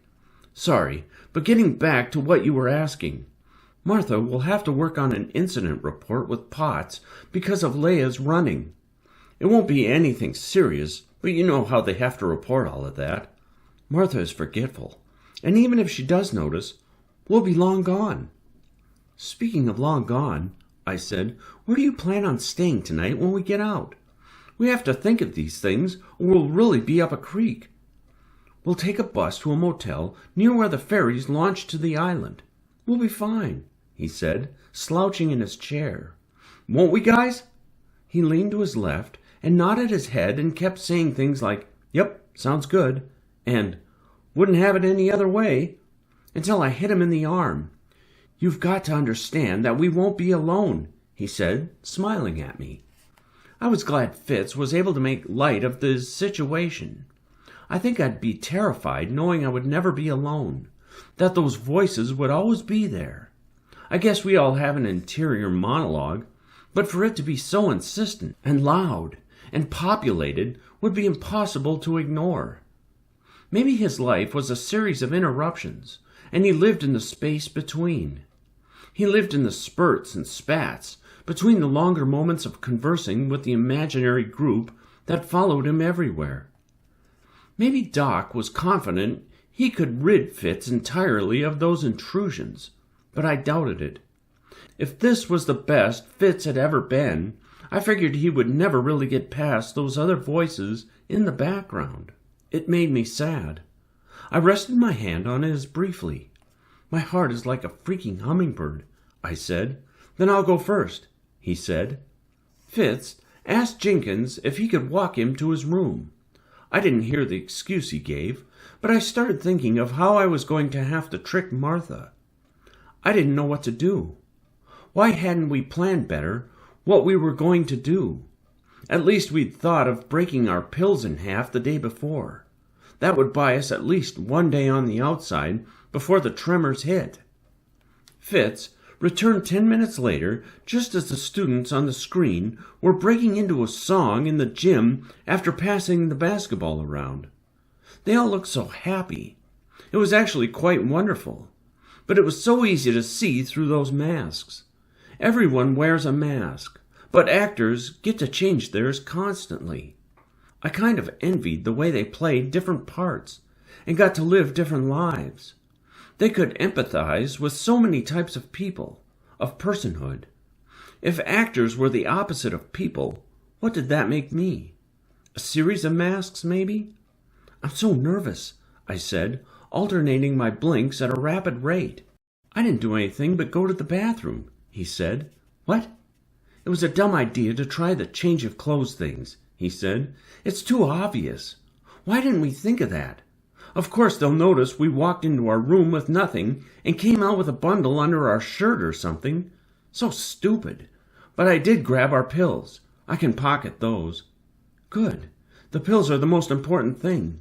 It's not like we need extra clothes, right? I mean, we'll need to stop someplace for shoes either way."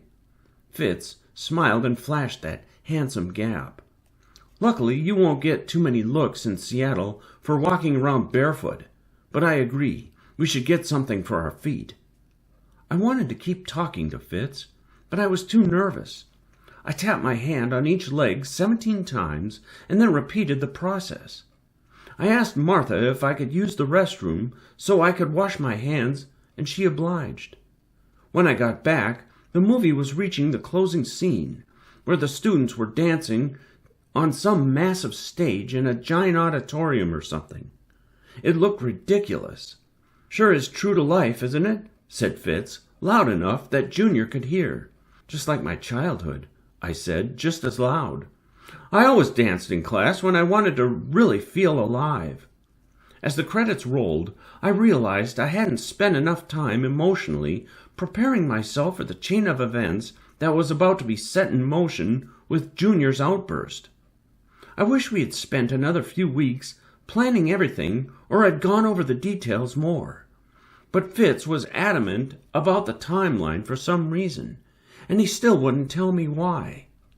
Maybe I was wrong to trust him, but at the time I only knew he was desperate, and I wanted to help.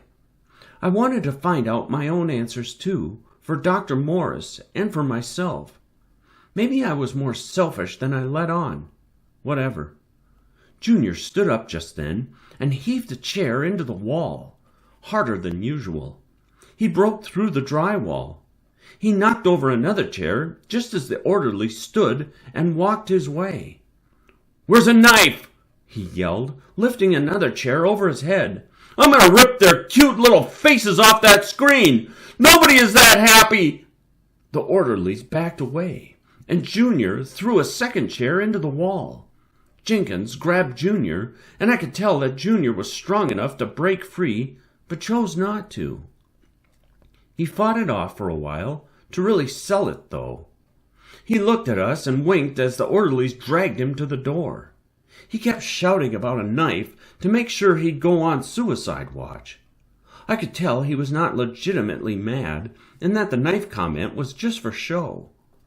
Junior was still shouting as Martha turned off the TV and motioned for us to line up at the door. Dee couldn't stand still, and I saw him raise his eyebrows as Martha came closer. He started flapping the ears on his hat and singing some opera song I'd never heard. But knowing Dee, he'd probably claim he wrote the opera himself years ago, and that it won a bunch of awards, like all the awards. Martha told Dee to calm down, so he took his hat off and started swinging it around. He leaned back, yelping and shouting, "Gotta get me that 8 seconds for a score!" and acting like he was holding onto a rope like a true bull rider. Dee then dropped his hat and looked at Martha and started running around the room, flapping his arms and yelling, "Fly like butter! Sting like a flea!" Martha looked super annoyed and waited for him to stop, but he didn't. His whole act was way over the top, but Martha wasn't going to question Dee because then she'd have to log his outburst in the shift notes that night. She bent over to pick up his hat, and it was time for me to get her key card. Leah was supposed to help, but she stayed in her seat and looked nervous. I didn't want Martha to hear or feel the key card being clipped, so I stood there unsure of what to do. That's when something happened that I am still not quite sure how to explain because it went against everything I knew about the guy. Wolf looked at me, then at Leah, then took off in a sprint in Junior's direction, yelling, "Hi-ho, Silver!" as he jumped onto Junior's back. He started yelling, "Hiya! Hiya! Go, boy! Hiya!" as he kicked his feet into Junior's rib cage like he was spurring a horse. I almost didn't get the key card because I was so shocked. But as Martha turned to help with Junior, I grabbed the card. I know she didn't feel it because she was so surprised by Wolf's outburst, as we all were, I'm sure. It looked like Junior was laughing, but still trying to maintain a serious and angry demeanor. That's when Leah stood up, perhaps encouraged by Wolf, and screamed at the top of her lungs. I quickly covered my ears like the rest of the group. Well, except for Wolf. He was still shouting, "Hiya!" The scream brought Martha running back our way. She looked at Leah, who was standing next to me with a shocked expression. "I was just curious how loud I could scream," said Leah, her face turning pink. "My goodness, child," said Martha. "You were all acting fine during the movie, and it wasn't even a good one. Now you're on one, all of you. I wish you had smiles like those kids on the screen, and quit all that yelling and flapping," she said to Dee. "The magic school bus," said Dee. I don't think Dee meant to say it, but it seemed to fit the moment just fine. Martha just shook her head and gave Dee back his hat. She opened the door, holding her hand out to lead us into the hallway. Jenkins had Wolf under control, and Junior was on his way to the suicide watch room. Everything was working out just fine, and that made me nervous. No plans ever work out that smoothly. Who would have guessed Wolf would come through for us? Wow, maybe Wolf was a lot more coherent than any of us thought. He never let on that he was listening to what we had talked about in the chapel. In fact, he always looked so uninterested that we all thought he just walked around with us and nothing more. Turns out we were wrong, and it was nice to be wrong about Wolf. I was sure the other slip-resistant booty was about to drop, like Martha would notice her keycard missing, or Wolf would suddenly start saying something other than asking for his horse and totally give us all up. But that didn't happen. We walked to our individual rooms and sat in silence for over an hour. I stared at my watch and was careful to move every few minutes so I didn't fall asleep. The pills I was on made me quite sleepy and hungry. I flipped through the real Inspector Hound and made sure I'd found every bill hidden in the pages and pocketed the cash. I'd probably put on a few more pounds over the last week, but I was careful not to speculate or feel my stomach or anything. Wasn't worth my time. I'd already spent hours talking with Ramirez about the weight gain, and he kept telling me different ways to handle those intrusive thoughts. I'm not saying it all worked, but I was getting better at keeping my hands by my side and leaving my stomach alone. I decided to read because I had to keep my mind from wandering back to my anxious thoughts of the escape. It was difficult because I had the key card in the pocket of my sweats, and I kept turning it, my palms hot. I wanted to wash my hands after holding the key card, but I waited because the plan required that I wait. To keep from obsessing, I opened up Waiting For Got It and read more about Vladimir and estrogen. And I was just getting to the scene where they started swapping hats in this really fast-moving part when I looked at my watch and realized it was almost time. It was tricky reading by moonlight, but when I tried turning on my light, Martha shouted, "Lights out!" But that was good news. Martha was out there reading, which meant that Potts and Jenkins were in their places too, most likely. I considered writing Martha a note just to let her know that we would be okay and that we were sorry about putting her through all of this, but I didn't. I regretted it later, but at the time I was too nervous, too worried she might find the note before we got far enough away from the hospital. 5 minutes later, I knocked on my door. "Bathroom," I said. I could hear Martha's heavy sigh on the other side of the door, and I listened as she struggled to get up from her chair. It sounded like quite the ordeal, shifting papers and gasps and grunts. As I walked to the bathroom, I heard Fitz knock on his door, and Martha told me to hurry. She turned away, and I realized I wouldn't have to tell her I was seeing Jenkins about my pill or anything. I walked past both the pharmacy and Potts, who looked like he was reading something on the computer. Fitz was in the process of making up some story about needing to see Jenkins about his pill when I heard another knock. Leah. I was amazed everything was moving so precisely. When in need of precision, courage, and proper execution, just look to the adolescent psych ward. That was probably a pretty popular phrase, right? I bet it's on some poster in the offices of all the most powerful CEOs out there, or used as a movie tagline. Or it should be. Fitz turned the corner and walked my way just as Martha was nearing Leah's door, or so I hoped. I mean, I couldn't see Martha at that point. We stood behind a fake ficus tree near Potts Station by the front door and hunched into the shadows. Thankfully, the hospital was all about conserving energy, so only half the lights were on at night, making it easier to hide. I felt Fitz's body heat and smelled his scent. All guys have a scent. I'm sure all girls do too, but it's impossible to know how you smell, right? Anyway, we both watched as Leah came booking around the corner at a full sprint. She was a fast little girl. Her feet patted against the tiles as she zipped by the front desk and down the hall. It was nice to see her leg it like that.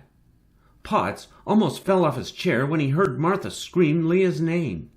He opened his door and took off after Leah, who was laughing, and I almost laughed out loud with her.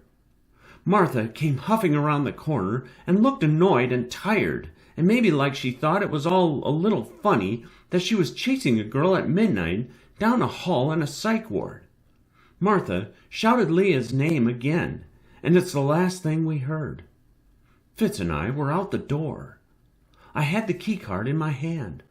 "What are we supposed to do with this?" I whispered to Fitz. "She'll notice and we'll be caught before we get anywhere."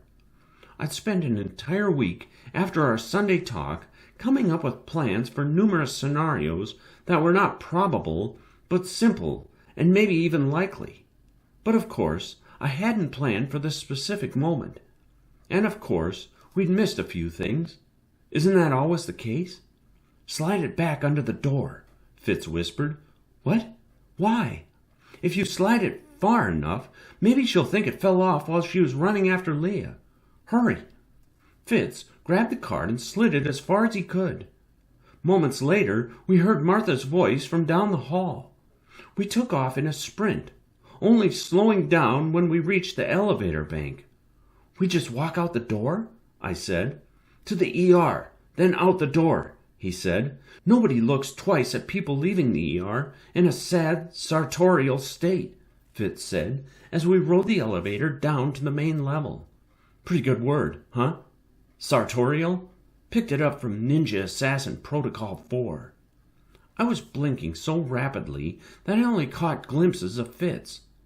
The elevator doors opened, and Fitz walked me to the ER. He could tell I wasn't doing so hot. I took deeper breaths and gathered my emotions. before we stepped into the lit hallway of the ER. I knew there would be a lot of people, and I couldn't show any signs of abnormal behavior. Fitz held my hand and walked with purpose. "If you're confident," he said under his breath, "nobody will think twice about what you're doing or why." And it was true. We walked right out the door, slip-resistant booties and all. We walked into a breezy, starlit night and didn't look back. Okay, that's not entirely true. We looked back when we were a block away. The night was a bit colder than I'd expected it to be, but the temperatures in Seattle could be just as mercurial as Fitz, changing by the minute. I told him we should hurry to a bus before word got out that we'd escaped. I wanted to be indoors, somewhere before planning our next move. "Look at all those stars," he said, still holding my hand. "We're free of the hospital, you know," I said, looking down at our hands. "And?" He smiled, and I felt all my insides come untethered. My heart picked up its thrumming pace. "Let's get to a motel. I have enough for maybe 2 nights as long as we're not too spendy on our shoes. I'd like to get a better sweater, too. I bet it'll be colder tomorrow." I had on my usual gray sweater, but it was pretty threadbare. Fitz hugged me to him, and I felt myself relax in his embrace. "I'll keep you warm," he said. I didn't look up, but I could feel his heart beating against mine. I wanted to stay there forever, but we had to keep moving. He seemed to know where he was going, so I followed Fitz and smiled at the way he walked, so confidently with my hand in his. We were able to find a bus, but the driver only knew of one motel near the ferry. It made our choice pretty easy. It was a longer ride than I'd expected, with a lot of stops thrown in, but I'd always enjoyed watching people get on and off the bus. It was this odd form of people-watching where I could give them narratives and imagine what their lives were like when they stepped past the sign doors and back onto the pavement of reality. It was kind of inspiring in a weird way. "You guys warm?" said Fitz, looking at the empty seats in front of us. "Are they acting cold?" "Just Lyle. He's a snowflake," he said, then wrinkled his brow. Maybe that's the wrong term. "He's a delicate flower." "At least they made it out of the hospital," I said. I was worried that Willie would get his long braids stuck in a door or something. Fitz just smiled and rested his hand on my lap. I mean, like I said, I was never really one to break the rules. I was always home on time. I always slept in my own bed or on the couch by our family dog, Duck. So being on a bus with a boy in a city I'd only traveled through during the day with Mom was like being in the Twilight Zone. I didn't know how to get a read on the emotions, the colors, the scents, the lighting, or the other people we saw who were just going about their daily routines. When we arrived at the motel, we stepped off into a much colder wind. The blinking neon sign 100 yards away had only half of the letters working. TEL. The bus drifted back into the nighttime sounds of the city. I smelled cheap, fast food and the salty ocean breeze.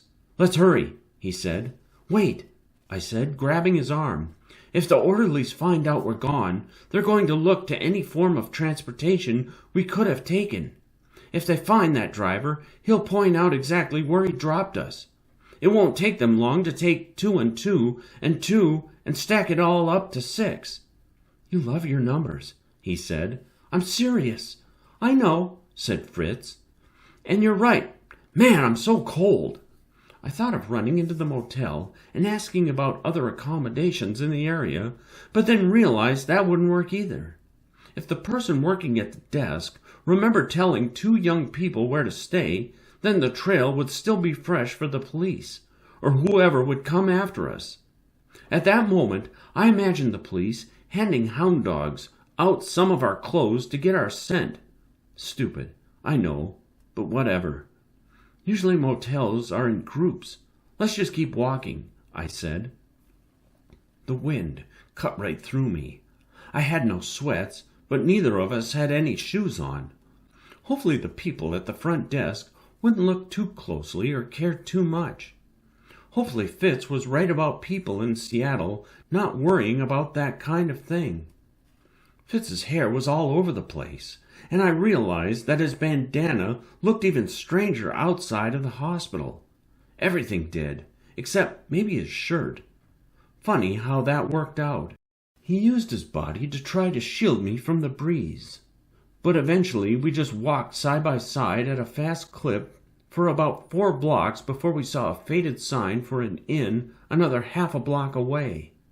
I jumped a little, excited by the idea of any respite from the wind off the churning water. We hurried to the front desk of the inn and found that the rate for one night wasn't that much more expensive than the motel. It probably meant that the room wasn't all that nice, but all I wanted was a warm bed and a warm shower. There was no clerk at the desk when we arrived. I rang the small bell and we waited. It was one of those obnoxious tabletop bells that seem more like you're insulting someone rather than just attempting to get somebody's attention. A short man walked in, looking sleepy. His tie was loose and askew, and 2 buttons on his shirt had popped off. We stood close to the desk so he wouldn't be able to tell that we didn't have any shoes or luggage. Maps of the islands were spread out beneath a thin glass plate on the countertop, finger smudges all over the little dots of green, and large swaths of blue beneath. I traced the lines of those ferries from port to port until the clerk finished logging onto the computer. "1 room," Fitz said. I blushed and looked away. The clerk looked at me and then at Fitz and told us the price. He was maybe a year or 2 out of high school, and even that was a stretch. He didn't seem to care about our ostensible rendezvous. When I handed over the cash, he gave us another odd look, but passed us the key and told us where the elevators were and when breakfast would be served. Then he headed back to the dark office where he would most likely go right back to sleep. The room was garish and dirty. Loud and shiny decorations attempted to mask the awful smell of mushrooms and the beer stains on the walls and the floor. There was a nautical theme to the room, fitting seeing as we were near 𝘊𝘪𝘵𝘮 Island, with windows looking out onto the streets that led to the water. "We got lucky," I said. "Very lucky," said Fitz. "What were we going to do if I hadn't gotten the money? Probably find some homeless shelter or sleep in one of those ATM portals that closes off. I don't know. It wasn't the first thing on my list," he said. I plopped down on the bed. I was so tired that it didn't fully register that there was only 1 bed until Fitz sighed and dropped next to me, his body like a massive boulder hitting a rickety cot. His weight tugged at me, pulling me closer into the large indent our bodies made in the cheap mattress. "We got lucky," I repeated. "Doesn't mean you'll get lucky." So presumptuous. "Well," I said, waiting for his response. "It's the universe," said Fitz. "Knows it owes me one." So arrogant. Classic tragic character flaw, I said, smiling. We both stared at the ceiling for a while in silence. I could hear his breathing and his heartbeat, and I started counting the numbers of beats, the blinking on and off with each alternating aortic push. We could watch a movie. "Oh, and I'll sleep on the couch. I'm a gentleman, after all," he said, smiling. "Lyle, I'm not in the mood. Yes, I think you did a fine job earlier today. Thanks for taking a minute to talk to me. Go write some lyrics or something." Fitz waved to his right, as if motioning someone away. "It's the middle of the night," I said. "Addie Foster, you're supposed to be the comic character. You should say something funny instead of denying a movie." "Shut up, Toby!" He laughed and rolled on his side and rested his chin against his hand. "Country singers, they ruin every possible romantic moment, don't they?" "We're a mess," I said. The awkwardness of being alone with Fitz outside of the hospital was gone, and I felt comfortable just lying next to him, tapping my hand on the bed and blinking in my usual pattern. I waited a few minutes before talking, hoping he'd say something first. I wanted to ask him more about San Juan Island. Like, maybe since we were finally out, escaped, free, we could discuss why the island was so important to him, and why he had to go there before the middle of November. But I was too nervous, and I felt gross being in that germ-riddled room. I rolled off the bed and went to the shower. When I came back, Fitz was on the couch, totally out, snoring like an old car engine starting up on a winter morning. I climbed into bed and tried not to think of all the people who had slept in that bed before me. The sheets smelled like musty books and dusty boxes in the attic at home. I was wary of how often the sheets were washed, or what might be crawling around inside the mattress, but I tried to shrug off those thoughts and sleep. It didn't work. It didn't help that I kept thinking of how dangerous it was to let Fitz into my life. I considered waking him up to tell him that he shouldn't get attached to me, that we wouldn't end up together because we had too many issues to deal with outside of just normal living, normal loving. But I let him sleep.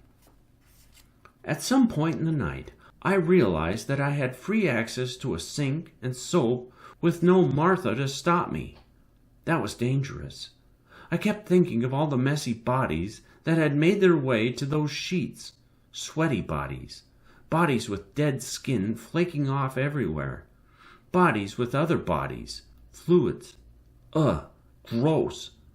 I took another, longer shower and ended up laying down on top of the sheets. I know it really didn't make a difference, but it was the only way I could justify being anywhere near that bed. And that's when I heard it. It was a sound that I'd grown to love as a child, and one that always made me feel nostalgic, made me think of home. A foghorn sounded, sending its yearning call into the foggy night. Chapter 9. Maybe calling it a continental breakfast just means you need to have cheap orange juice and stale muffins and a waffle maker. At least here there was the option of little cereal pouches and some type of yogurt or whatever. "Grab it to go," said Fitz. He took a banana and a cereal pouch and a couple muffins and stuffed them into one of the little paper sacks at the end of the counter. As we left breakfast, I remembered that we only had half of our medications, and only enough for one day. I always took my meds before or after breakfast, and in that moment I worried I might feel the absence of the missing half. It made me worry. What would skipping my full dosage do to me? How would my body react? Even scarier was the thought of what it might do to Fitz, to his mind. I tried to push that stress away as Fitz took his half of his medicine and grabbed my hand, and we hurried to the old oak door and stepped out into the bright morning, the sun burning off the inlet fog. I relished the feel of real sunlight on my face after being inside for so many weeks. We didn't get much outdoor time at the hospital, and if it was offered, read rarely, it was only a small visit to a tiny courtyard enclosed by hospital walls. At least Doc was making some inroads by having Tabor take group talk outside, but that wasn't enough for me, and the sun never truly reached its warm fingers into the small courtyard. At least, not while we were there. We walked closer to the water, and Fitz started asking passerby about a second-hand store. The inlet was echoing the loud sun booming over my head. It made my heart beat fast, but in an excited way. I put my hand over the pulse and imagined some muscular fist opening and closing. Have you ever seen a heart beating outside of a body? I have. Doc had this video. It was nuts. He let me watch it because I kept nagging him. Your heart is this crazy strong muscle that flexes and flattens and fills again 100,000 times a day. It has all these nerves that keep it pumping. Got it, Fitz said, snaking my hand, and my attention again. Aren't you enjoying the sun? I said, surprised he was in such a hurry. "We can take all the time we want once we're on that island," he said. A breeze pushed against my body, and I decided to let my hair down and let it wander in the wind. I shook it out and tried to keep pace with Fitz. "Whoa!" he said, stopping when he saw my hair loose. "What? Never seen a girl with hair?" "Addie Foster," he said, "the face that will launch one ferry boat." I smiled. "I didn't know you'd read the Iliad or the Odyssey or anything that wasn't about the protocol of ninja assassins." "So quick to judge, Addie," he said with a giant grin. "You've got to tell me what kind of conditioner you're using, because, girl, it's working." He snapped his fingers with sass. "Tell me that's not a mask, Addie. Tell me you're not acting. Tell me something that reminds people why it's nice to smile." "Let's just get our clothes," I said, blushing. "Ooh, now we're in a hurry, huh?" We walked to the outer banks of the small clip of land where the ferry launched for the islands. It was oddly pleasing to have a sensory experience that was incredibly normal, yet had been absent from my life for so long. Just everyday stuff.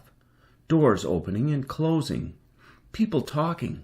The smell of fish and fried food. Airplanes scudding through the sky. Kids zipping past on skateboards. Kites in the air. Frisbees. Dogs barking. Bells over doors ringing. Where are we going? A thrift store is up here, apparently. It's the only one around, run by the Episcopal Church. We'll see what they got, then make our way to the ferry. I checked my watch and frowned. "Did you turn off my alarm?" I said. "Yeah, you were in the shower and it kept beeping." "Why do you need an alarm? What's it for?" "It reminds me to take my pills," I said. There it was again, the red light going off in my mind. Wait, that red light appearing, not going off. On, turning on. What?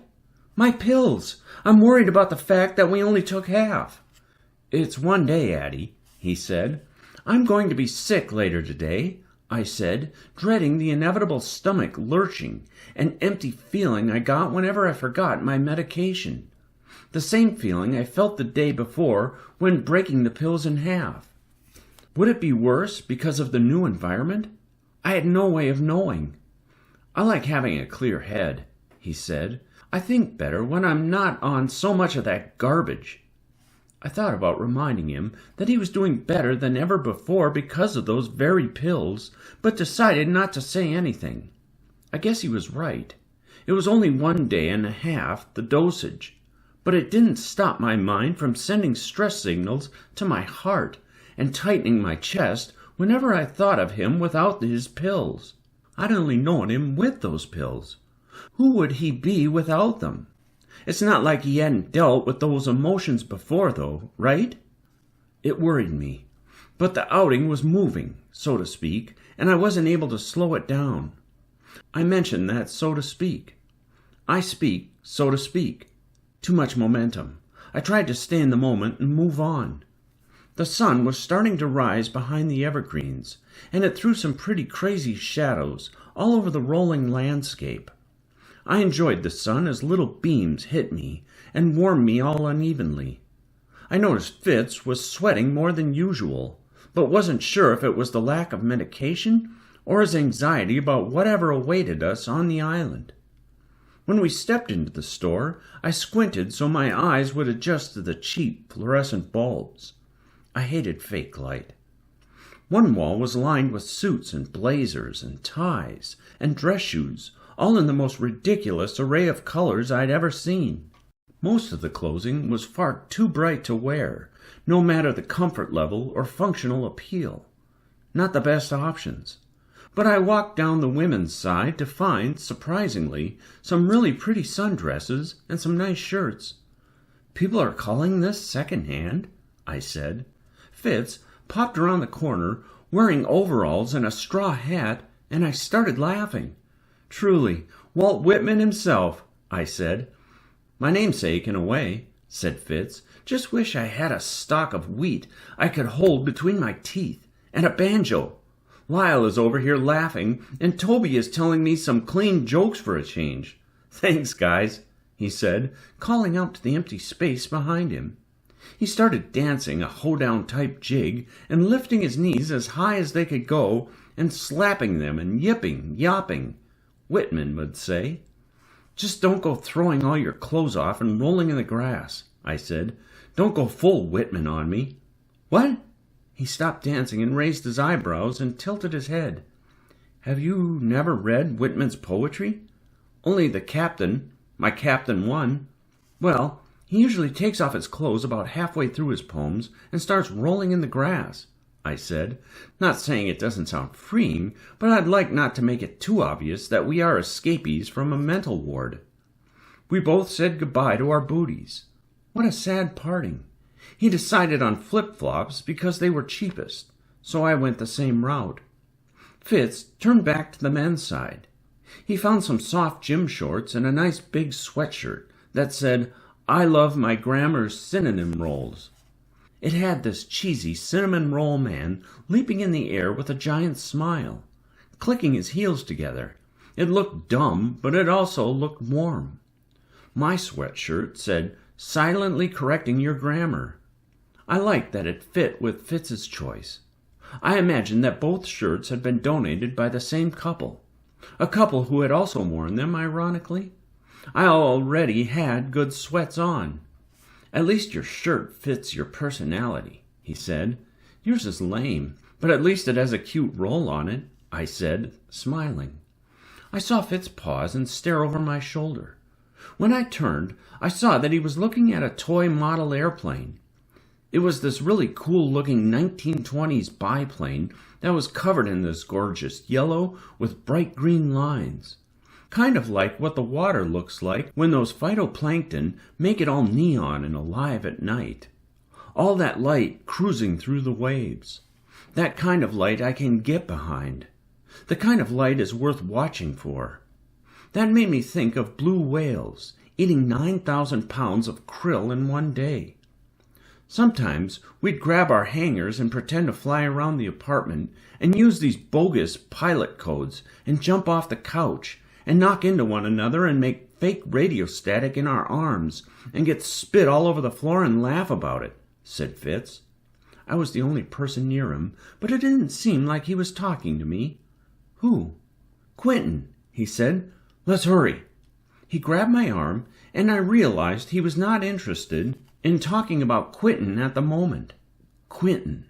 I couldn't get away from that name. I wanted to know more.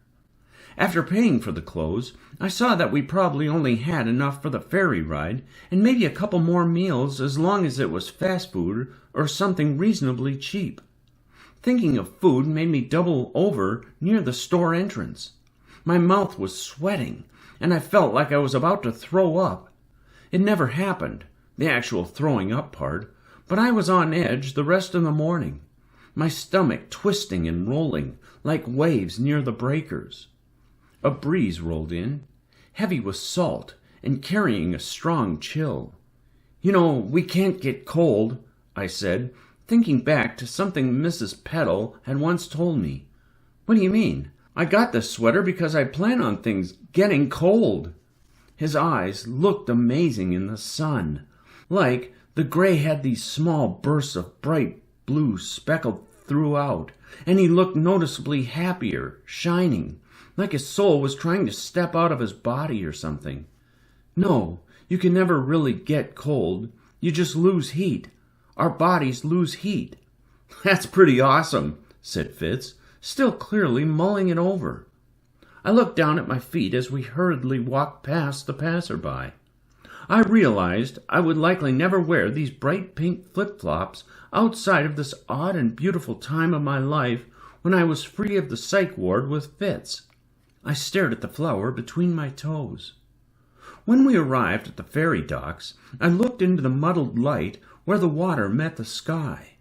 I kept my head down and looked over Fitz's shoulder, expecting to see cops walking around and talking into the radios on their shoulders, reporting to someone that they'd found the missing inpatients wandering the docks. I curled up the sweater sleeves in my hands, and we kept walking. We finally boarded the ferry, and I watched the shifting waters roll out beyond our sight. It was majestic. I heard the sea terns making their swooping calls. The sun hung in a corner of the sky, reaching its long fingers of fire into my hair and onto my face and chest and arms and legs. I held my arms out, and Fitz started laughing. "Sit down, you weirdo," he said. "Not today, Willie," he yelled over his shoulder, while simultaneously reaching his hand out to me, offering me a seat. "Sorry." "I'm used to it," I said. "I'm sorry you have to deal with it. Is it worse since you only took half of your regular dose?" "A little," he said, "but I think it's clearer. It's like I get more annoyed by the disturbances, but those moments between those disturbances are so clear that it makes it worth it for the short periods of clarity. It's worth it for today, maybe not for the long haul, but at least for today." I sat down in one of the cheap plastic seats on the top deck of the ferry. It was remarkably bright out for a November day, the sun booming overhead, and I wondered what kind of weather we were in for later in the day. I rolled up my sweater in my hands again and began tapping my leg as the breeze continued to kick off the water. Fitz wiped away more sweat from his forehead. "Speaking of today," I said, "time for some answers, Fitz. You know, sometimes finback whales makes calls to their family, and their calls can be heard from over 300 miles away. That's the truth. 300 miles. Imagine that," he said. "Don't deflect," I said. "I read Leah's book, too. It's amazing, but you need to be honest with me right now." "I'm not deflecting. I'm getting to it. Just let me do it my way," he said. I slouched and tilted my head back onto the shoulder rest, my face looking straight up into the cornflowered blue sky. "Okay," I said, sighing. "I read that it was because of how dense the water is when you get super deep in the ocean, and the channels fix the sounds to some crazy range, and because sound moves much faster in that kind of environment." "That's pretty cool," I said. "So would sound move faster during a rainstorm?" "I don't know," said Fitz. "I guess when I think of Quentin and San Juan Island, I think that maybe if I say, 'I love you,' and 'I'm sorry,' or something like that, somehow it will eventually reach him, wherever he is now. I know it sounds weird," he said, looking down at his hands. "Not weird," I said. "It sounds really cool." He pulled his bandana off and rolled it around his hands. "Look, Addie, can we talk about this on the island?" "Of course," I said. "All we need to do right now is to calmly enjoy the ride." "And not mention split infinitives," he said, motioning to my sweatshirt. Grammar Nazis are obnoxious, If what?" said Fitz. "Oh, nothing. Just thought I'd end my sentence on a preposition." "So you have a proposition for me? Are you proposing, Addie?" I said preposition. "I know," he said, smiling. "Just messing with you. Something my old grammar taught me." He pointed at the cinnamon roll guy on his sweatshirt. I laughed, instantly thankful to have conversations with somebody who was able to keep up. He didn't stall for one moment between his replies, and I realized that I had possibly met my match. Possibly. Maybe. Hopefully. We stepped inside to get something to drink.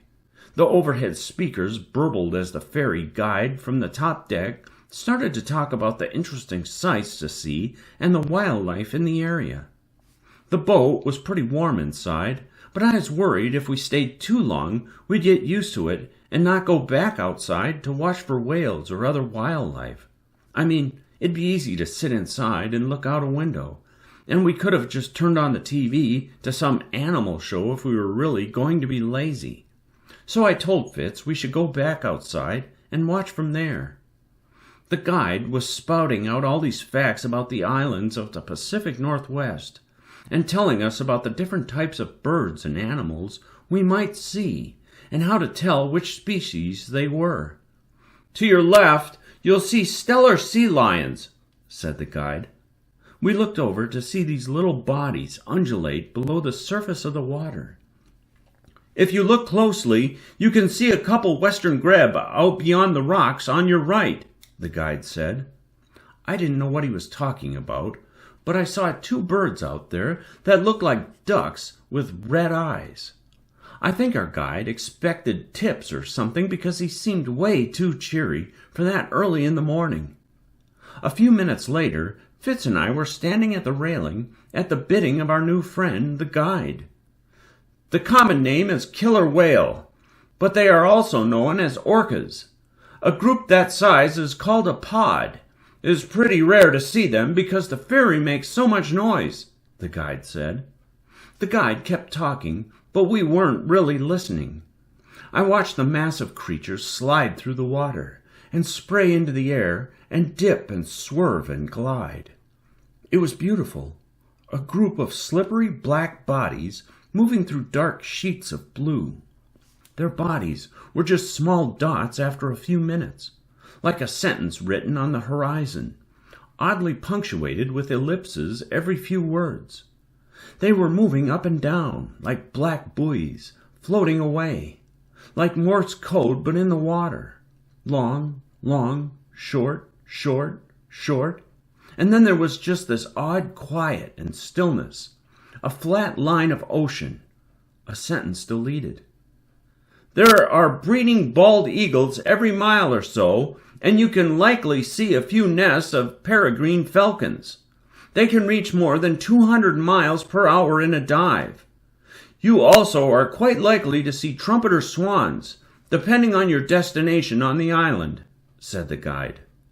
I wanted the guide to stop talking so everyone could look at all the amazing scenery, although I guess some of the things he said were pretty cool. 200 miles per hour? It was something I couldn't quite grasp without seeing it. Then again, a lot of my life was ungraspable. "Will we see any blue whales?" I asked. I figured it probably wasn't likely, but thought I'd check. "There's an extremely small chance you'll see a great blue whale," the guide said. "Probably 1 in 500,000 or so. Not good odds, but I can tell you a little about the blue whale. It can grow to be over 100 feet long." And then the guide said something I'd read about before, but hadn't registered until that moment. "In the right conditions, the blue whale can communicate with other blue whales up to 1,000 miles away." "Whoa!" said Fritz. "No way! Quentin is that far away," I said, looking at Fitz. "Yeah," he said, his gaze far away. "Yeah, I bet he can hear me. I hope he can hear us." I told Fitz everything I knew about whale hearts, and then about hummingbird hearts, and how they're as small as the tip of my pinky, and how they beat crazy fast against their super thin skin, and how they never really slow down because it makes them too cold and too weak. He told me more about the sound channel deep in the ocean, and I let his voice mingle with the call of the terns. I drifted off into some trance-like state where I heard nothing but the breeze, and felt the hopeful strength of the day. We arrived at San Juan Island and stepped onto the dock that was covered with oil-wet slicks. The slicks were all spotted, and the pencil-thin beams of sun wrote rainbows over the weather-beaten wooden dock. I looked at Fitz. He was smiling and walking my way. It was one of those moments that I wanted to stick, so I took a mental picture to keep rolled up and stored away in a safe place in my mind. The museum of my memory had rooms galore, and tons I hadn't ever visited in my entire life, but I wanted to store that memory in a place I could visit often, a room I knew well, where I could set up some comfortable chairs and visit whenever I was feeling down. "We made it!" I yelled, jumping into his arms. "We made it to the island!" Fitz spun me around and laughed at my enthusiasm. I wasn't sure exactly what the island meant to him, but I was thrilled that our plan had actually worked. "This way," Fitz said, grabbing my hand, still smiling. I still wasn't used to his touch, but I wasn't about to stop him from holding my hand. "Come on." We walked near the shoreline for a while, passing these gorgeous Pacific mandrone trees. I kept looking up at the birds, their wings swishing in the air, their calls sounding out into the clear sky. "Can't you tell me about these birds?" I said. "As our resident ornithologist, I mean." "Ha ha!" said Fitz in a mocking tone, as we continued our stroll through the trees and the tall grasses sighing in the wind. We walked along the coast for a long while and came upon a copse. Fitz led me up a small rise, around another grouping of trees, and then said, "Wait here." I did, shifting my weight from side to side and tapping my legs. "Follow my voice!" he yelled after a few minutes. I stepped around a tree and walked over another small hill and saw the ocean and a small piece of land jutting out in the distance, but nothing else. "Where are you?" I said. "Step forward," he said, then yelled, "Holy C-SPAN!" I laughed. "Did you bring 𝘠𝘠𝘠 with us?" "I thought it was better than cursing," he said. "Wait till you see this." He sounded surprised. I was right on top of his voice, but couldn't see him over the ledge of grass at my feet. "Sit down right there. That's where I slid down. You'll be safe," he said. "Yes, she will, Lyle." I heard him cuss under his breath at some other voice. His outbursts were getting more frequent, his sweating more copious, and I saw him shiver and hold himself tightly. He seemed more distracted than usual, but I had also been blinking a lot because I was nervous and anxious and imagining the police were on the lookout for us or something. Whatever. It didn't look like we were too high up or anything, so I did what he said and sat down and scooted forward. I got my butt wet, but it's not like that was a big deal or anything. I slid down just fine. Fitz caught me in his arms and then spun me around before putting me down on my feet. We were in this amazing alcove, totally empty of any people as far as I could see.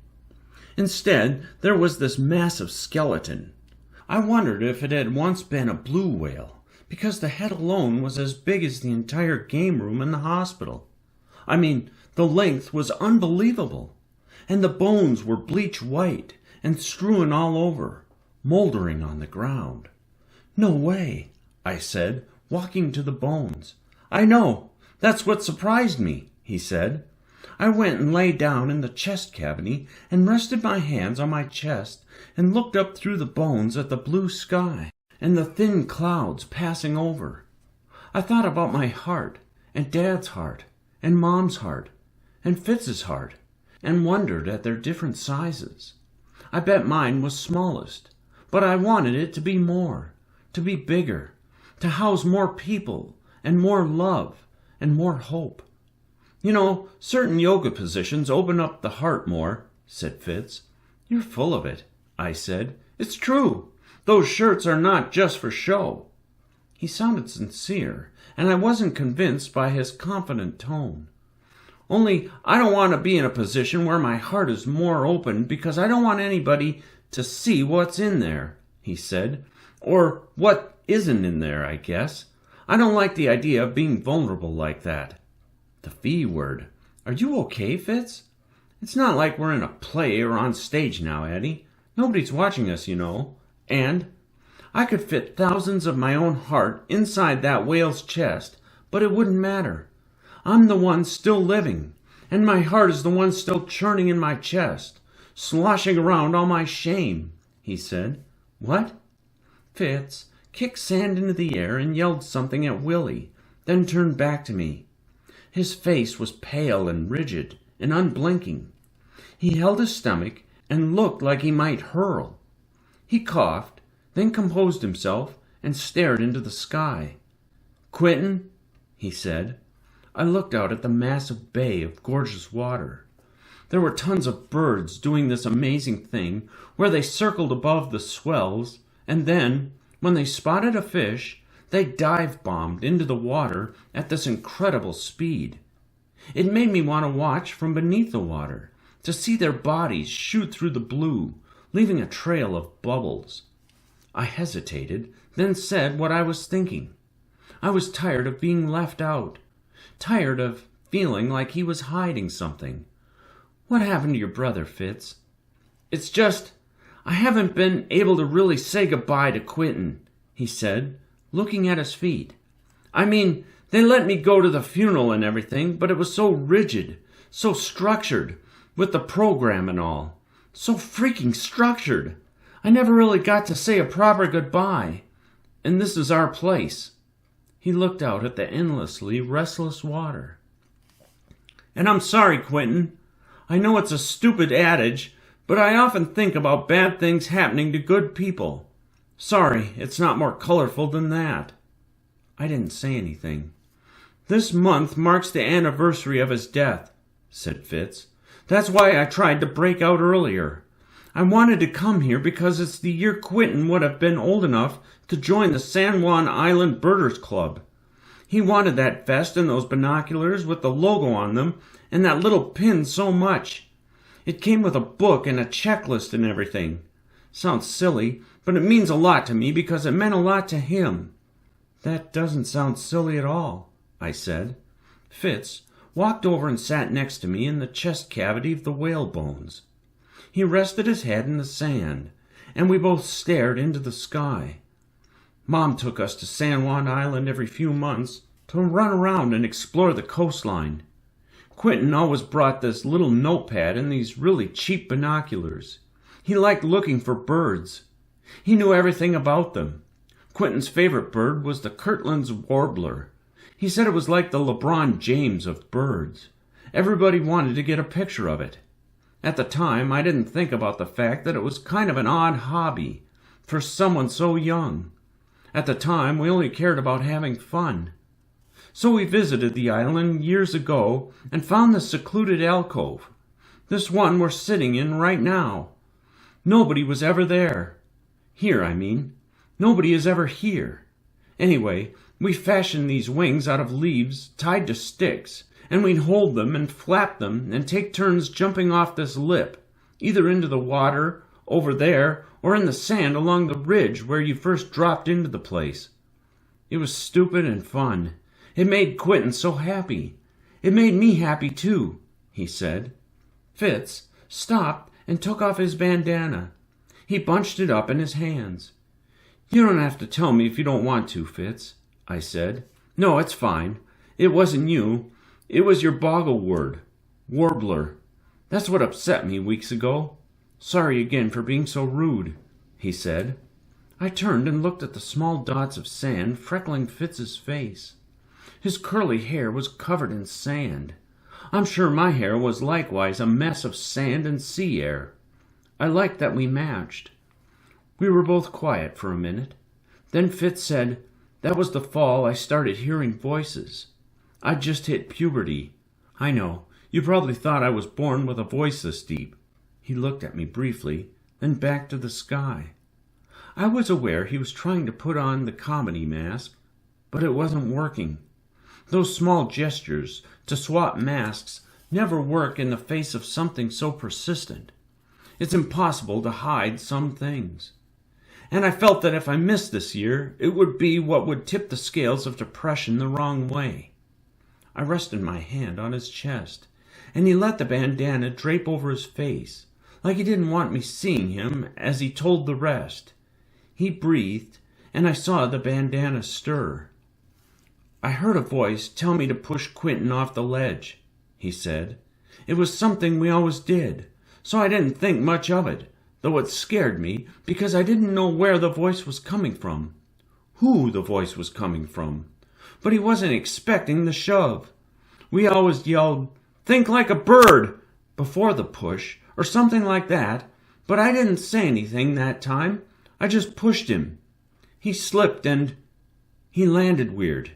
It was an accident." He took the bandana off and stood up and stretched. We both stared at the water for a minute. "I'm so sorry, Fitz," I said, reaching out my hand. He didn't reach back. It was awkward, and I felt stupid, making one of those cliché, stereotypical gestures after hearing about someone's loss.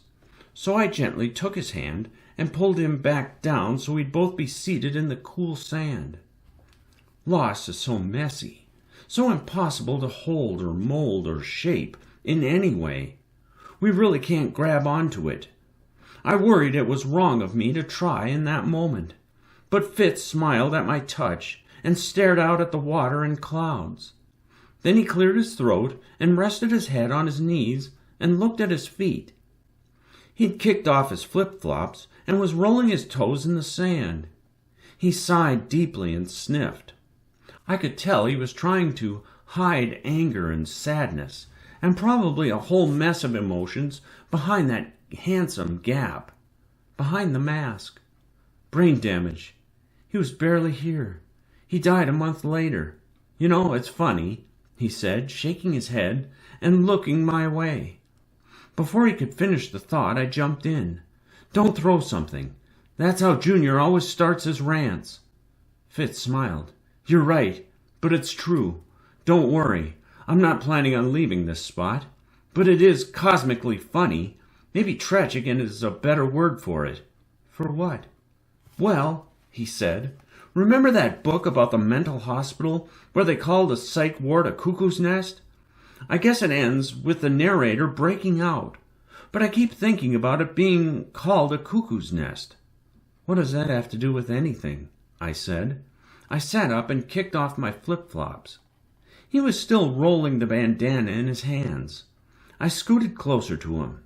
He was warm, and I let our bodies sink close to one another as he kept talking. I felt like being closer to Fitz might make him feel less uncomfortable. What in the world did I know about comforting someone with such a traumatic past? Hint, absolutely nothing. Cuckoo birds are broad parasites. They lay their eggs in the nests of other species. When the cuckoo eggs hatch, the cuckoo fledglings nudge the other eggs out of the nest, and they are raised by the mother of the other eggs, the original eggs, who is totally unaware of the switch. Or if she is aware, she does it anyway. The siblings die and the cuckoos take their place and go on as if nothing is wrong. It's awful. I saw where he was going before he finished the thought, and I was already working on a response. He looked calm, but like the calm before the storm type of calm. I didn't like it. It was an accident, Fitz, I said. Quentin knows that. You didn't know Quentin, he said, clutching the bandana and wiping his eyes. But I know you would never hurt someone intentionally, I said, and the fact that you care this much about what happened shows me that you didn't want it to happen. You didn't want this. Nobody wants that kind of thing to happen. Except cuckoo birds. It's what they do, he said. He dug his feet deeper into the sand and looked up at the sky. His fists were tight, and he kept wiping his eyes. He wasn't crying real hard or anything, but I could tell he didn't want to let his emotions out fully because he wouldn't be able to contain all that frustration and confusion and hurt. We didn't speak for maybe 5 minutes, and if you know what it's like to sit in silence that long, then you know it felt like an eternity. We can only see so far with our eyes. We can only hear so much with our ears. It's like we're in a room, and as soon as the lights go out, we can finally see, I said. I think that's how it is to die, to go on. I bet when the lights go out, we are shown some exit from the stage we never knew existed, and we walk off into some new forever where all the people we love are waiting backstage, and we do it all over again. That would be nice, he said, as long as he's actually waiting for me, so I can apologize forever. He kept his head down on his knees, drawing in the sand between his feet. I remember learning about Lincoln and his son Willie in a class a couple of years ago, I said. I was hoping to break the silence with something meaningful, or at least something Fitz might be able to relate to. It's funny, I hadn't thought of that thing about Lincoln and his family for years. President Lincoln? Yeah, his boy Willie died of typhoid fever. He was 11 years old. Same age as Quentin, Fitz said. Sorry, he'd be 11 this year. Sorry, go on. No, you're okay. It's just that when Lincoln was dealing with all the big stuff, like the fate of the country type of big, he would go visit Willie's grave. I guess that's the place where love and justice met for him or something. Maybe mercy too. Maybe he needed those visits to regain solidarity. He just needed to see him again and say sorry and ask for help. I don't know. Fitz sat up a little in the sand and drew in a deep breath, letting it out slowly, controlling the release of air so his lips sputtered. He rested his hand on my knee. "Thank you," he said. Then he leaned over and hugged me close and tight, and I felt his muscles through the soft shirt he was wearing. He was still just as attractive as the first day I saw him. Trust me, but I let myself melt into that hug because it turns out I was in need of that kind of embrace as well. I just hadn't known it before it hit me, before his body rested against mine in that moment on the island. And that's when he kissed me. Yes, it was my first legitimate kiss. Yes, I'd tried kissing before. No, none of the kisses had ever made me feel the way Fitz's did. Yes, he was attractive. Yes, I was a mess of hormones and emotions, all tied together with a giant bow of giddiness. And of course, my disorder couldn't let me take a break for even this moment of pure freedom and joy. As we kissed, I started blinking in a numbered sequence with specific links for each blink. I counted them and tapped my hand on his knee. He opened his eyes and leaned back and started laughing. "Addie Foster, always multitasking." "I can't help it," I said, holding my hand over my heart. "You can count the beats this time," he said. He kissed me again, and then he hugged me again, and stared at the water over my shoulder. I listened to him breathe for a minute before he spoke again. I wish I could run around the island and maybe catch some trick or tear in time and space and find Quentin standing there and laughing. He deserves it more than anybody else, but I can't. Time doesn't get tricked, no matter how much we wish it might, or could, or should," said Fitz, still hugging me. "What happened to your mom after all that?" I said, waiting a beat before jumping in. I felt Fitz recoil and turn his body from mine. I immediately regretted asking that question. "My mom dealt with it the way she deals with everything. Doesn't matter. Let's just enjoy the island right now. The weather is perfect." We both rested our hands on our knees and faced the water. We watched the clouds move through the bones and curl around the sky above the island. Then there was this noise about 200 yards out or so, and a massive tail flapped above the water and shone super bright in the sun and then sunk back below the water. We stood and ran out to where the water was pulling back from the shore and watched as this massive whale body rose up and opened its gigantic mouth before sliding beneath the sheets of blue. "Wow!" Then I said again, "Wow! You saw that too, right? I'm not seeing things now, too. Wouldn't that be a treat?" "Auditory and visual," Fitz said. I stepped closer to Fitz and took his hand. I worried about sounding too sentimental, but I still said what I was thinking. "Maybe that was Quentin, and he heard from you from 1,000 miles away." "You really do mix your metaphors," he said. "Stages and whales? I'm not a teacher, but I'd have to give you a low score at this point." Fitz rubbed his eyes again and then hugged me with one arm, pulling me into his side like I was being curled into a little alcove. "All I ever wanted was forgiveness," he said. "He heard you. 1,000 miles away, maybe." "Maybe," he said, not sounding convinced.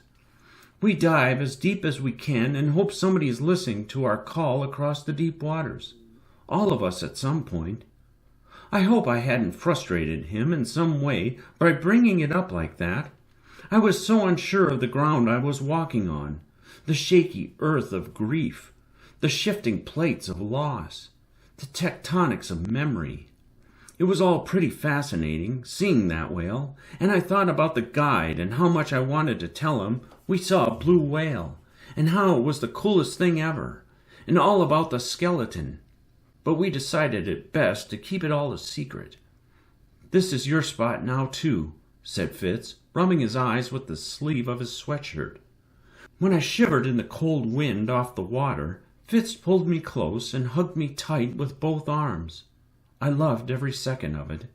"Getting cold, Addie Foster?" "Sorry, Losing heat?"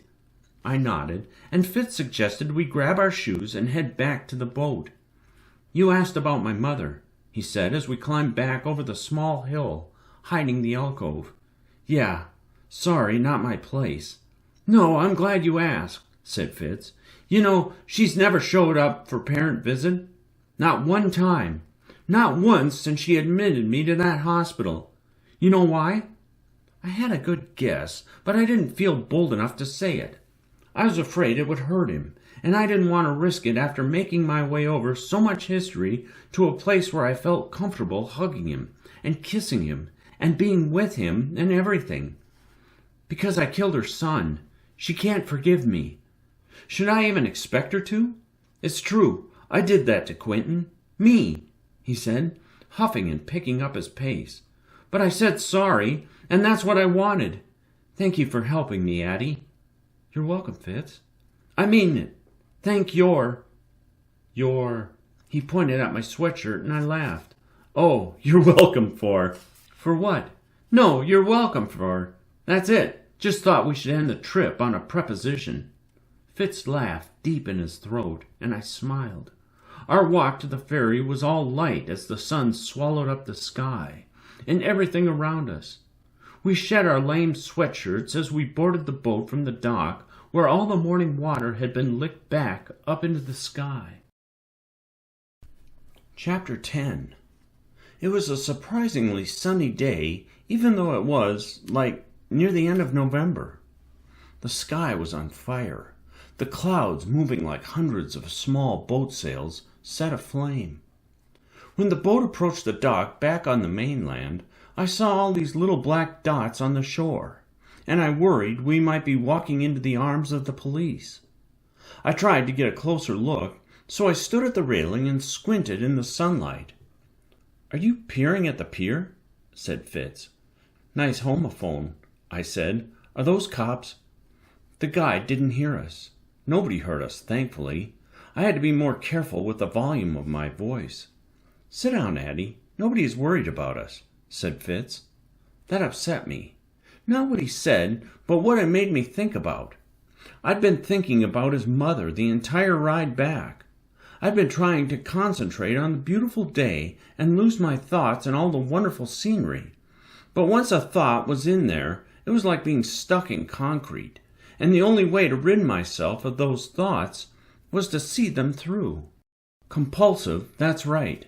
Like clockwork. Like a Swiss watch. I never had to question my drive. It's only 1 o'clock, I said. Let's get lunch and then go see her. Who? Your mom, I said. Max? What? No, your mom. My mom's name is Max. Well, Maxine, but she goes by Max. And the answer is no. I'll never want to see her again. As soon as I'm 18, I'm on my own. She won't notice either way. I could tell he was lying. He said it all with too much emotion behind the words. I knew he had his mask on. The serious one. The coy one. The one that tries to hide all the worry and vulnerability. That's right, the V word. You need to confront her, Fritz. She can't hold this over you forever. Sure she can, he said, slouching into one of the plastic chairs by the railing. Stop it. I won't let you live your life waiting for forgiveness. You need to act. You need to forgive yourself, too. You're holding it over yourself just as much as you think she is. Fitz stood and turned toward the water and started talking to Toby. I know that because I heard his name. Then Fitz mentioned Lyle as well, and then I heard him scream at Willie. He totally lost it on Willie about some joke he didn't want to laugh at because it wasn't the right time. I wanted to put my arm around him or something, but instead I sat down and rested my head on the back of the seat and looked at the sky, hoping when Fitz returned he would be calmer. Addie Foster, the comic character turned heroine, said Fitz, with a thin-lipped smile as he walked back. Sorry about that. Same old story, right? You okay? Seriously, I said, grabbing his hand. He sat down next to me and rested his head on his chair and stared up into the thinning clouds that were starting to pass with greater frequency. Maybe it is time. I paid her a visit. Agreed, I said, but only so I can get Quentin's painting. He knew I was going to ask, so he nudged his bandana back from his eyes. He painted a Kirtland's warbler. It's kind of messy and childlike, but that's why I like it. I want it. I think he'd like me to have it. It looked like he was stretching into the idea of getting the painting back. I wanted him to find forgiveness so bad that I didn't care how Max felt about it. And maybe I was finally starting to figure out just who I was, just how strong I was. That made me smile, but it also made me anxious. I started tapping my knees and blinking. I thought about Dr. Morris's essay question and realized, though I'd found out more about myself, I still didn't know why the playwright would have characters sit around and talk without anything happening. It made more sense to me to get out and do something. Maybe that was part of the answer. That bugged me. Not the writers, but the fact that I still didn't have an answer for the essay question. I kept thinking about the way the play ends, with the character saying if 𝘊𝘪𝘬𝘦 shows up, they'll be saved, and if he doesn't, then they won't have a life to live. They keep saying they will leave if he doesn't show, but 𝘊𝘪𝘬𝘦 doesn't show up, and those characters just keep waiting. They don't move. Whatever. I stared out the window at the stern of the boat. Maybe I was looking for cops with their hats and bright badges, or maybe for white jackets from the hospital. I didn't, in fact, know what I was looking for, but I knew people would be looking for us. I wondered how the others were doing. Leah and Junior and Dee Dee and Wolf and Martha. Maybe a little about Doc, but not so much. I thought about getting them souvenirs or something, but that was wishful thinking. We didn't have enough money, and even if I brought something back, it would be confiscated. Fitz was quiet as the boat took, like, an hour to dock. When we finally got off the boat, I spoke up. I miss Dee Dee and Leah. This is weird to say, but I miss them. I didn't think I'd miss that place. Not the place, he said. The people. That's how life is. People make the place, not the other way around. The light was making all these crazy shadows on the pavement where people were getting into their cars after departing from the ferry. Other people walked along the pier or stood near the fishermen, or just sat down on the benches, warped from the sun and water and salt and wind. Fitz suggested we get something to eat, so we stopped at this place near the water that was selling fish and chips. I hate vinegar, but I was starving, so we grabbed food to go and headed in the general direction of the bus stop with no ostensible plan in mind. At least, I didn't have a plan in mind. What would you do without your sugar mama to buy you lunch? I said. That's really weird, said Fitz, laughing. True, I felt it as I said it. Sorry, I said, blushing. I liked the salt of the chips and the deep-fried goodness of the fish. Grease was a wonderful thing. Where to? I said. This is your show. We kept walking, and this really fine mist started to float down. Sure enough, as soon as you think you've got a sunny day, bring on the waterworks, right? In the distance, small clouds had gathered and formed this tight fist, and darkened and crawled through the sky to our spot on the shoreline. It only took a matter of minutes. Overhead, I saw this accordion of starlings shifting in the sky. I wondered how they were able to fly so close together and in unison or whatever. I loved being outside. It made me not want to return to the hospital. Like, ever. So what were you going to do if you didn't have any money? Wait, do you just want me for my money? I mean, seriously. Fitzgerald Whitman IV, the consummate gold digger, I said, trying out his full name. But I guess a name like that presupposes gold digging to some degree. That's all I've ever wanted from you, Addie, he said. Nice sweaters and 5-star trips to the islands. I saw these tents lined up with fishermen hawking the fish they'd wrapped up to sell in small bundles. Did you know that a turtle's heart goes on beating for hours after it's been butchered? Ask anyone down there. It's true. My mom's friend worked on the docks for forever, and he said he's seen one bounce on those squat wood tables where they sell their tuna and whitefish and salmon, near where the water laps at the legs of the workers. The little heart just bumps and bumps for hours, I said. We just ate fish, Addie. Please don't tell me that stuff. I started blinking fast and thinking about those hearts. I placed my hand on my chest and felt the thud of that little muscle flexing behind my bones. "Shut up!" Fitz yelled. "I don't care, Toby! Leave me alone!" Fitz spun in circles yelling, "Leave me alone!" And it made me scared, like legitimately scared, and not just concerned or nervous for the first time ever. Maybe I hadn't worried about it in the hospital because there were orderlies and doctors who could help if something got out of hand. But Fitz was yelling on the street in the middle of the nowhere Washington was not making me feel comfortable. I was worried about him, especially because he hadn't been taking his full medication doses for a couple of days, maybe longer. "Maybe we should head back," I said. "I mean, we saw the island and you were able to say goodbye to Quentin, right? That's why you wanted to escape in the first place, yeah? I think it's best if we head back and not make the doctors or our parents worry about us anymore." I bit my lip when I mentioned worried parents. I shouldn't have said that, or at least not in that way. "No, Addie, you were right. I need to confront her," he said, walking with more determination. We reached the stop just as the bus arrived. I hesitated to step aboard, but I knew that if Fitz was going to struggle, then somebody should be there who knew him and could possibly get through to him or whatever. Maybe Max would know how to handle it, though she wasn't my favorite person after hearing about Fitz's past. Anyway, the bus ride to the southern part of Tacoma felt especially long because I kept my eyes on Fitz the whole time, between blinks, of course, and saw that he was sweating more than usual as the scenery outside passed by in little boxes of bus window, the hair on the back of his neck curling in the wetness. He was balling up that bandana and turning it in his hands. I was amazed the fabric had lasted that long, to be honest. "Why don't we just get off at the hospital?" I said, trying one more time. "We're almost there," he said, standing. He'd stood up way too soon, which was kind of awkward.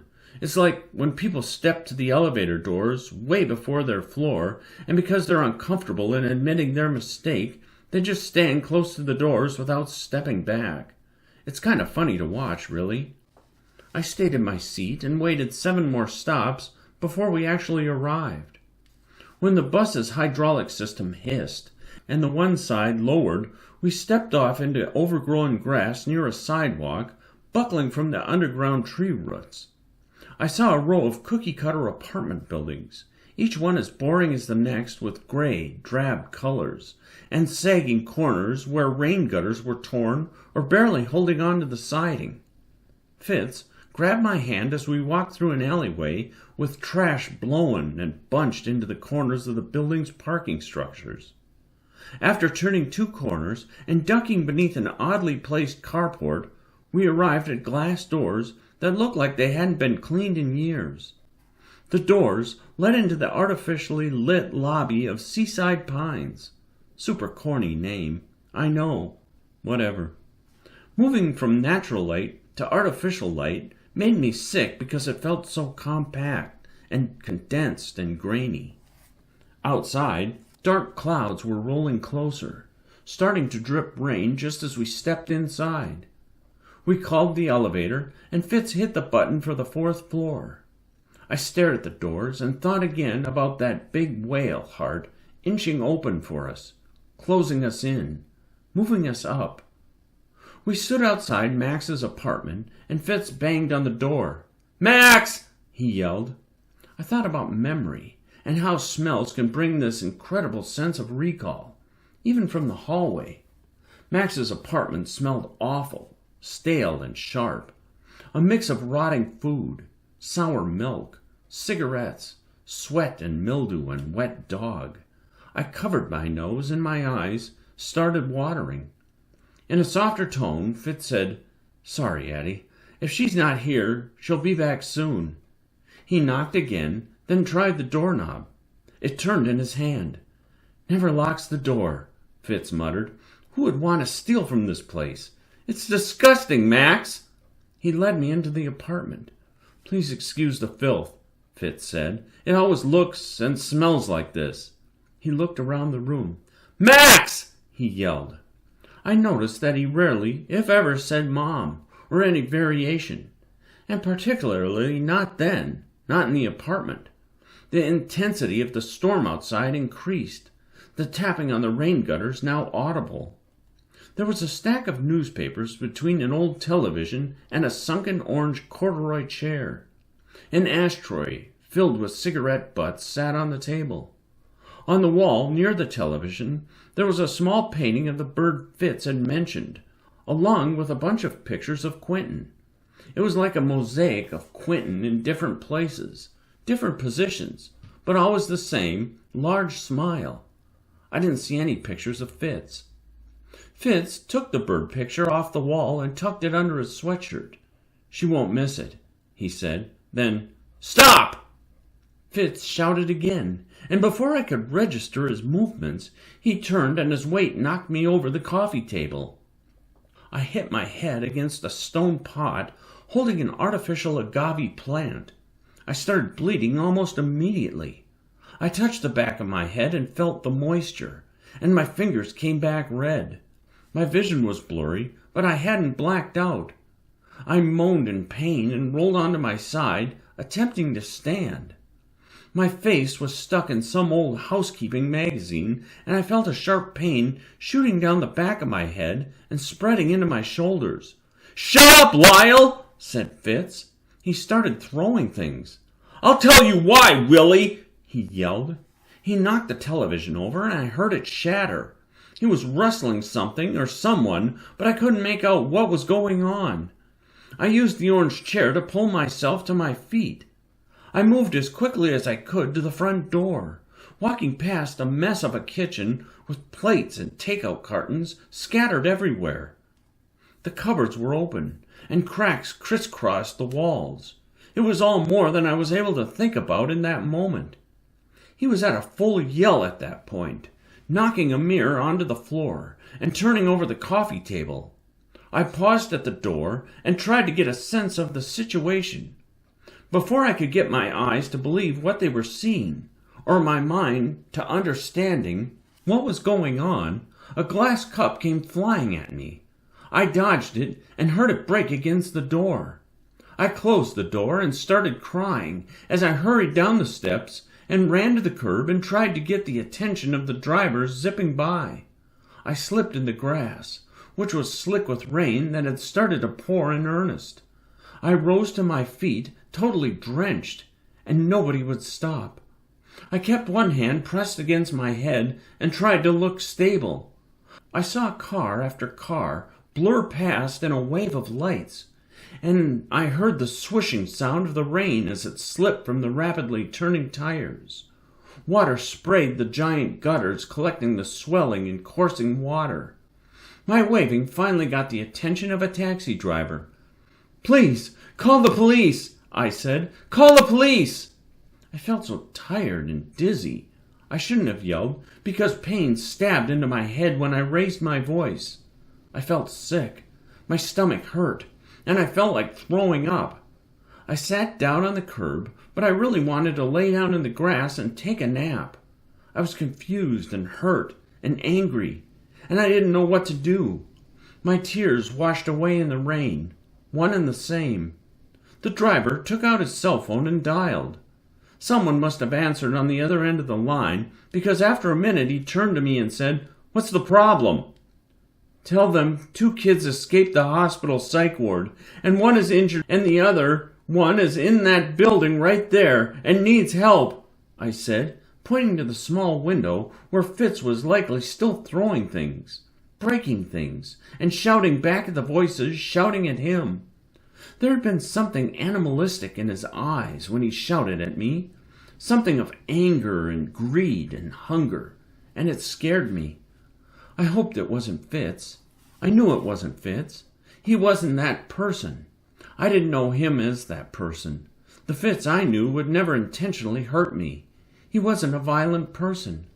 I don't think the driver fully believed my story, but it didn't matter because at least he was talking to the police for me. The driver stepped out of the car after putting on his hazards. I tried to keep my eyes open in the haze of red, blinking lights, then rested my head on my knees. "Are you okay? Are you hurt?" he said. "Do you need a ride to the hospital?" "I think I should wait," I said. "I think I'll be fine." "The police are on their way. I can stay if you'd like," he said. "I'm okay," I said. He shrugged. "Are you sure? I'll wait just to be sure." "No, it's okay. Thank you," I said. He stood and reminded me the cops were on their way before getting back into his cab and driving away. I sat on the curb, debating whether I should return to the apartment or not. I was too close to the road to hear anything going on inside the apartment, but I was worried and exhausted, and my limbs felt so heavy that if I fell over, they might just pull me down through the concrete of the road and straight through to the center of the earth. My head throbbed, but the blood seemed to be coagulating, which meant the cut wasn't all that deep. The clouds were still dark, and thick drops of rain coated the ground and slipped from the leaves of the trees and sprayed from the road as more cars passed by with an endless humming sound. After sitting for a few more minutes, I slowly made my way back to the stairs leading up to the apartment. I was afraid of Fitz hurting himself or someone else. I stood under an awning to gather my energy and my courage. I leaned against the wall and rested my head on my arm because the ground kept slipping beneath me in an odd slant and turn and blur. In that moment, I heard the police sirens, and this jolt of adrenaline coursed through me. I could be in serious danger if I stepped into that room again. How well did I know Fitz off his meds? Not at all. Zero. Had it really been an accident, the thing with Quentin? Yes, I believed it was, and I hated myself for even considering the alternative. But the idea had legs, and it ran through my mind, sprinted through my thoughts. I hesitated before deciding it wasn't worth chasing that thread. A short, plump cop stepped from the cruiser and adjusted his cap and his gear as he crossed the wet grass. His partner left the car lights on and walked my way. I hated those bright red and blue lights. The spinning made me sick. They talked to me for a minute before the taller, stronger-looking cop said he would take a look upstairs. He radioed something in on his shoulder unit, or whatever they call it, and made his way up the concrete steps. The plump cop led me to the car and turned me around and set me in the back seat. I tried to open the front door for some air, but it was locked.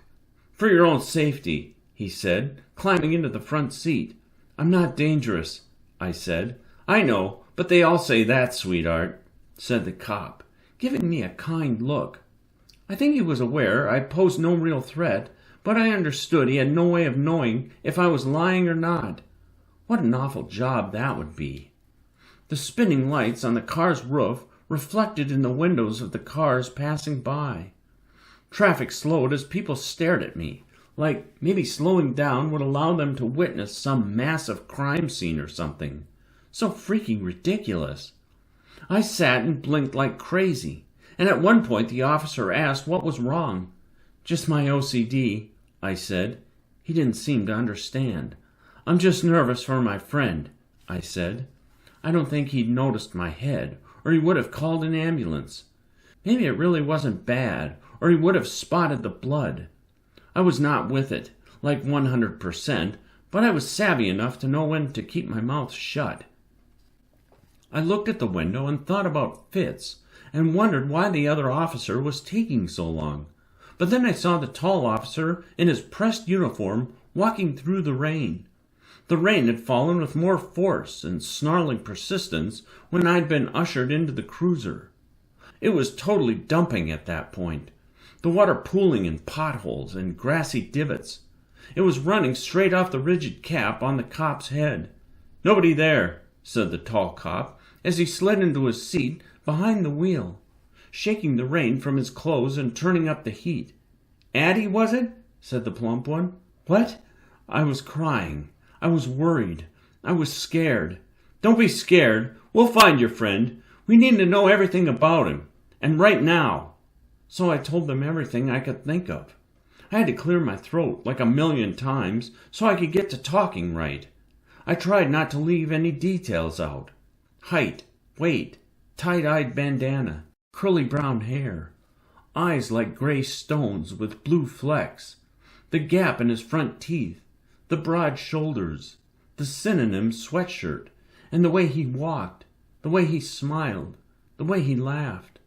Maybe it was too much information, because halfway through my description, the plump cop got back on the radio and the tall cop began driving around the block. They totally ignored me after that. Nothing.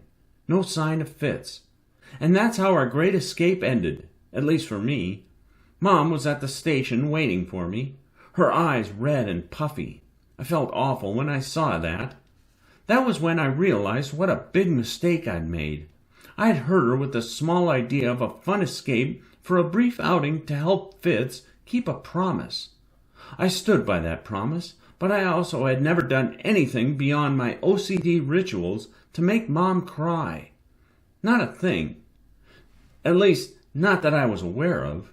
It was a paradox that was hard to process in a cramped police station at night. It was also when I started to cry because I realized I had someone I could call Mom and mean it, and I wanted to keep her in my life, like forever. She hugged me and brushed my hair down my back, and that's when she noticed the cut. After she patched me up using the station's first aid kit, Mom sat with me in a room that had a cheap metal table and horrific metal chairs that are about as comfortable as sitting on a stack of granite boulders. Maybe less so.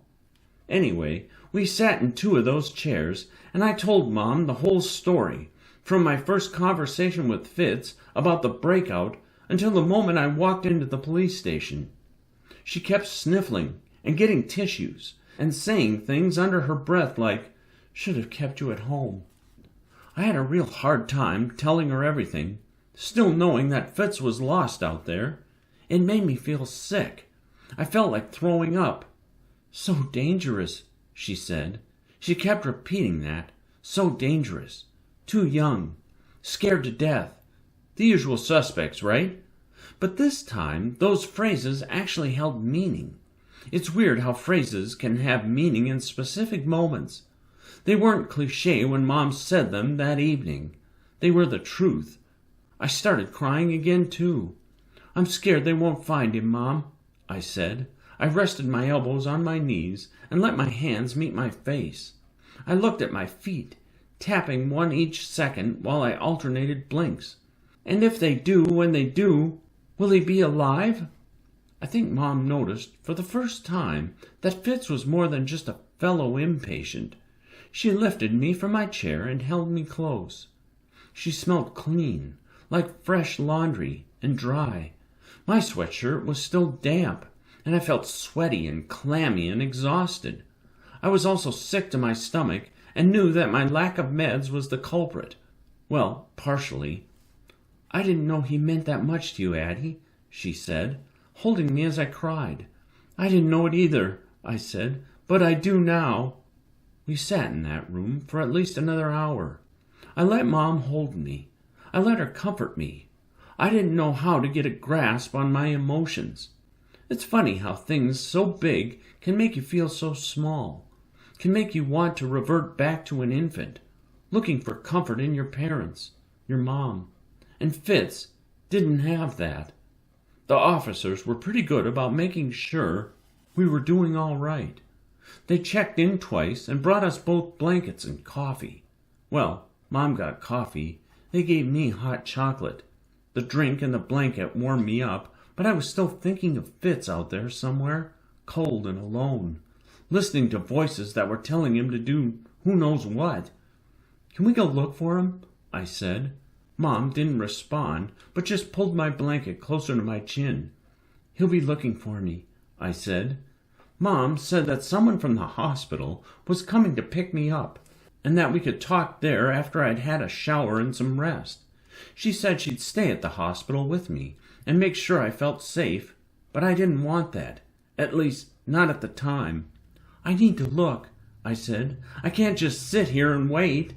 She sighed and gave me this half-hearted parent look where half of the smile is a grimace that says, okay, and the other half says, but just this once.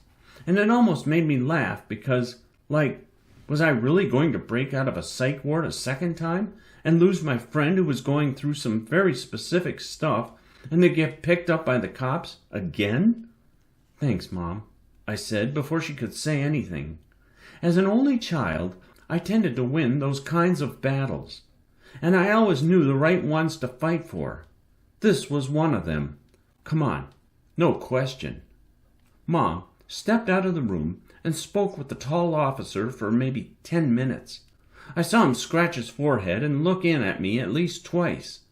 He left for a moment, then returned, and they talked a bit more.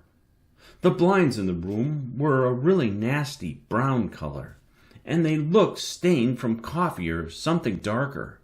Dead flies lined the sill, and I saw rings of dust collecting on the reinforced glass. The small wires cutting through diagonally across one another, creating this hideous patchwork of dark lines and thick, cloudy glass. The tile floor looked hopeless, a red that had faded to a sorry orange. I was halfway through counting the chipped tiles on the floor when Mom returned with a smile. The officer agreed to let me take you to the hospital instead, she said. You're lucky I'm good with men. Else I wouldn't be here, I said. Oh, Addie, it's true. Can't go a day without joking about something, can you? Learn from the best, I said. I don't joke. I know. I learned from you that I should start joking, I said. She shook her head as we walked to the old Camry in the parking lot. Small streams of water made their way down the car lot through the path of least resistance. The water on the pavement mirrored the lamps dotting the street and the bright lights shooting from the corners of the police station. I'm supposed to be taking you straight to the hospital, but I bet I can buy us an hour or two. I'll say we got lost. It wasn't very plausible, but I didn't care. I was still in this state of belief that adults never really got into trouble. I liked that kind of naivety. We stepped into the car and wiped off the water from our sweaters or jackets or whatever. Some people say they don't want to live near the Sound or in the Northwest because they don't like the rain, and it would make them all depressed or something. But they don't really know what that sound means, so it makes me laugh. I love the rain. It's a beautiful thing, usually. Today, though, the rain tapped on the windshield, and I felt hopeless, like how on earth was I going to spot Fitz in this storm? Where would he go? What would he do? I might know Fitz, but I didn't know what Lyle or Toby or Willie would tell him to do. So where did that leave us? Well, it left us searching the docks where he and I had boarded the ferry. We drove by the inn. I tried to think of what Fitz might do if he started getting cold or upset or afraid. I saw a penny by my foot and picked it up and turned it in my hands, blinking for every dark spot between the pillars on the back of the coin, then turning and blinking for the same number on the face. Then it came to me. Lincoln. Willie. How could I have missed it? I'm such an idiot, I said. What? I might have an idea where he is. Call the cops, I said. No, wait. Don't call the cops yet. Let's go there. Where? Where is he? Wherever his brother is buried. Quentin. Fitz might be wherever the grave is. There is a small graveyard near Beacon Hill by the hospital. We can see it from the window of the psych ward floor. I know the one, she said, turning the car around and speeding up. I took deep breaths, swallowed, the knot in my throat still there. I rubbed my eyes and ignored the mild pulse at the back of my head where I had hit it against that pot. I realized Mom was not driving me to the station like I thought she might. She was going to the graveyard. The flutter of the wipers synced with the rapping of my heart. I put my hand against my chest and felt for that syncopated rhythm. As the rain let up for just a moment, and there was quiet. Then the oddest thing happened. When we stopped near the decorated wrought iron entrance to the graveyard, it began to snow. It was a startling shift in the weather that I didn't expect. I'm sure nobody expected it. It got really quiet. Total silence. The ground was soaked and the temperature dropped and tiny flakes of ice rain began to fall. A twinkling in the trees. The tapping sound like a softer form of a rain stick turned upside down. I considered the oddity that silence could be so loud. That's when I heard a yell, and I knew it had to be Fitz. I rushed through the soaked leaves and soggy grass. My shoes sank into the soft earth. "Addie, wait!" Mom shouted as I took off running. And I should have waited, and I should have walked to the scene with Mom, but I was only thinking of helping Fitz before things got any worse.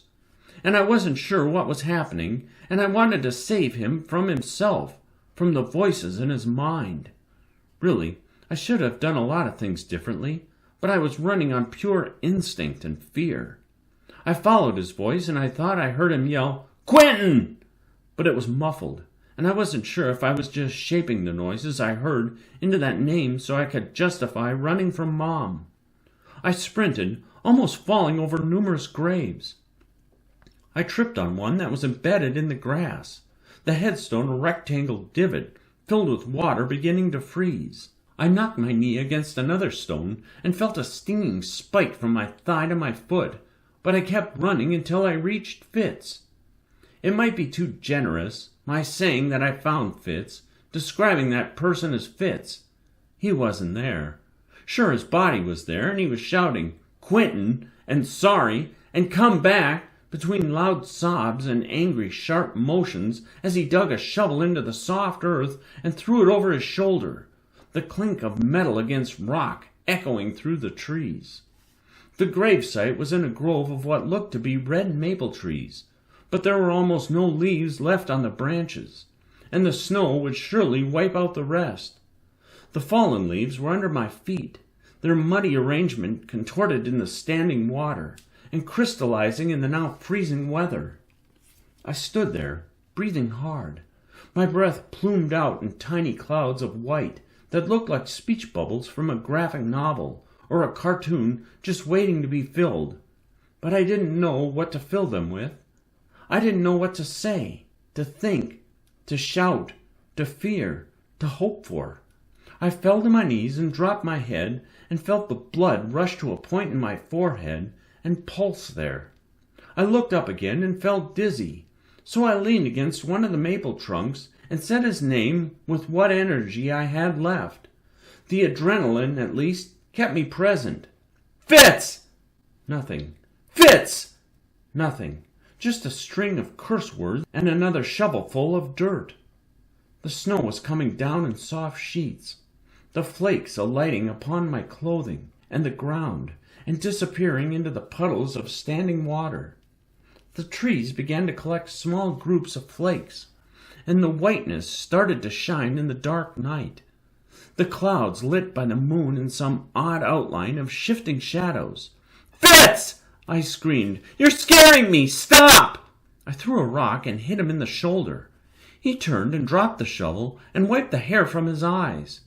He was 4 feet down, and the sides of the hole he dug were crumbling softly, the walls coated by new snow.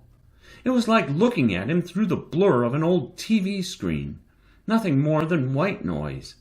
He didn't say a word. He wasn't home. Nobody was in there but hatred and regret and guilt and anger and the voices fighting to tell Fitz that he'd never overcome his past. I knew it wouldn't help, my staying there and yelling at him or hugging him or helping him dig. He wasn't there. And then I ran. I ran so fast. Looking back, I want to say it was because I cared about him so much I wanted to get him help as quickly as possible. But if I'm being honest, and I am, I ran out of fear. He scared me, and I was afraid he might hurt me with that shovel just because he didn't recognize me. There's no way he could have known it was me, or else he would have stopped digging and joked with me about poor Yorick and the oddity of the words exhumed and jester, and then he would have held me and watched the snow fall with me in a quiet moment of peace. That's what should have happened, but it wasn't meant to be. It couldn't be helped. He began yelling again, but I only heard faint moments of hissing and coughing and moaning. I knocked my shoulder into a tree and stopped 50 yards from the car. Mom was standing there talking to a cop. The lights from the cop car were spinning, but there were no sirens, just a quiet turning of color, the red reflecting off the fresh snow sticking to the ground. In that moment, it was like the world had been encased in a thin layer of ice that coated everything like some wonderland. Only it wasn't a wonderland. The snow was just a mask for the truth happening 200 yards away and 4 feet down. I waved to Mom and pointed in the direction of Fitz, through the trees where the flakes were accumulating, the ice rain turning into a completely soft fall of snow. "That way! 200 yards or so, maybe 3. I sucked in air, and my ribs hurt because of the pain. I hadn't run like that in months. "He has a shovel. He's 4 feet down near a grave marker, but he's not there, not really, and he's angry." Mom hugged me close to her as the cops rushed past.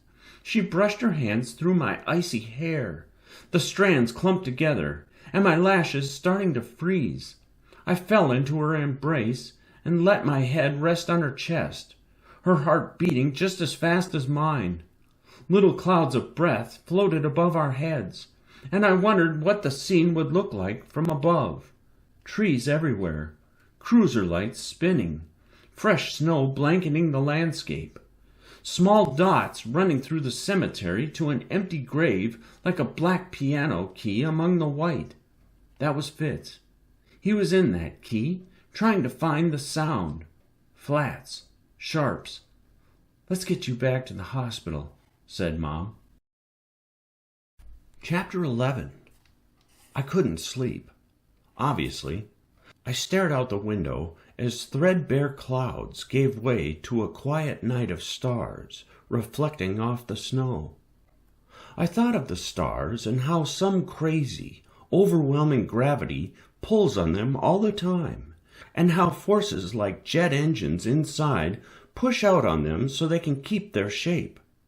I wondered about the gravity pushing on me, the forces keeping me in that hospital room and shaping my fate, tying me to a life that felt at times like it had been decided for me. But I couldn't accept that narrative. That wasn't my narrative. Impossible. I wouldn't allow that. Mom left the hospital the next morning after taking a call from the officer in charge of Fitz's case. She told me she'd be back for lunch, that I needed time with the doctors or something first. I kept asking her for more details about Fitz, upset that she would only tell me he was safe and warm and that he'd be okay. What condition was he in? What did he look like? What was he saying? She wouldn't say. Maybe she didn't know. Nobody opened my door to get me for group talk. I waited, but when I heard nothing, I lay back on my bed and thought about Fitz and tried to rewrite the memory. Like maybe I ran up to him as he was resting his head on his brother's gravestone, asking for forgiveness, and he'd wave to me so he could hug me. I also thought about gravestone rubbings I'd done in elementary school. The crayon a small black stub, the rubbing a small remembrance of someone else's grief and loss. Jenkins dropped by with my morning medications and said I'd get breakfast after a while. I guess they were giving me some time to sleep, knowing what I'd been through. I rested against the door and pulled my knees to my chest and let the sun from the window curl around my body. I missed being out in the open, where the booming rays could really wash over me and warm me up. Then again, those rays were now hidden behind cloud cover and a deep gray sky. An hour later, Jenkins came back to take me to breakfast. By then, I was totally consumed by my thoughts and counting the beats in my chest and the tap of my feet against the bed.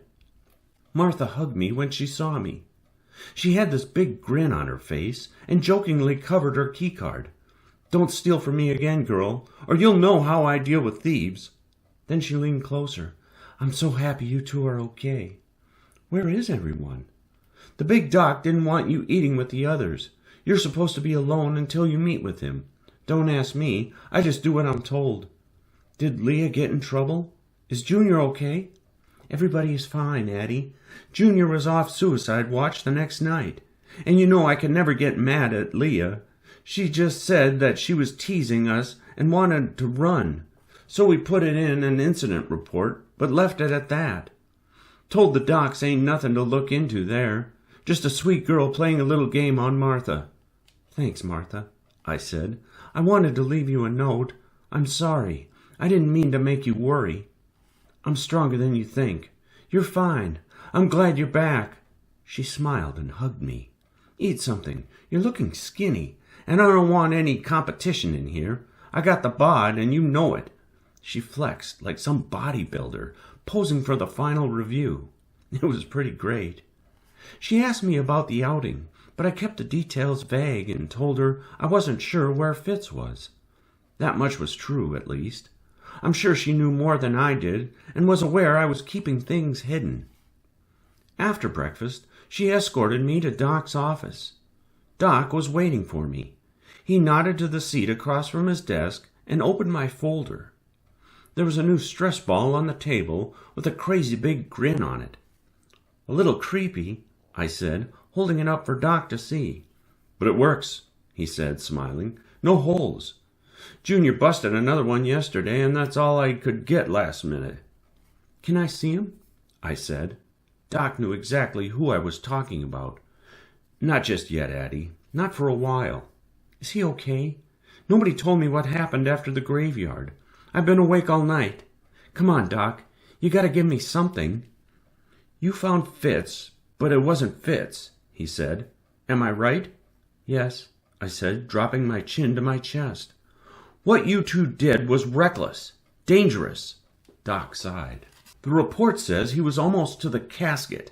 He had a picture of a bird, but the rain had nearly ruined it. He was yelling Quentin's name, but nothing else was really decipherable, according to the police. He's lucky he was found.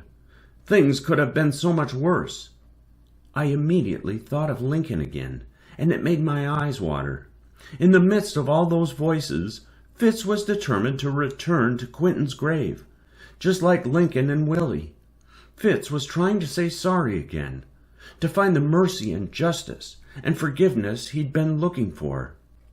I didn't know quite how to reconcile that with the image of Fitz I'd seen at the cemetery, but I knew the real Fitz wasn't completely lost. The real Fitz was in there. His digging at the grave was proof. And maybe I should have shared with Doc why I find that amazing, but I was nervous about it for some reason. "You still haven't answered the first question, Doc. Is he okay?" "He'll be fine. He's resting. He's back on his medication and will likely be returning to us in a week or two. Not before then." I was angry. That was far too long. I wanted to talk to Fitz. I wanted to tell him that every story worth its salt had some form of loss and guilt and regret. It's how the characters react to that loss that speaks to their nature as a hero. Fitz acted like a hero. Sure, maybe it wasn't conventional, but what on earth did convention have to do with meaning? I thought about the unanswered essay question on my desk. What are the characters waiting for? And why is it significant that it, he, she never shows up? I thought of Morris's lesson plans and the plays I had marked up that were waiting for my return. I still didn't have an answer for the absurd playwrights, but I knew how I'd respond to the hero's journey question on the exam. "So what am I supposed to do?" I said. "Pretend like nothing happened? Return to group meetings and behavioral therapy with Ramirez and movies on Monday night?" "Not exactly," he said, scribbling in his folder. "What does that mean? I mean, we all know doctors aren't known for their abundant clarity, but that was especially vague, Doc." Doc snatched up his phone and clicked a few buttons, and then said, "Have her come in." before settling back in his chair and adjusting his glasses. He folded his hands over his stomach and waited.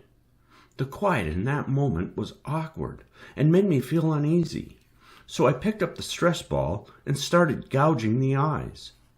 Mom walked in, smiling that awkward smile of, "Hey, I knew something earlier, but didn't think it was the right time to tell you." You know the one. "Are we having a family therapy session?" I said. I wasn't trying to be a smart aleck, though I'm sure it sounded that way. "No, well, sort of," said Doc. "Wow, so clear today, Doc. It's like you've reached an entirely new level of profundity." "Good word," said Doc. "Thanks," I said. I wished I was wearing my new grammar sweatshirt. "So what are we doing?" Mom sat down right as I asked Doc that question. "I've asked your mother here so we can discuss outpatient status," said Doc. "Outpatient?" I repeated. "It means you get to come home, Addie," said Mom. She was so happy that I didn't want to break the spell. "What about the others?" I asked, even though I knew the answer. "You're all on separate paths, Addie," said Doc. "You're welcome to come back during visiting hours. Maybe we can set aside some time on a Sunday so you can talk with them about where you are in your treatment. I think that would be inspiring." "That'd be nice," said Mom. I bit my lower lip and took a breath. I could visit, sure, but I wasn't sure if I was ready to go back to the life I had left behind just months earlier. I stared at the stress ball and tapped my feet in unison and waited for Doc to start scribbling in his folder. But he didn't. He just stared at me over the tops of those stupid horn-rimmed glasses and waited. "Outpatient?" I said again. "You'll see me twice a week," he said. "We'll keep testing new medications. However, I don't believe staying in the ward is going to change the treatment path. And frankly, I think the fewer distractions, the better. In fact, I recommend you two get away from Seattle for a few days if you can. The space could do you some good, Addie, and could provide a respite from your rituals, if even for a short time. Again, it's worth a try. And you'll also have some distance from this situation, which is hypersensitive, as you know. I'm sure your obsessions are in hyperdrive at the moment." "A lot of hypers there, Doc," I said, blinking in an alternating pattern, with the shadows of the blinds hanging behind him. He was right. I was overdoing things, but I couldn't help it. Not really. Not when every thought came back to Fitz. I knew he meant Fitz when he said distractions. He didn't have to hide behind semantics. That was my job. I sat back and put my hand on Mom's and realized that no matter what I said, I was going home. It would be nice to be home in my comfortable surroundings, but I was also afraid. If I left the ward, would I still be as focused on figuring myself out? Would I be eager to test myself, to grow and discover and learn? Possibly, but I knew it wouldn't be in the same way. It couldn't be. It wasn't possible. Mom helped me gather my things, and Martha made sure I left before a group truck got out. I didn't even get to say goodbye to Tabor. I wasn't too cut up about that, but it seemed like even those people I didn't get along with held some place in my life. Like I was still trying to carve out little spaces for everybody to have a place in my heart. Maybe there wasn't enough room. "Semester's almost over," said Mom, "but I talked with Principal Abner, and he said you can return to classes and work on the rest of your credits over the winter break if you feel up to it." "How many weeks until then?" "Only a few," she said, "but like the doctor said, I don't want you sitting around and stewing in your obsessive thoughts." She put her finger on my forehead. "Gross." "Gross?" "These are motherly hands," she said, putting both her hands on my face and squeezing my cheeks, making me laugh. The parking garage was freezing. Outside was freezing. Winter had really arrived, and I was shivering by the time we got to the car. "No, I feel gross. I just want to shower and sleep in my own bed and not think about any of this. It's too much." "Then just relax and go to sleep, Addie," she said as we stepped into the car and the engine turned in the quiet outside. The heater ticked in the cold, and warm air began to flow around my feet. I kicked my seat back, and we zoomed away from the hospital, from a small dot on the line of my life, a blip that maybe could grow to mean a lot more to me in the future. I wasn't sure. We bumped our way over the freeway and dropped into the streets near Puget Sound. At a stop sign near our house, I saw this gorgeous yellow bird perched atop the thin metal edge. "Do you think maybe we could take a short trip before I go back to school? Just you and me, like Doc said?" I asked. "Mom, ease the car into our driveway. The old brick house looks so small and quaint, set against the mansions on either side, but I liked our little alcove of peace and harmony." "Of course, honey," she said. "I think that's a great idea." I started tapping on my knee, careful not to overdo it. I worried that if Mom saw that my OCD was still strong, she might call off the idea of a trip in favor of staying home and visiting Doc more often. "What did you have in mind?" "Not sure yet," I said. "I just know I want to go see this one bird I heard about." "A bird?" "It's called a Kirtland's warbler. Supposed to be the prettiest bird out there." Mom smiled and killed the ignition. The engine ticked in the garage as it cooled. I walked inside and dropped my things on the kitchen counter like I had 10,000 other times when returning from school or work. I walked through the study and ran my finger along all the spines of the book in their rows that spanned the wall. I thought of Leah and her whale book and her buzz cut, and how, if she were here, she'd say it was time to enjoy the greener grass and eat it too. The thought made me smile. I returned to the kitchen and squatted down when I heard Duck's toenails scraping against the wood floor as he tried to stay on his feet. He was so excited, and it made me smile. Duck almost knocked me over when he leapt up onto me, slobbering on me and licking my face. It was odd, really, that I had to wash for almost everything, but Duck's slobber never bothered me. Maybe because he's family. I walked around the back of our house with Duck, throwing a small stick and bumping up against the pine trees to shake the snow from the limbs. I thought of the bristlecone pines I'd seen on Mount Washington and the way the branches turned in on themselves. In that moment, I knew how that felt. Shame wrapped its relentless fingers around my stomach and squeezed. How could I leave my friends in the ward like that and just move on with my life? How could I take Duck on a walk like my world hadn't been completely tilted? Duck's paws left divots in the snow where shadows began to pool. After we walked through the backyard for a while, we cut through our neighbors' yards and came out 2 houses down. No fences. It was that kind of neighborhood. We walked back onto the street.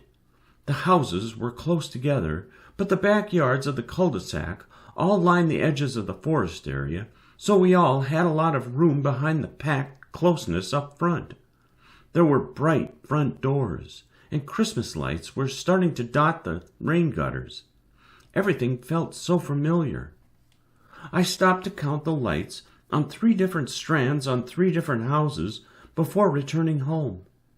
Back inside, I built a fire in the fireplace and let Duck rest on my lap as the wood hissed and popped.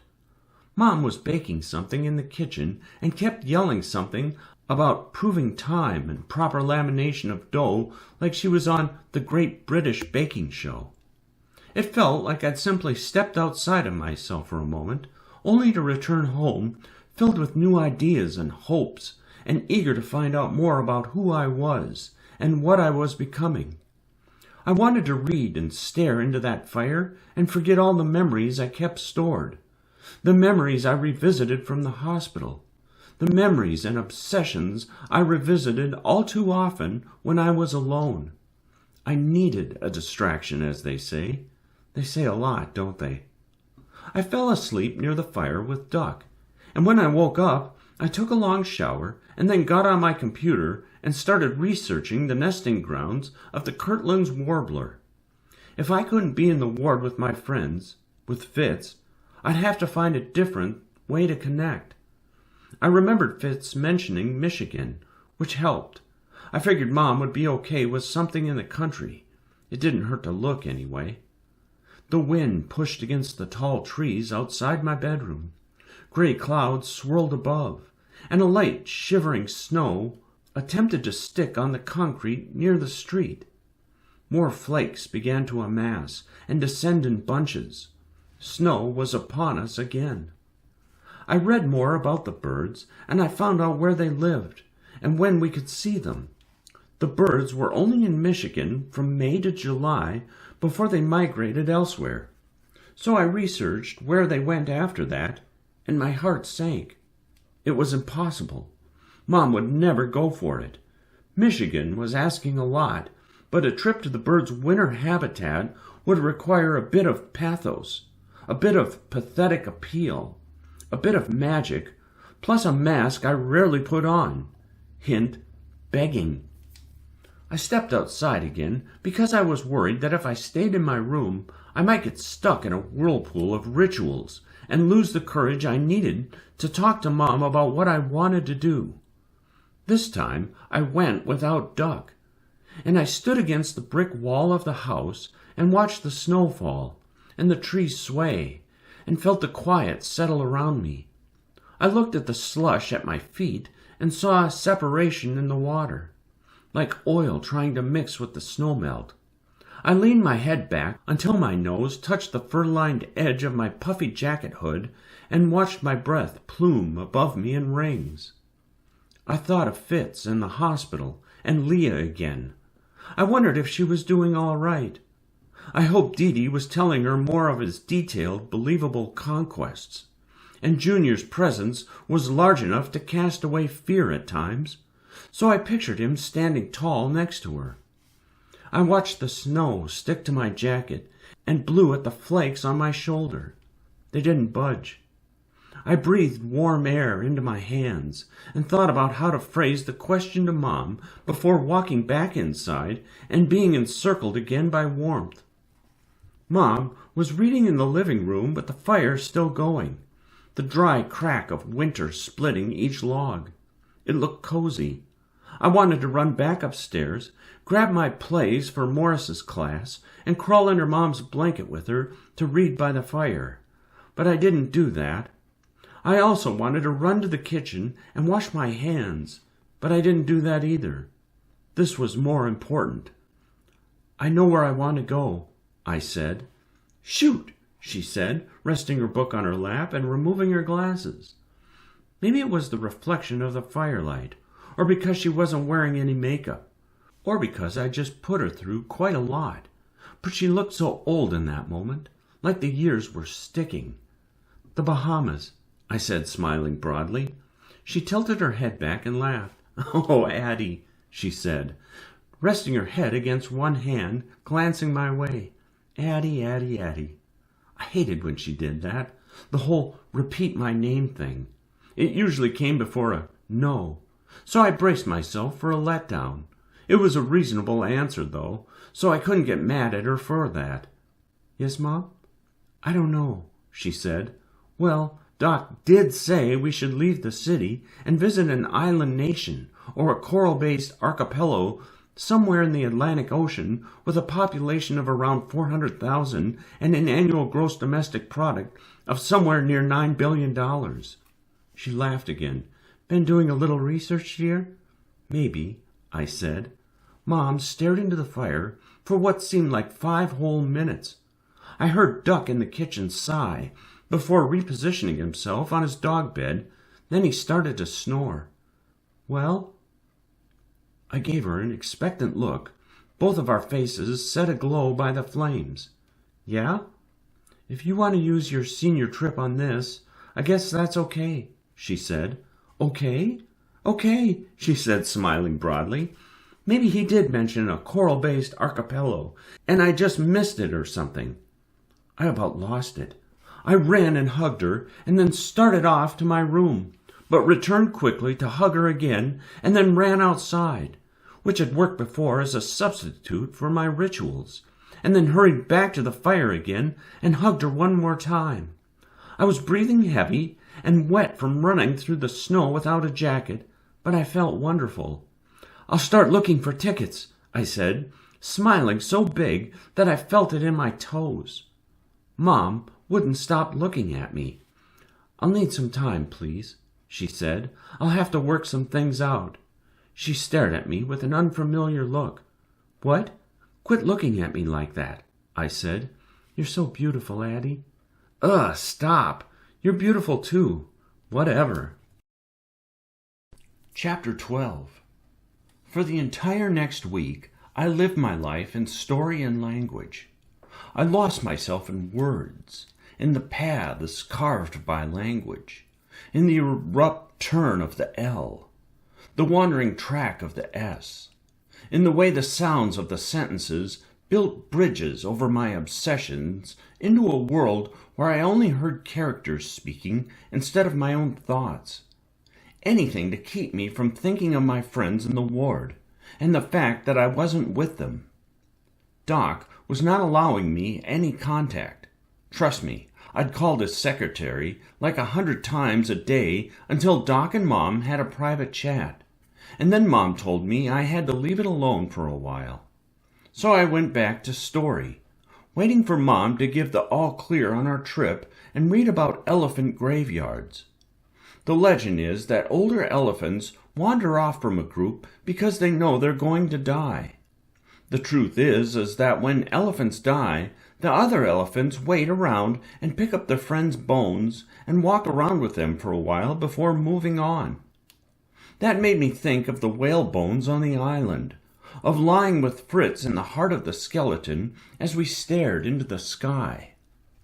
I couldn't escape those memories, nor did I want to. Just one whale rib bone was longer than my body and Fitz's body end to end. Mom peeked her head around the doorframe of my bedroom. "I found a buyer. Come on." I set down the play I was reading, The Real Thing, and stood up. "What? Let's go," Mom said. I hurried down the stairs, past Duck, and as I hit the last step, I realized it was the fastest I'd descended the stairs in years. I was too caught up in the moment to celebrate, but I definitely took note. Duck was asleep at the bottom like one of those Pompeii figures, frozen beneath glass, in a state of suspension like forever. In minutes, Mom and I were circling parking spaces near Puget Sound, the sky a wash of gray. "Did you know it takes like 8 seconds for water to hit us after it drops from the clouds?" "Not long enough," she said. "What about snow?" "Jury's still out." "So you don't know." "Whatever. Where are we going?" "To pay for the Bahamas," she said. "Did you sell me to a seedy gang of Canadian traffickers? Mounties with malice?" "It would make the trip to the beach a little quieter. I doubt they'd take you, though. Too smug." "What about my passport?" "Still good from when we went to Italy a few years ago." Mom had taken her students on a study abroad to Florence when I was 13 years old. I'd loved that trip because I'd gotten to see my mother in her element, animated, teaching students, soaking in the history of the place, of the people. I still remember seeing Michelangelo's David and wondering how he'd seen such perfection in a block of marble, how he'd chipped away the rough edges, the truth laid bare. "What about your job?" "I had some time off saved up, and Principal Abner understands." It started to snow softly as we stepped out of the car and walked up a side hill right near a small inlet where a gorgeous heron sat on a rotting pile beyond some old stone crumbling into the water. The heron took off as we turned, and we watched it fly away until Mom nudged my elbow. She held a backpack under her arm, but I didn't know what she was up to, nor did she tell me. We stepped into an ancient antique shop. There was this really big grandfather clock, painted all white, and the sign said it was from 1909 and made of spruce from Europe. Rows of books lined the walls, and a small wooden ladder leading to the second level of books lurked in the shade beyond the front desk. Mom pulled 3 books from her backpack and placed them on the table. The clerk nodded. "These the ones?" "They are," she said. "Agatha Christie?" I said, seeing the spines of all 3 volumes. "Are those Dad's first editions? You can't sell those." "Don't worry," Mom said to me. "It's only paper. And if it helps get my girl back, I'd sell them all without a second thought. These stories are written. Yours isn't." We walked out with enough money for the entire trip, but I felt an anchor in my stomach and counted each step, thinking of Dad and his books. I wondered if he had lost himself in words like I did in order to maintain some semblance of gravity, of hope. The snow on the grass was thin, like the ground had been spray-painted white. It crackled under my feet as I walked to the car. "Quit thinking about the books," Mom said, noticing me, staring blankly at the road as it vanished under the tires as we drove. "I feel selfish. I want this for you, for us. Let it go. Dad would have loved this trip, and you know it. I don't like losing pieces of him. If it means getting pieces of you back—" She trailed off and let the silence fill the space between us. When she started to cry, I rested my hand on her shoulder and told her it would be all right. I wasn't sure if the tears were for the books or for my OCD or for both. "No Christmas gifts. This is Christmas." "I know," I said, smiling. "And Easter." "I know. And Flag Day, and your birthday, and President's Day, and the 4th of July. It's all the things," she said, pulling my head to hers and kissing me on the forehead. "I know, Mom," I said. "Focus on the road." I glanced at the envelope full of money that Mom had tucked between us. I couldn't quite believe it was really happening. I mean, how was I to know that the Kirtland's warbler migrated from Michigan to the Bahamas for the winter? I had told Mom about why the birds mattered. Well, I told her that they were supposed to be really cool, and that I'd heard about them from Fitz, and that I wanted to see them for myself. I didn't want it to sound like I was doing it for him, or she might question my motives or something. Whatever. It's not like I needed another reason to think about Fitz. A few days later, Mom and I were flying over the Bahamas, which were just a group of small dots below the plane. After enduring so much snow, I couldn't wait for the warmth of the island sun. I rested my head against the little oval window and felt the hum of the plane, and imagined the crazy fast wind vibrating through my body. "Talk about living right," I said. "What do you mean?" said Mom. "This trip?" "Well, yeah," I said, turning to look at her. "But I was thinking about the birds. They go to Michigan in the summer, then fly to the Bahamas for the winter. That's living right." "That's a lifestyle you can't afford," she said. "Neither can I." The guy sitting next to Mom was wearing one of those ridiculous palm tree neon beach shirts. Sure, okay, it's an island for tourists and stuff, so those shirts are popular and all. I get it, but it looked absurd. However, the more I looked at that shirt, the more I thought about Fitz and his yoga shirts. I was so excited about visiting Cat Island, where the majority of birds were supposed to live, even though I knew seeing one was nearly impossible. There were only 2,300 male warblers in the whole world, but I wasn't going to wait for things to happen to me anymore. I was going to encounter that birding world on my own and take my chances. Fast. Like, move my asana fast. "Tragedy or comedy?" I said, trying to distract myself from my thoughts of Fitz and impossible birds. "Sure," said Mom. We liked to play this game, where we gave each other scenarios, and then we had to decide if it would work better as a tragedy or a comedy. I started. "Once upon a time, a deodorant stick fell in love with B.O. "Tragedy," she said. "Once upon a time, an EpiPen fell in love with a bag of peanuts." I laughed. "Good one, Mom. Comedy." I tried to adjust in my seat to get more legroom. Something that is futile, but always worth a shot, I guess.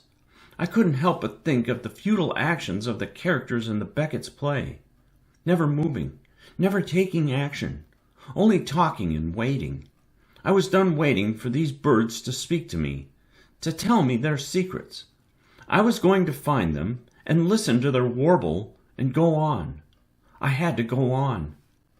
Once upon a time there was an owl that fell in love with a mouse. Comedy, said Mom. Really? Yes, she said. The owl doesn't have to eat the mouse. I refuse to see it that way. Okay, my turn. Once upon a time there was a stain on a shirt that fell in love with the bleach. Sartorial tragedy, I said. Once upon a time there was a whale that fell in love with a compact parking space. Comedy. Once upon a time there was a group of birds who met at the top of Mont Blanc and talked about how great it would be to fly over the Alps. Then they all walked home. Tragedy, she said, and you skipped my turn. Sorry, I said, smiling. That afternoon we walked along the beach, the dimpled sand giving way under our feet, the water folding over itself and scrambling up the shore to scratch our ankles. I traced my steps along the parabolas of salt etched into the sand after each wave. Mom's face was filled with a peaceful light. It was hot outside, but the water helped keep the air cool, and a gentle breeze kept the heat from totally devouring us. I picked up some curved and striated shells and collected them in a cloth bag. The clerk at the Hawk's Nest Resort, where we were staying, had told us we couldn't collect shells, but I did it anyway. I don't know why. It gave me something to do, I guess, but I knew I'd have to leave them behind when we left. I wished I could save one for Leah to remind her of 𝘠𝘩𝘠𝘦 and her family.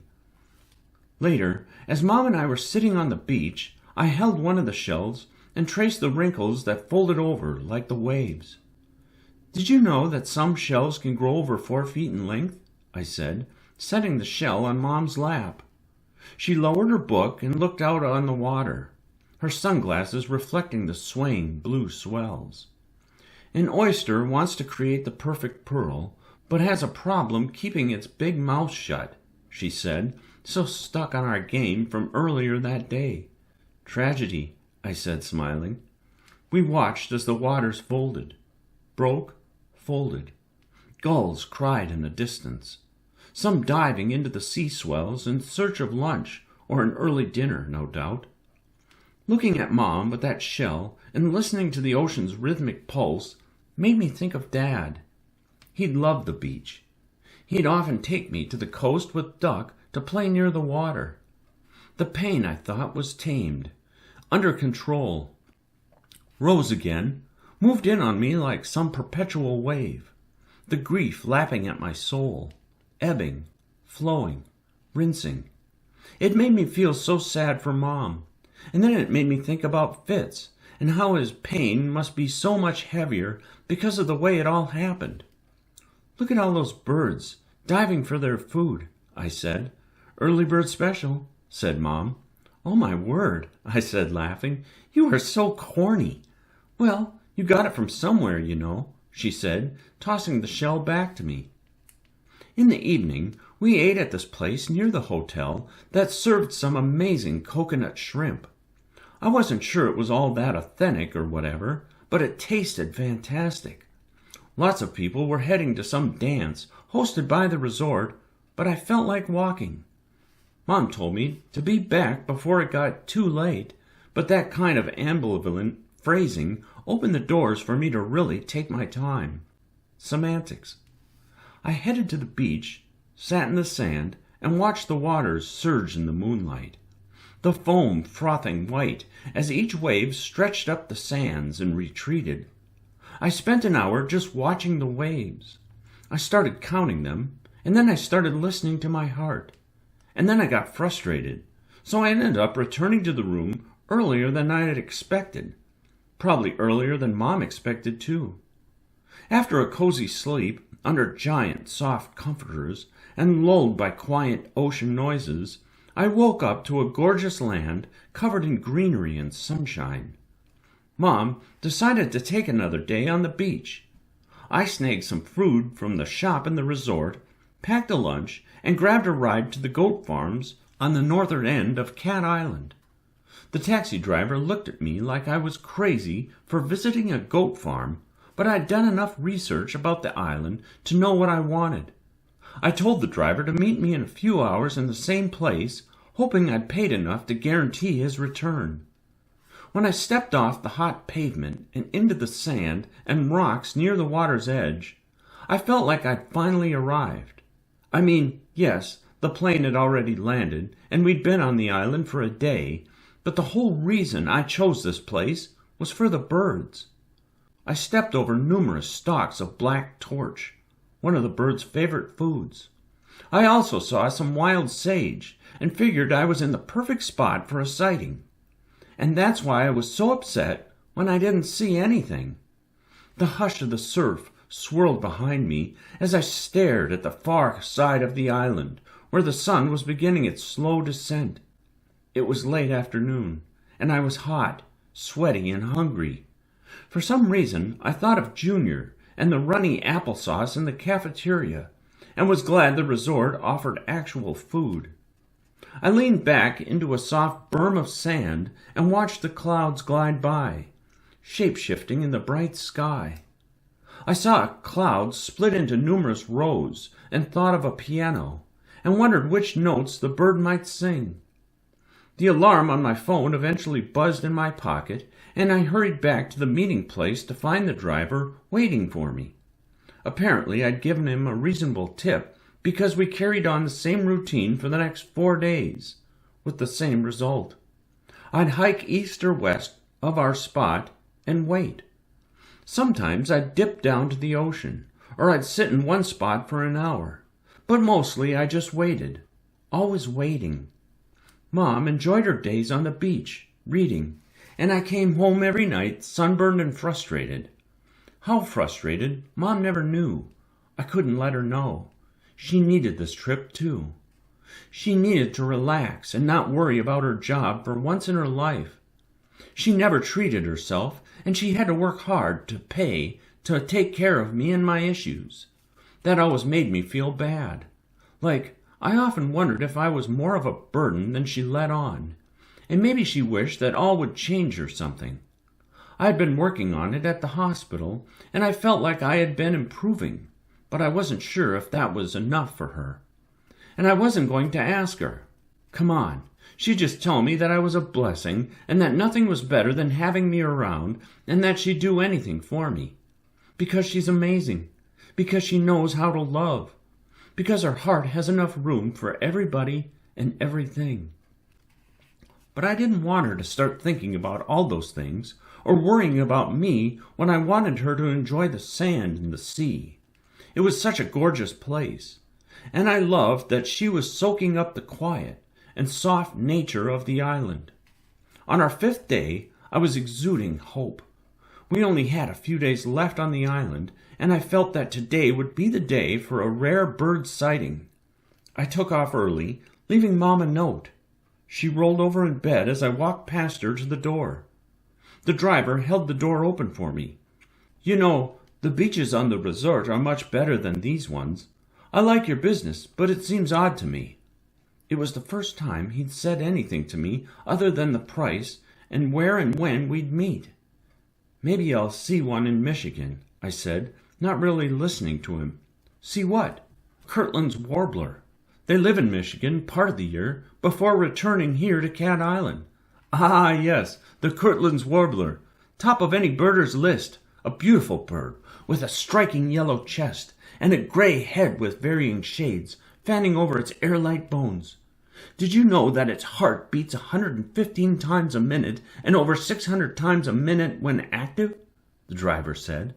Birders call it life bird, as in seeing it once in a lifetime event. I was shocked. I knit my brow and leaned forward, gripping the passenger seat headrest. You know what bird I'm talking about? This island is famous for more than its beaches.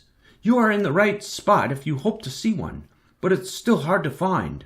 I've driven a birder or two, and they've never seemed to find it. Something tells me you won't stop, though. Well, maybe I'm just not that smart. I'm living the definition of insanity, doing the same thing, but expecting a different result. Being bird brain must be a real thing. Yes, the dodo did not have a nice ending. We talked for another half hour about the island's birding history before we stopped at our usual place. I decided to take a longer walk and head up to the northernmost point where the rocks made the beaches nearly inaccessible, unless you scrambled over boulders and swam a bit. But I needed to move and hope. I needed to feel like I was doing something. I needed to know that if I didn't see the bird, it wasn't for lack of effort on my part. I felt foolish waiting for one in that scrub, listening to hear that impossible little heart thumping against the tissue paper walls of its chest, listening for the slightest chirp or fuss in the brush. After bridging a narrow inlet of water, I sat in a gathering of small trees and drank from my water bottle. I thought of what Fitz might be doing in that moment, and I leaned my head back and pictured his handsome, gap smile. I took my shoes off and pushed my bare feet into the water and watched the sand billow around my toes. I thought of Estridgen's comment to Vladimir in Waiting For Fitz. We always find something, Dee, to give us the impression we exist? It was more than thinking, though. It was more than an impression. It was knowing I existed, that I was meant to take action. My phone buzzed, reminding me that I had to get back to the resort. I met up with the driver and shrugged when I saw him. He knew my defeated slouch, my tired stare, my incessant blinking meant another day with no luck. Maybe I'd have to research the bird's Michigan habitat when I got home. I certainly wasn't going to see a warbler on Cat Island. My time was up. It seemed kind of absurd all of a sudden. This bird just decides to migrate to northern Michigan every year to hang out near small pine trees and then come back to the Bahamas. Why would you ever want to leave the Bahamas? Sounded like those birds needed a good talking to, a good behavioral therapist or something. Later, after another overpriced meal of shrimp and coconut rice, I wandered off from where Mom was sitting on the beach, reading. I walked into the water and watched a group of birds in the distance, written in the sky like Old English script. I felt the cold water beneath the warm surface curl around my legs. The wind pushed the scent of grass and salt into my face, and I breathed in deeply. I thought of how little we know about what goes on beneath the surface, and I guess that's true of all of us, right? Way down in the deep parts, surely colossal whales were out there pushing through the waters and singing to their families. Surely. But I only saw and heard what was above the surface of the water. Birds chattering to one another, high in the air, the waves, the boats in the distance, catching wind in their colorful, taut sails. The clouds parted over the water, and I thought of Fitz's handsome gap. On the walk back to Mom, I considered telling her about Fitz and about my stay and everything. She'd been asking me about it constantly since I'd gotten home from the hospital, but I hadn't felt ready. Maybe if I could explain about seeing the blue whale on San Juan Island, she'd understand why I needed to see a warbler here. I sat next to her on my towel and rested in the soft sand. A windshield wiper falls in love with a raindrop. Tragedy, said Mom. She kept her nose in her book. I decided to spend our last 2 days with Mom. I owed her that much, even if I lied to myself and said I was being noble by giving her space all the other days. We had a lot of fun, too. We went snorkeling, and I saw a sea turtle and all these amazing fish and anemones and sea urchins, and the reef was just bonkers. I didn't understand how so much life could hang on to those small ledges and persist. It was a cool lesson in perseverance, in going on. But it came at a cost. I couldn't stop thinking of how I'd given up spotting the warbler. The bird's wings fluttered in my mind during every activity. The final morning came in as fast as the wind off the water. I thought of Ellis opening up his bag of winds, and how winds can take you everywhere you need to go, just like language can do great things, poetic things. But ultimately, you can't tell someone how much you love them because that won't adequately express how you feel. All the winds except the one you want or need, I guess. I lowered my head to avoid the breeze and walked down the small rock trail from our cabin to the water. I wanted to say goodbye to this place. It's funny, with all my research for Morris and his unanswerable essay question, I still forgot sometimes life can play out just like a drama. Truth is overlooked, ignored, searched for, but never found. And only when we think the characters can't possibly make it out of the innermost cave alive, we witness a resurrection. That's how I felt when I stepped into the cool water and heard the sound of a fin slapping the surface. Well, I thought that's what I heard. I wasn't sure. I looked north, but didn't see anything in the water. Just a small stand of Caribbean pines 10 yards away. I should have understood there was something different about that morning. I should have noted the way the wind moved the clouds in the sky, the way the trees bowed to the rising sun, because there it was, just like that, from the fringes of existence, all 55 ounces of it, and with the most striking colors I'd ever seen on a bird. Streaked flanks of bluish gray, a stark yellow underbelly, a blue head with dark, sharp eyes. Enter stage left, the Kirtland's warbler. I walked slowly to the bird and got within 5 yards. It didn't flinch. It was as if I was watching some other version of myself approach, quietly hoping, turning over the odds in my mind and appealing to reason through blind faith. But there it was, and it was remarkable, the real thing. I took a picture on my phone, and it chirped at me, turning its head. "Quentin," I said. I wasn't ashamed of saying his name out loud and hoping it might be true. I'd seen such hope in the faces of Leah, Junior, Dee, Wolf, and Fitz. Hope is meant to surprise us. Existence is meant to surprise. Love is meant to surprise. Love does not bow to the odds. Never has, never will. Swooping in along with the bird came Dr. Morris's question. What are the characters waiting for, and why is it significant that it, he, or she never shows up? Again, again, again. The bird tilted its head at me one more time, then flew away. A small speck caught between the blue of the water and the blue of the sky. I went back inside and washed, hoping to remove the stain of repetition, to rid myself of the anxiety of not having an answer to the question that I had been obsessed with for months. I even showered twice before we left for the airport to rid myself of the anxiety, but it didn't help. What are the characters waiting for? What am I waiting for? On the drive to the airport, I wanted to tell Mom about the bird, but I couldn't. Look, I love my mom, but right then I was only thinking about Fitz and the rest of the group, and telling them about the warbler. Well, telling Fitz about the warbler. Mom and I boarded the plane 3 hours later, both of us trying to settle into the small seats and the non-existent legroom. They barely hold a hint of legroom. They're not even aisles. Then I thought of how I would make a joke with Fitz about aisles, and flying away from the aisles, and then mention my awesome grammar sweater and his cinnamon rolls. But I wasn't with Fitz. Yet I couldn't help but feel that having been with Fitz sort of reorganized everything in my life. Like I had learned more about myself through him, and it had reset my existence or something. I had a feeling that hanging out with my old friends at the mall and discussing boys wouldn't cut it anymore. I had outgrown that kind of thing, at least a little. Says here we have a 1 in 4,596,032 chance of crashing on our way home, I said to Mom, pointing at my phone.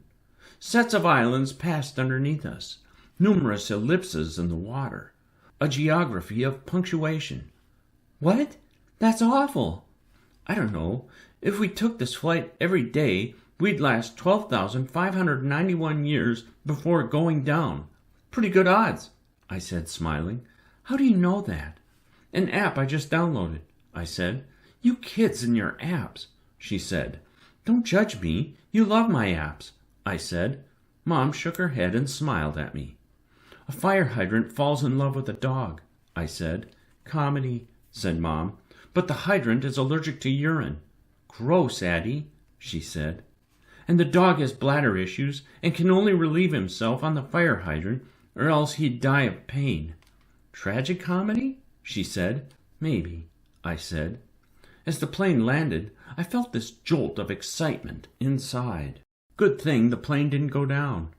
The irony of birds migrating and me flying in a big steel bird would have been more than my soul could handle in the afterlife, or whatever. I'd be immensely ticked that my death was ironic, and I'd never hear the end of it from all my literary heroes. Chapter 13. The first night after we got home, I divided my time between thinking about Dr. Morris's essay question and reading about the jack pines in Michigan. I wasn't in the mood to think after that. My brain was super tired. So over the next few days, I relaxed and binge-watched 2 seasons of the Great British Baking Show and only left the couch to satisfy my hunger. Well, it wasn't so much hunger as it was bored, mindless eating. Whatever. Mom occasionally stepped in to see who was star baker or who had been sent home and to make sure I was feeling okay. I think she was well aware of how much I wanted to go back to the hospital. Weird, right? Hate being put there to a degree, then can't wait to go back. Isn't that how most things work? But I loved watching the bakers complain in the nicest way about their dough not rising, or their chocolate not being tempered properly, or their custard being a little too thick and all. It was kind of nice to look at the world through the eyes of people I'd never met and see a whole new set of issues. I mean, winning that competition meant a lot to them, and it made me realize that everyone has their own struggles. It doesn't matter how big or small, they exist.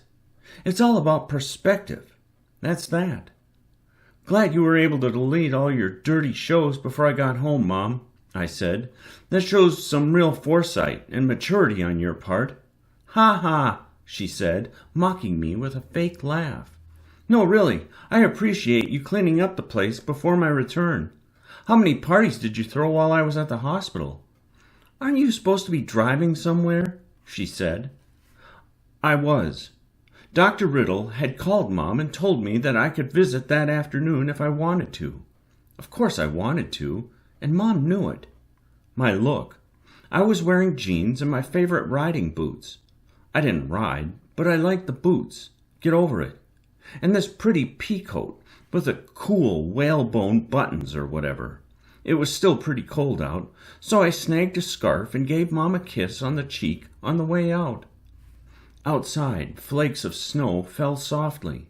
It was that weird kind of snow quiet, where the world is insulated from all sound.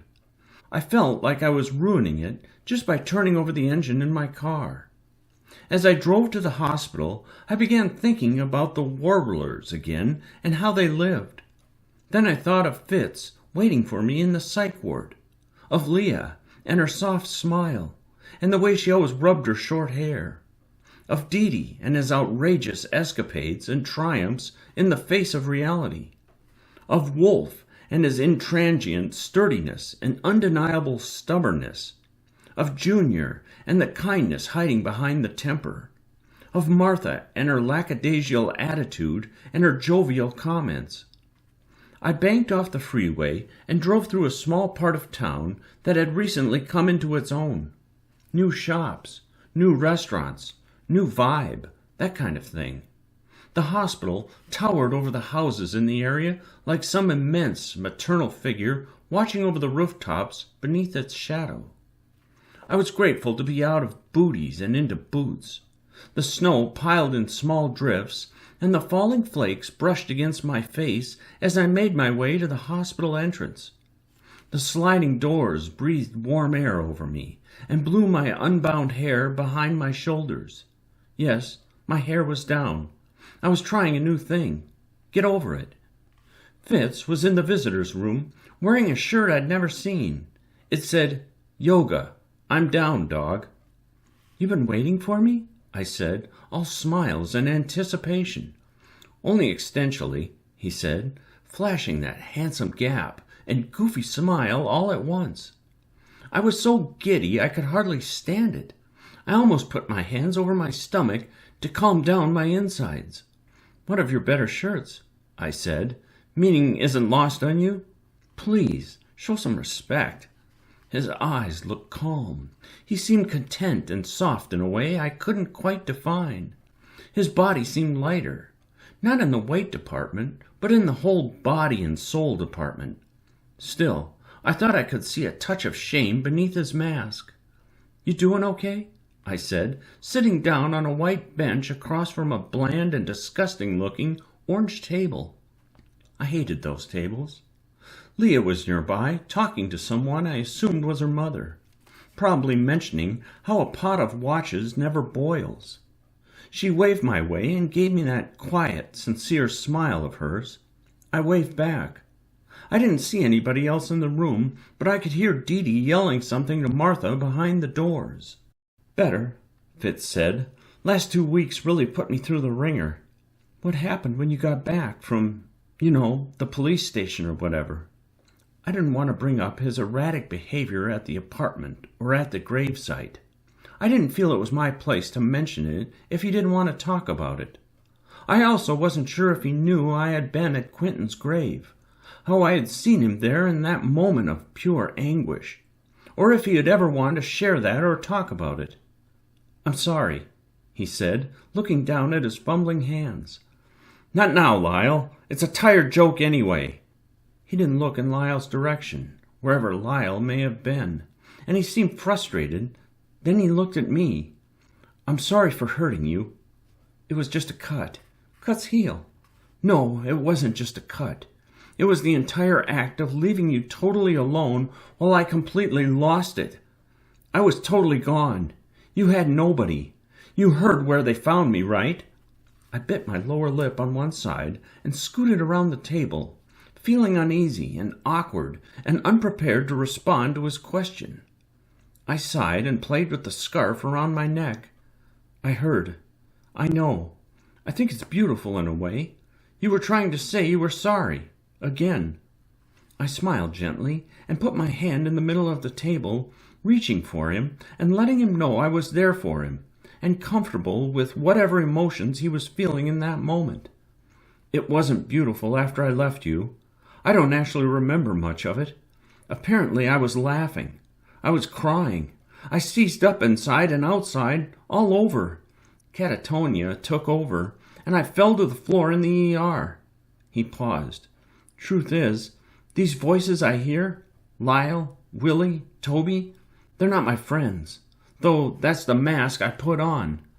They are liars, skulking in the corners. I have to keep them caged like animals. I must keep them caged, or I get lost." Fitz sighed heavily and lowered his head to his hands before lifting his face again and faking a big smile. I put my hand over his and mouthed that I was sorry. I was sincere, and I think he could tell. "Like the plays you love so much, Addie? I feel like I can't escape the script sometimes. The cuckoo bird is in my mind, kicking out all the eggs of hope. I'm endangered by the very actors my mind has created.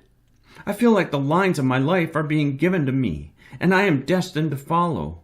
Fated to read them, to live them. As if this life could happen to anybody, huh? Nope, just me.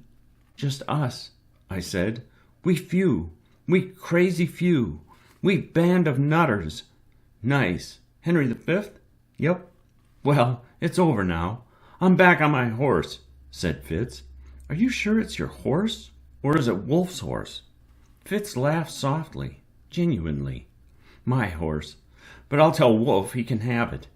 "I think he'd be pretty happy with that," I said. I sat up and rested my chin on my fists.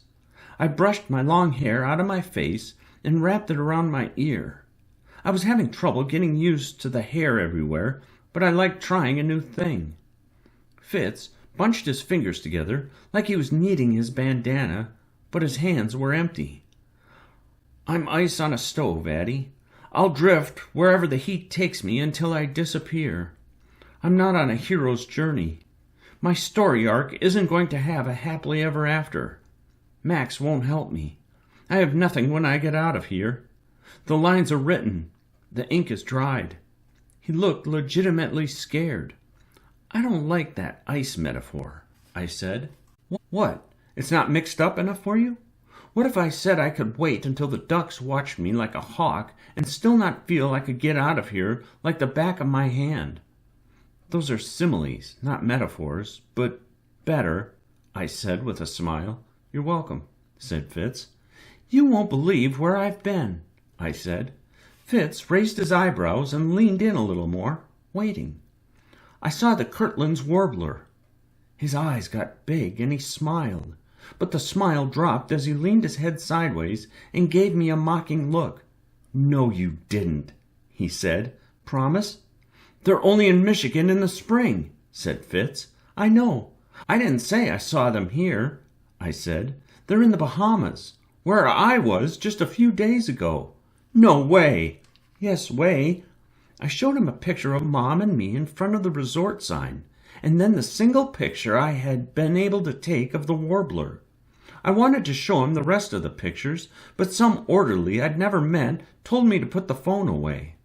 Wow, Fitz said. That is so freaking awesome. I wish I could have been there. What was it like?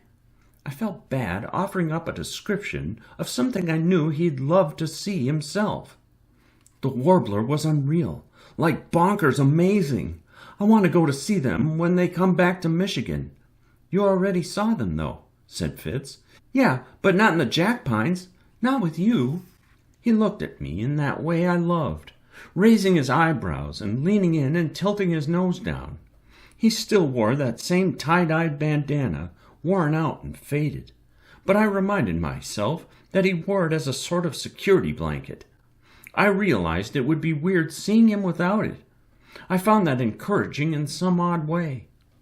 The birds require the small jack pines for nesting, and the only way those jack pines grow is after a fire. That doesn't make sense, said Fitz. Sounds more like a tragedy. A log falls in love with a fire. Yes, I said, thinking about my game with Mom. But the cones of the jack pines need fire to open them up before they can spread their seeds. About 6 years after a fire, the warblers show up because that's when the trees are the perfect height. When the trees get too tall, they leave. Then they have to wait for another fire before coming back. Fitz thought for a moment. I saw Dee step in, and I waved to him over Fitz's shoulder. That's pretty awesome, he said. I wish my life was like that. Maybe it will be. You want to nest in burned-out trees in a forest in northern Michigan? I didn't know you were so down to earth, I said. I'm not, he said, smiling. But our lives have been scorched in some way, right? Touched by fire? We all need new growth. Yeah, I said softly, thinking of blue skies and birds. And once we've grown and learned and overcome, we can move on. He looked down. But I won't know freedom or be able to fly away from here until I turn 18. Property Brothers! I looked at Dee, who was blushing, because his parents were visiting. At least it's always something new. I like that he keeps things fresh, I said. Fitz didn't seem to be listening. I want to go back to school, but I don't know if it will last. When I get out, I mean. I don't know if I can ever keep the balance I need to sustain a normal life. Normal's boring, I said. Freedom isn't. Freedom of the mind. That's gold. That's independence. Surely not true independence, though. Who will I have, Addie? I've lived most of my life in and out of these places. Nobody has any lasting relationship with me outside of these hospital walls. You saw that disgusting apartment that people call my home. I need to be strong if I'm going to be on my own, to stay balanced. I don't know if I can do that. If I'm being honest, I get out of here in a year. You won't wait around. Nobody's going to wait for me. People need to go on, to move forward and live. I know that. I understand that. And it was right then that I finally understood why those absurd playwrights wrote their stories the way they did.